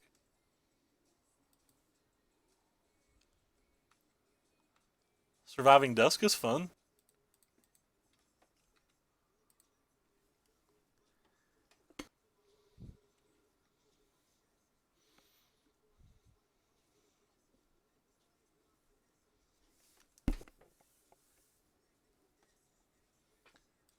Let's take our 2 and wait to see what happens.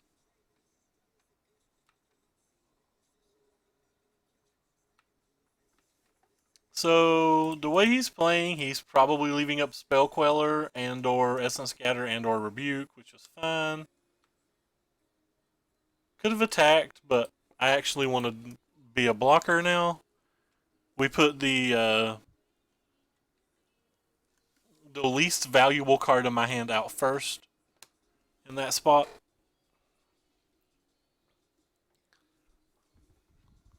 Babe. So,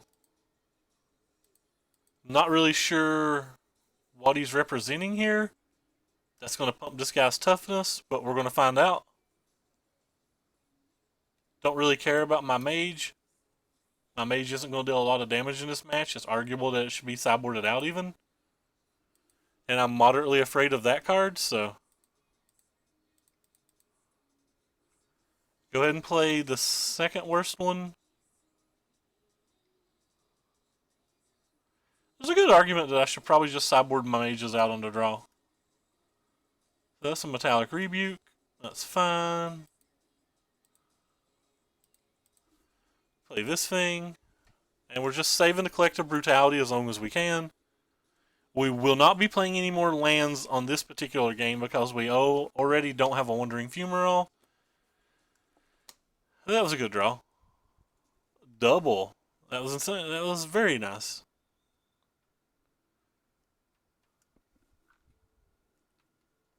And the Bifrost is going to do nothing at the moment. Probably just going to cycle it for 2 cards now. 2 modes. I want to draw 2 new cards. I want to kill one of his creatures.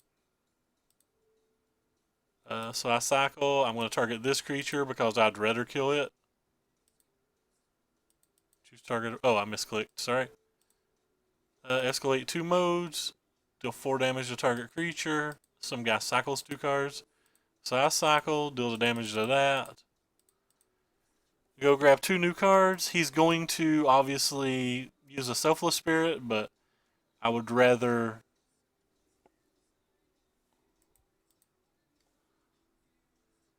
Can't kill the Queller because of the... Oh, the Queller's going to die anyway because of the Skullscard Mage.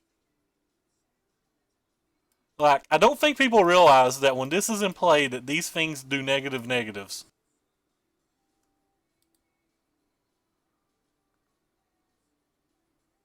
So we get our little dude back. People just don't realize that.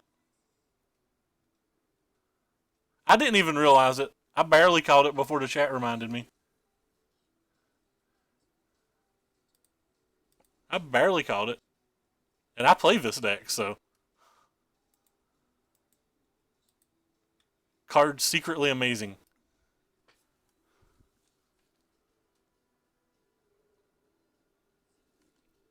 Yep, good call, chat. I did not think about that.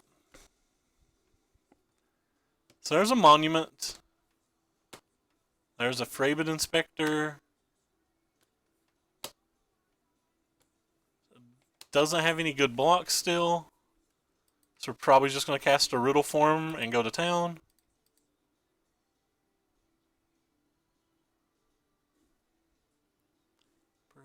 Breaking our habit.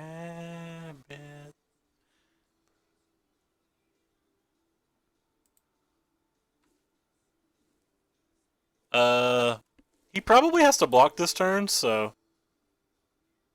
there might not be any reason to do this. I'm not sure. Not sure if there's a reason to actually cast this or not. So if I attack with this, he can block with them all and trade for 2 of his things. He just doesn't have a good block, so if he doesn't have a good block, there's no reason to get greedy with the flow, I don't think.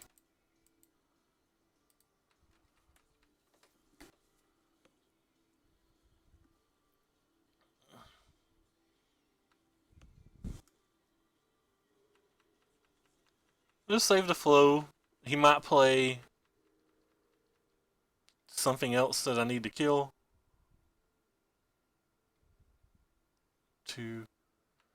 Yeah, like killing that's better than what we were doing if given the opportunity. That's another Selfless Spirit, which means he doesn't have the lands for Westvale Abbey, which is good. I gotta turn my music back on.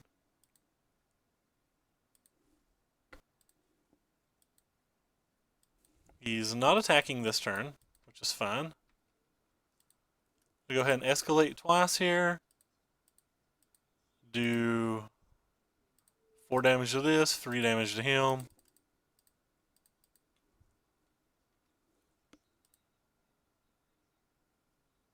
Just punch all of my things through. Not going to attack with the mage, obviously. Yes. And he didn't make the same play he did last time, which is fine. Can't attack with the mage, though. Just attack with those guys. He again doesn't have any good blocks. He can't Westveil this following turn. So he's just going to chump and save his other guy, take 2.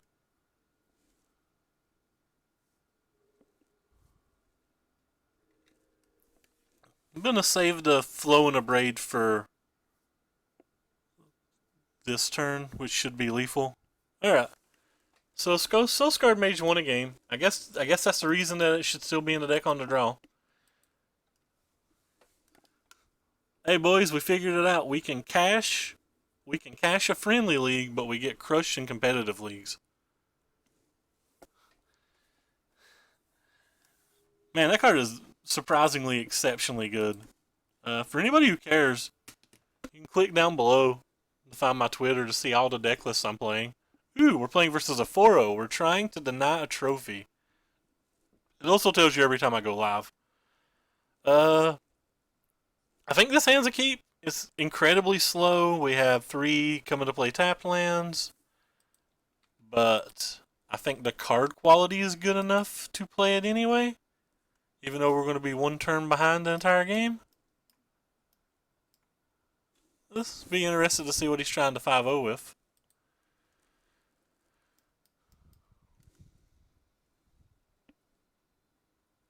So it's Teamer, but is it Teamer Energy, Teamer Emerge, or just Teamer Good Stuff I Own? Could be any of them. If he untaps and plays a Lone Tusk Cub, I don't like our odds. I'll say that. Yeah, showed us the same mountain again. Big money, no Lone Tusk Cubberoo. Alright. Well, he killed that thing, which obviously isn't ideal, but doesn't make me cry either. So we on the following turn, if he doesn't play a Whirler Virtuoso, we can kill anything he plays with the Chandra, which is good. Not great.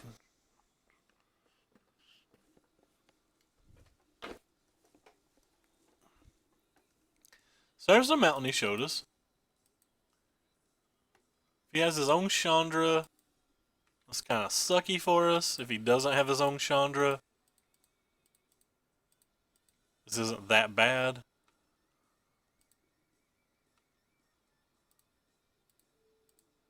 Opponent has very good latency. I'm not lagging at all versus him. Like, it seems to like be going back and forth. Even like usually, even when you press F6, it takes a while for each computer to recognize. But like, opponent has a very good connection. Not having any problems whatsoever.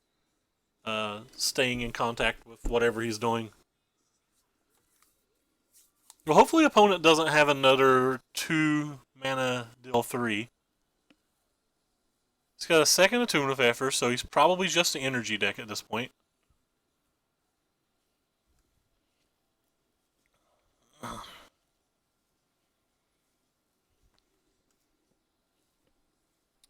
Probably just the energy deck. Hopefully there's no quick Glorybringer. 3 mana for a Whirler. That's pretty good. He's got 9 energy for that, so this Chandra is not lone for the world, friends.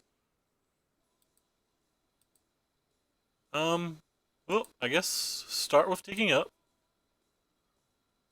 Let's see what we get. Well, we get an Incendiary Flow, so target that thing.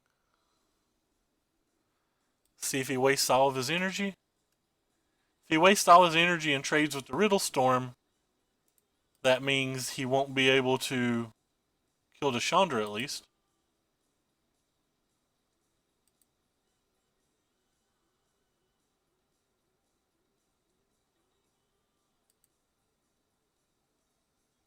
Sure, Riddlestorm's getting big.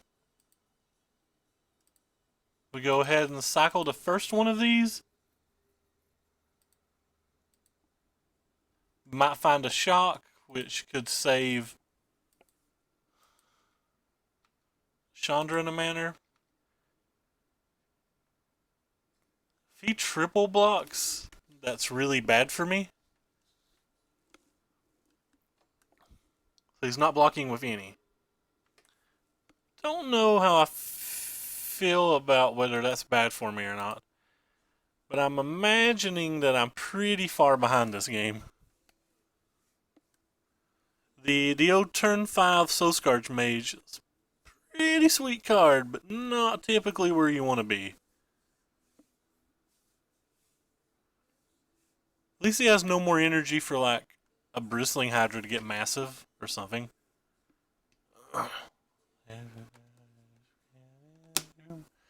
So he's still not blocking. Alright, no blockerini.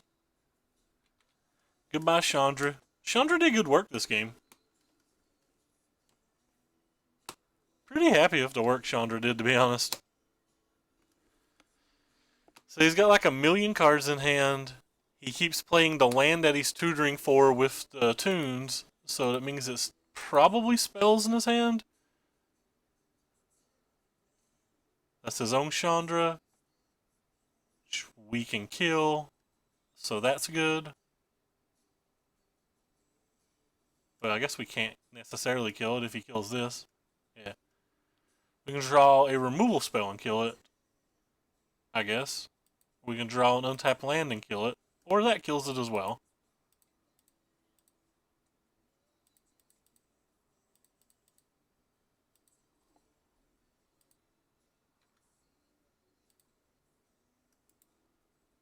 I think I have to kill it. It prevents 5 damage for him, but we're not in particularly great shape here. Hopefully he can only play 1 threat. His threat is a Glorybringer, so we're not even happy that he got to play the 1. Rip. That's a million damage. Alright, so let's start with this thing and see what we get.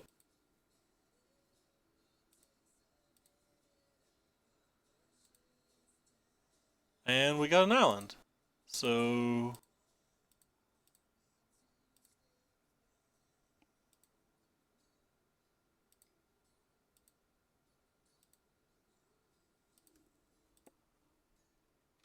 attacking for 7.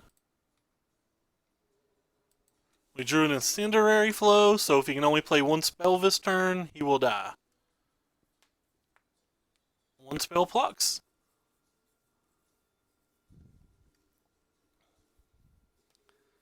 Incendiary Flow about to do work, maybe? If he plays 2 spells this turn, that's probably good for us because of the Riddlestorm. Interesting. Alright, well, let's see what he's got. Hopefully it's not a negate. It's probably hard for him to beat the Riddlestorm, the negate, and the Wandering Fumarole attack. Yes. Do you have a way to beat the negate? Negate? Negataru? No. Nice. Well, I have literally 0 idea how to sideboard versus this deck. The spells don't seem good, negates don't seem good, Bite of Force doesn't seem good. Abrades seem fine, there's just more removal spells. Not sure how I feel about Sweltering Suns. Not sure how I feel about this side of the board. Like, this side of the board all seems like it does something versus him. What do I want to sideboard out, though, is what I guess I should think about first. I'm fine with sideboarding out these. I'm fine sideboarding out that, especially on the draw. On the play, I might want that card back. So that gives us room for 3 cards. The Brawl's Expertise has some value. The Sweltering Suns have some value. I don't think I'm willing to sideboard out anything else. I think the Shocks are fine. I think all the removal are fine. I think the Unsummons are fine. The Unsummons might not be very good. So it's between Sweltering. At least 2 of the Swelterings are probably coming in. Yeah. I agree with you, Skill Brett. I don't know if I want the 3rd Sweltering or if I want the Brawl's Expertise. Might take the Brawl's Expertise for the last one.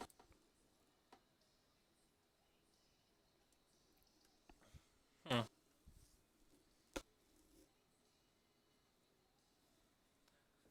Maybe the Brawls?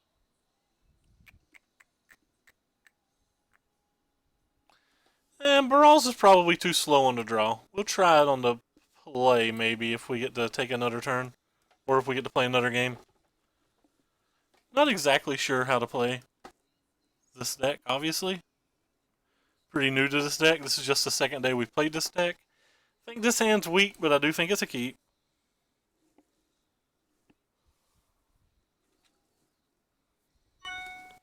Thank you for following G or Gnarl LOL. Is that for the character Gnar? I used to play some League of Legends. I've not played too much since I hurt my hand, but I think it's a good game.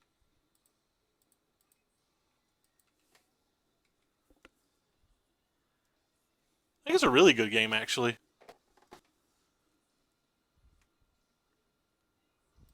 Alright then. Slowscard Mage can't stop, won't stop.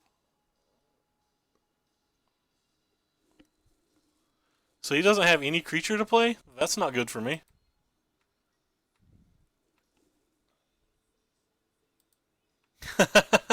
Fair enough. Fair enough, man. The character's really fun, though, and his gentleman skin is hilarious. Not a whole lot of skins better than his gentleman skin. Hey, we get to do a fun thing. Go ahead and kill that before he has the energy in the bank.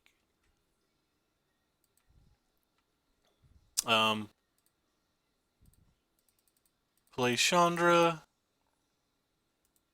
Go ahead and always trigger that. Tick up. We do not want to cast a raid. No, we did some damage. Thanks for following, though. Do you play League of Legends at all, or are you just aware of it because of it haunting you, as you said? So hopefully no Glorybringer. Well, no Glorybringer. Okay.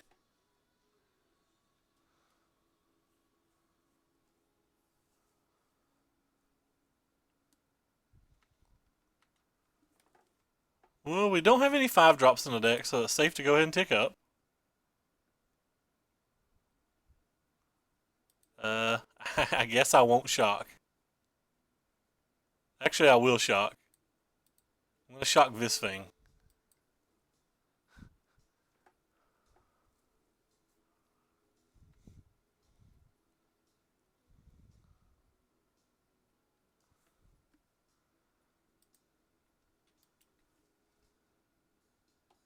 How good are you? Like, what's your rank?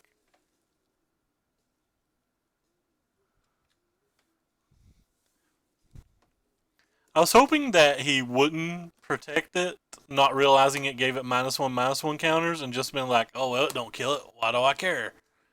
But I'm not that lucky. Oh, God. And now this thing has trample. Rip. So this Chandra's dead. This Chandra's so very, very dead.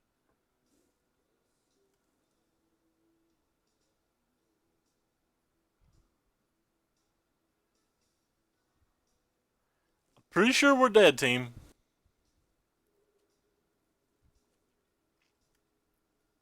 He didn't kill Chandra. Alright. Well, I'll deal exactly 2 more damage before this game's over.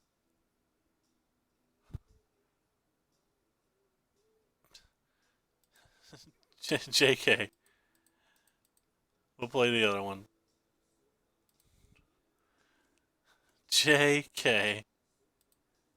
Play a land in case we hit something. Nope.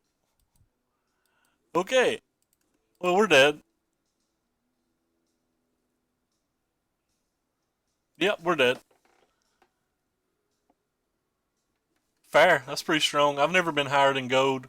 I sometimes get gold to get the skin, and then I generally quit playing after I get gold. I've never played a ranked game past gold, I guess is the easiest way to put it. Alright, well, that all went pretty poorly. Let's bring this Brawls back in, see if it does anything. Or if our opponent's going to get the easy 5-0. I don't even play. It's kind of weird. If I play ranked and I win, I'm happy. If I play ranked and I lose, and I don't care if it's my fault, somebody else's fault, the internet going out, I just get furious, man. If I play normals and lose, I don't care at all. Like, it never bothers me. I think this hand's a keep, but this hand's not particularly good. If we draw a land and slam the favored visions and he has nothing, that's pretty nice, but the odds of that happening are pretty decent. We have 23 lands. If he doesn't have an attune and we get to snap something sweet with the shock, that's pretty nice too.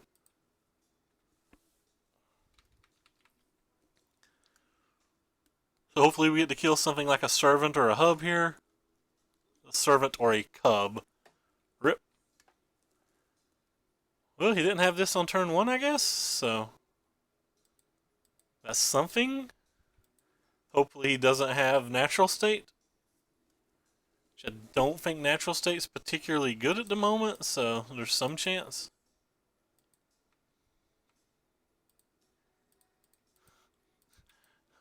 Do work, little favored visions. You're all we have.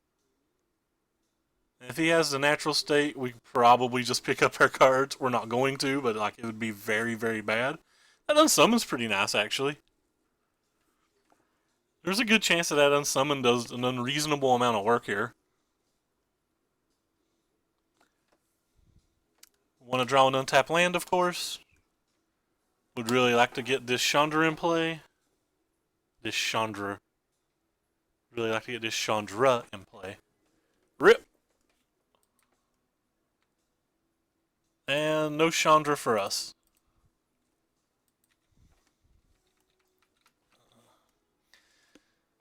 So yeah, it's pretty not okay, friends.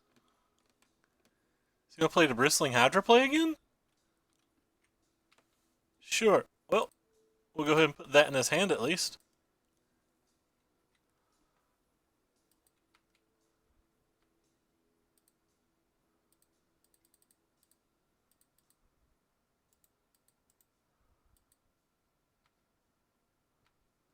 Gives us a 1-turn reprieve. Rip. Would have loved to cast that, but him at 22 life, this is pretty bad for us.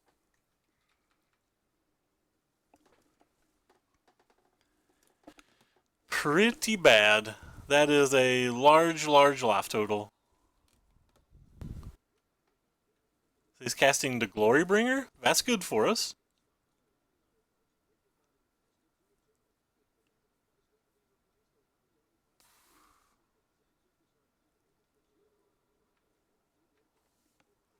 Oh, well, tick Chandra up again. I guess we go ahead and kill this thing.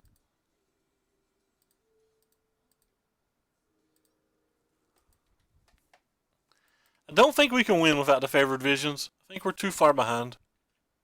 Like, he still has 6 cards in hand and we can deal 7 damage. That's probably not getting us anywhere. Yeah, that's a Bristling Hydra I can't really do anything about either.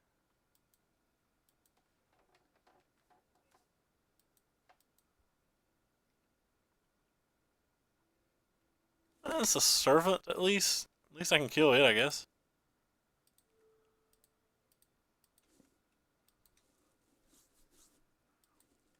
I didn't draw any of our creatures that can attack, so. Well, that card looks miserable in this spot, so let's go ahead and exile the top card of our library and see what happens. Nothing. Alright, well, let's cycle this and see if we can find something. Nothing again. Alright. Eh. So yeah, we're dead. Can't beat the Bristling Hydra.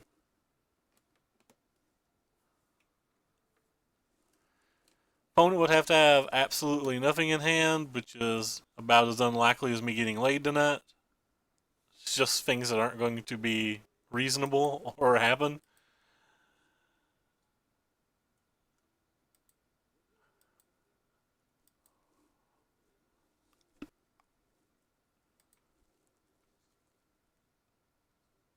Alright, well.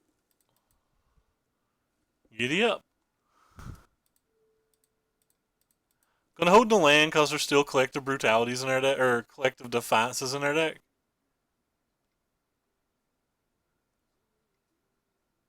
Rip. I'll miss you, Mr. Stormchaser Mage.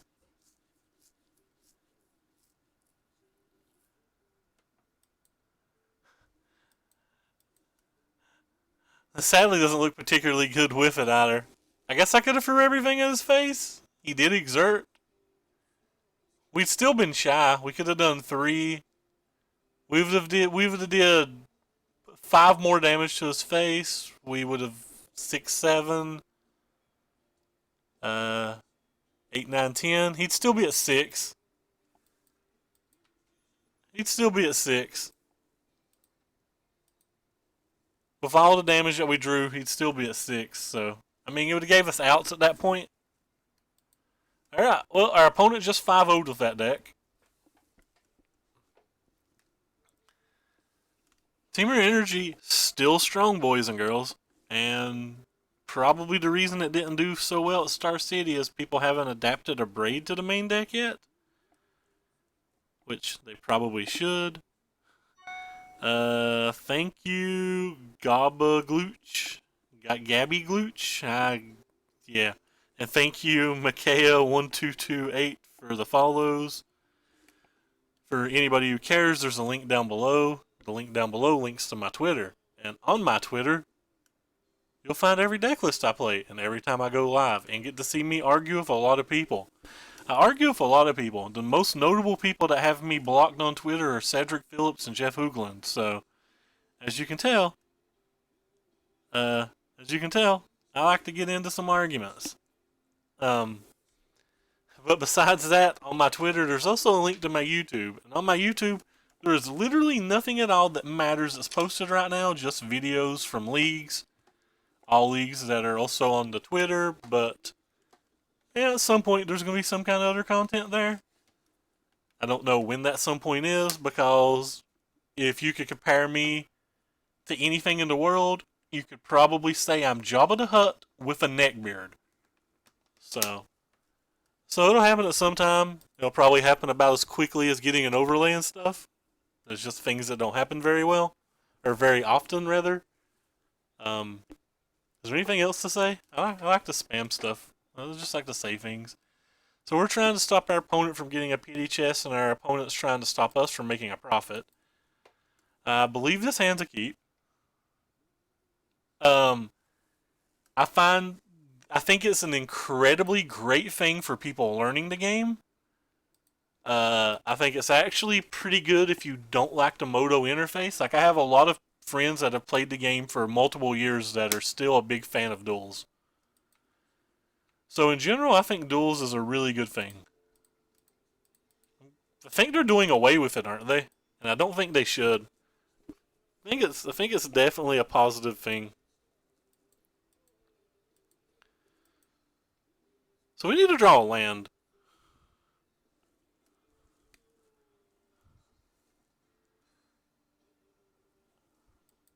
Need to draw a land. Alright, well, I'm going to slam this. It's generally one of the better ways to beat them. We're light on cards. We need to draw some more removal. We need to draw some more lands. So don't think killing a 1/1 Walking Ballista does much. Not killing the Walking or casting the Ghost Guard Mage doesn't do much either. So yeah, yeah. I don't think that's. I really think that's one of those things that they should rethink. And we missed our land drop, which is miserable, friends. Just miserable, miserable. I guess we have to kill this thing then. If he has a Verdus Gearhulk, we're just not going to win. But missed a bunch of land drops, so what can we do? And by a bunch of land drops, I mean we've missed one so far, but this is a Verdus Gearhulk. The game's just over. At least it's not a Verdus Gearhulk, so we have some more chances. Well, that's also not a land that comes into play tapped. Alright, well, I guess we'll start with this. Maybe we'll draw something that matters. We did not draw anything that matters. And our opponent's under Defavored Vision's damage now, which is just miserable for me. Alright, well, bounce this to his hand, I guess. He's going to kill this in response. All bad things for me. So, no blocky this turn. Puts me in some pretty rough spots because he can turn this into a 5 now. Which means I need to draw another thingy to just even deal with that.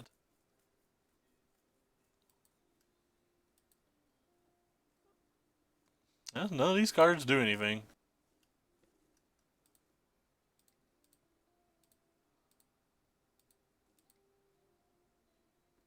Play Chandra to try to prevent some damage.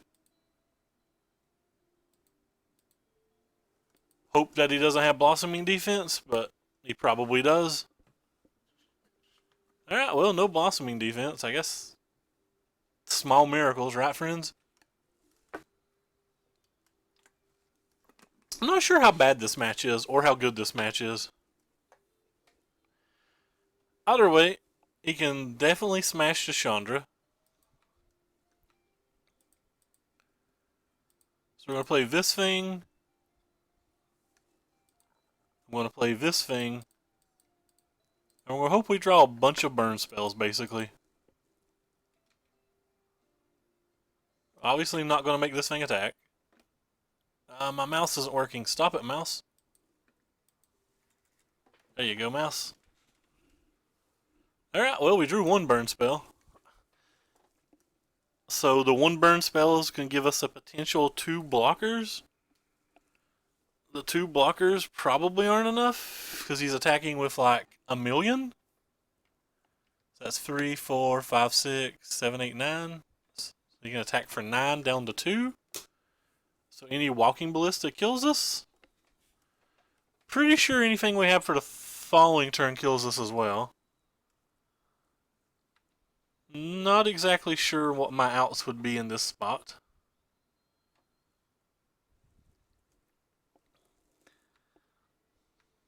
Not sure what our outs are.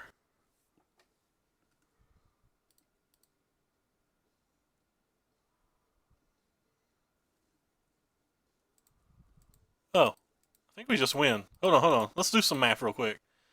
So if I play this thing, this does 6, this does 10. So yeah. Sweet. We figured it out. yeah, I figured it out. I about missed that, man. I about missed that. I came damn close to missing that.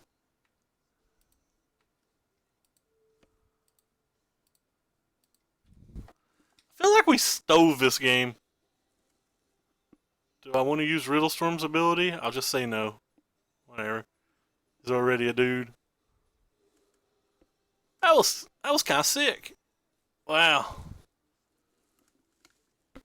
I can't believe how close I come to missing that. Alright, well. I guess Baral's expertise has to be good versus his deck.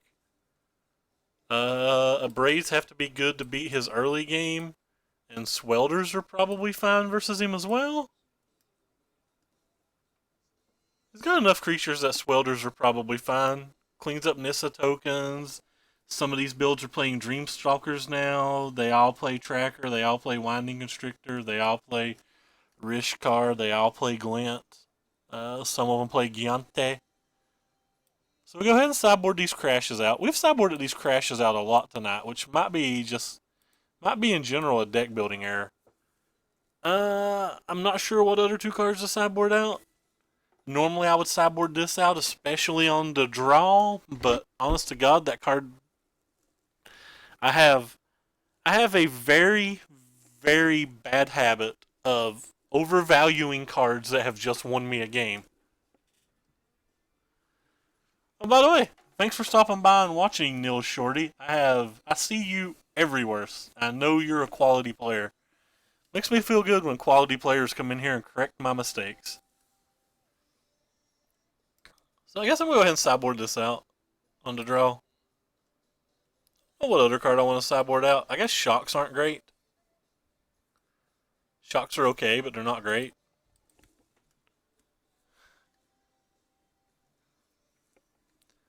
Well, this hand has a Riddle Storm and a bunch of removal spells, so I guess we'll try it, but it doesn't have a Favored Visions. I feel like I don't win very many games without a Favored Vision, so we'll see how this plays out. Yeah, I'm not a particularly good streamer. I've only been doing it a couple weeks. I did stream several years ago. My stream's actually where I met Jabberwocky. Um, but I'm trying to get into it and trying to enjoy it. Uh, there's a mod in here who is from my local place, just a graphic editor for our local newspaper, who's going to make me a layout and stuff. But like, I keep putting him off because honestly, anytime I'm on Moto, I just want to play more Magic. You know, like I just want to play more. I'm not sure how much I care about this card. Not sure how much I care about that card at all. Like, I could kill this thing right now, but I don't know if I need to kill it. I probably need to kill it. It's probably worth killing. Alright, we'll kill it.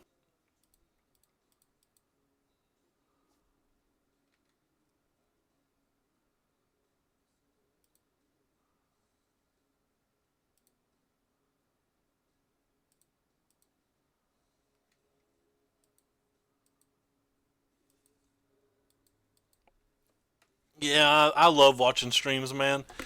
I'm kind of weird. Like, I love Magic. I love Magic an extreme amount, but for some reason, just being on a computer is so anti-personal that I can't enjoy playing on a computer at all, doing anything on a computer at all, unless uh, unless I'm talking to people. And most of my friends now, sorry, Intensity TV. Most of my friends now are like have jobs and they're like getting more and more into the real world, getting married and stuff. So like they just can't sit around and keep me company on Skype. You know, like years ago when I grinded Moto a lot, it was just me sitting in Skype, chatting with a taking talking with a crap ton of people all the time from like World of Warcraft guilds, and then it was Path of Exile and League of Legends a little bit, and Ultima Online, things like that, and then like so like now it's just now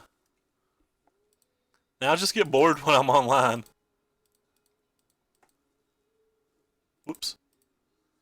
So now that I don't have people to talk to in Skype and stuff, having to stream at all, just talking to people gives me a reason to log on Moto. It's like, hello, Moto. It's like watching someone realize. I have never been on an airplane in my life. I am like 6'4", 300 pounds. Sorry, 6'4", 400 pounds. I have a giant neck beard. I'm sure I'd scare little old ladies. There's just no way I'm getting on a plane. Nobody can make me get on a plane. It's not happening. I will never try to qualify for a pro tour that's not in driving distance. There was a local pro tour qualifier this last weekend. And I was like, that's not in driving distance. I am not going. You can go away. So that's another walking ballista? Sure.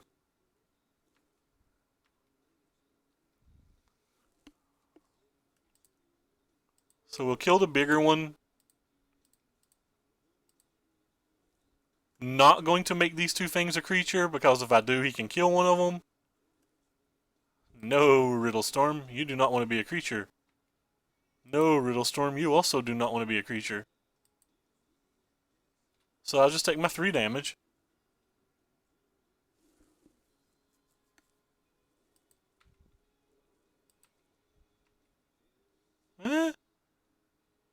Rip. Kind of want to kill this thing and attack for 6, but that might be too aggressive. You could just cast Verdus Gearhulk if I do that, and like, I'm dead.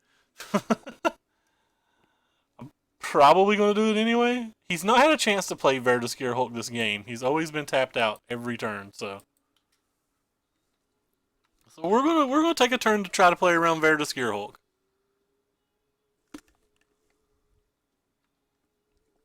See what he does with the tokens.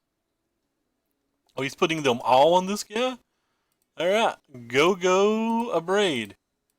You are our favorite Abrade. Go Abrade, you are our favorite Abrade. Alright, well, opponent's done. We did it, boys.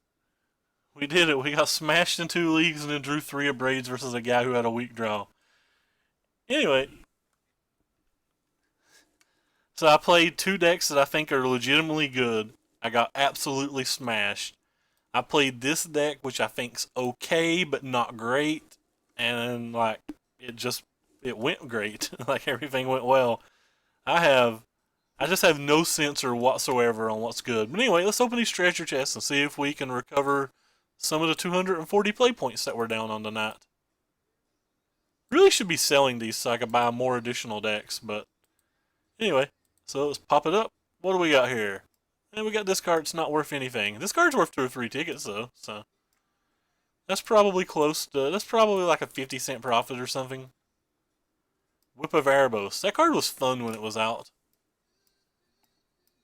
What do we got here? Play the next one. Ooh, pretty stomping ground. It's not worth anything because it's Magic Online, but it's still kind of pretty. It's probably worth like $1 maybe. Maybe 2. I don't know. E-Price Stomping Ground. It's definitely not worth much. Expeditions $9.93. Good lord. Well, we actually made money off these then.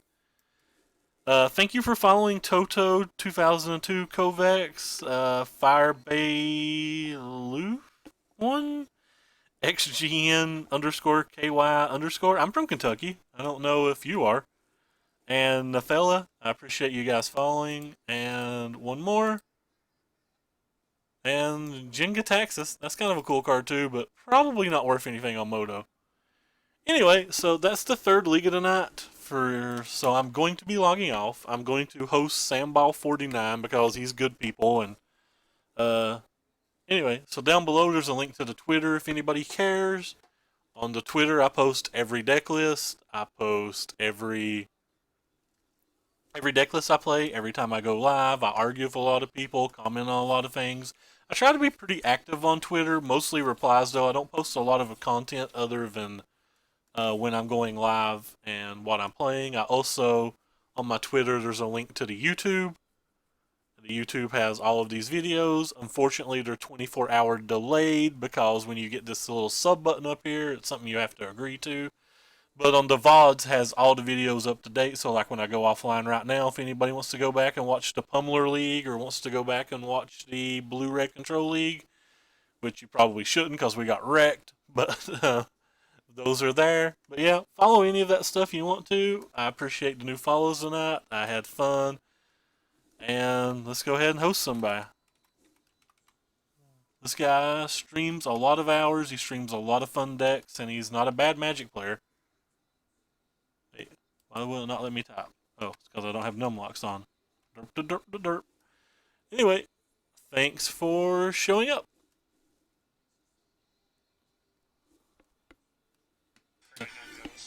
Ah! You didn't hear that. Maybe I typed it wrong. There we go.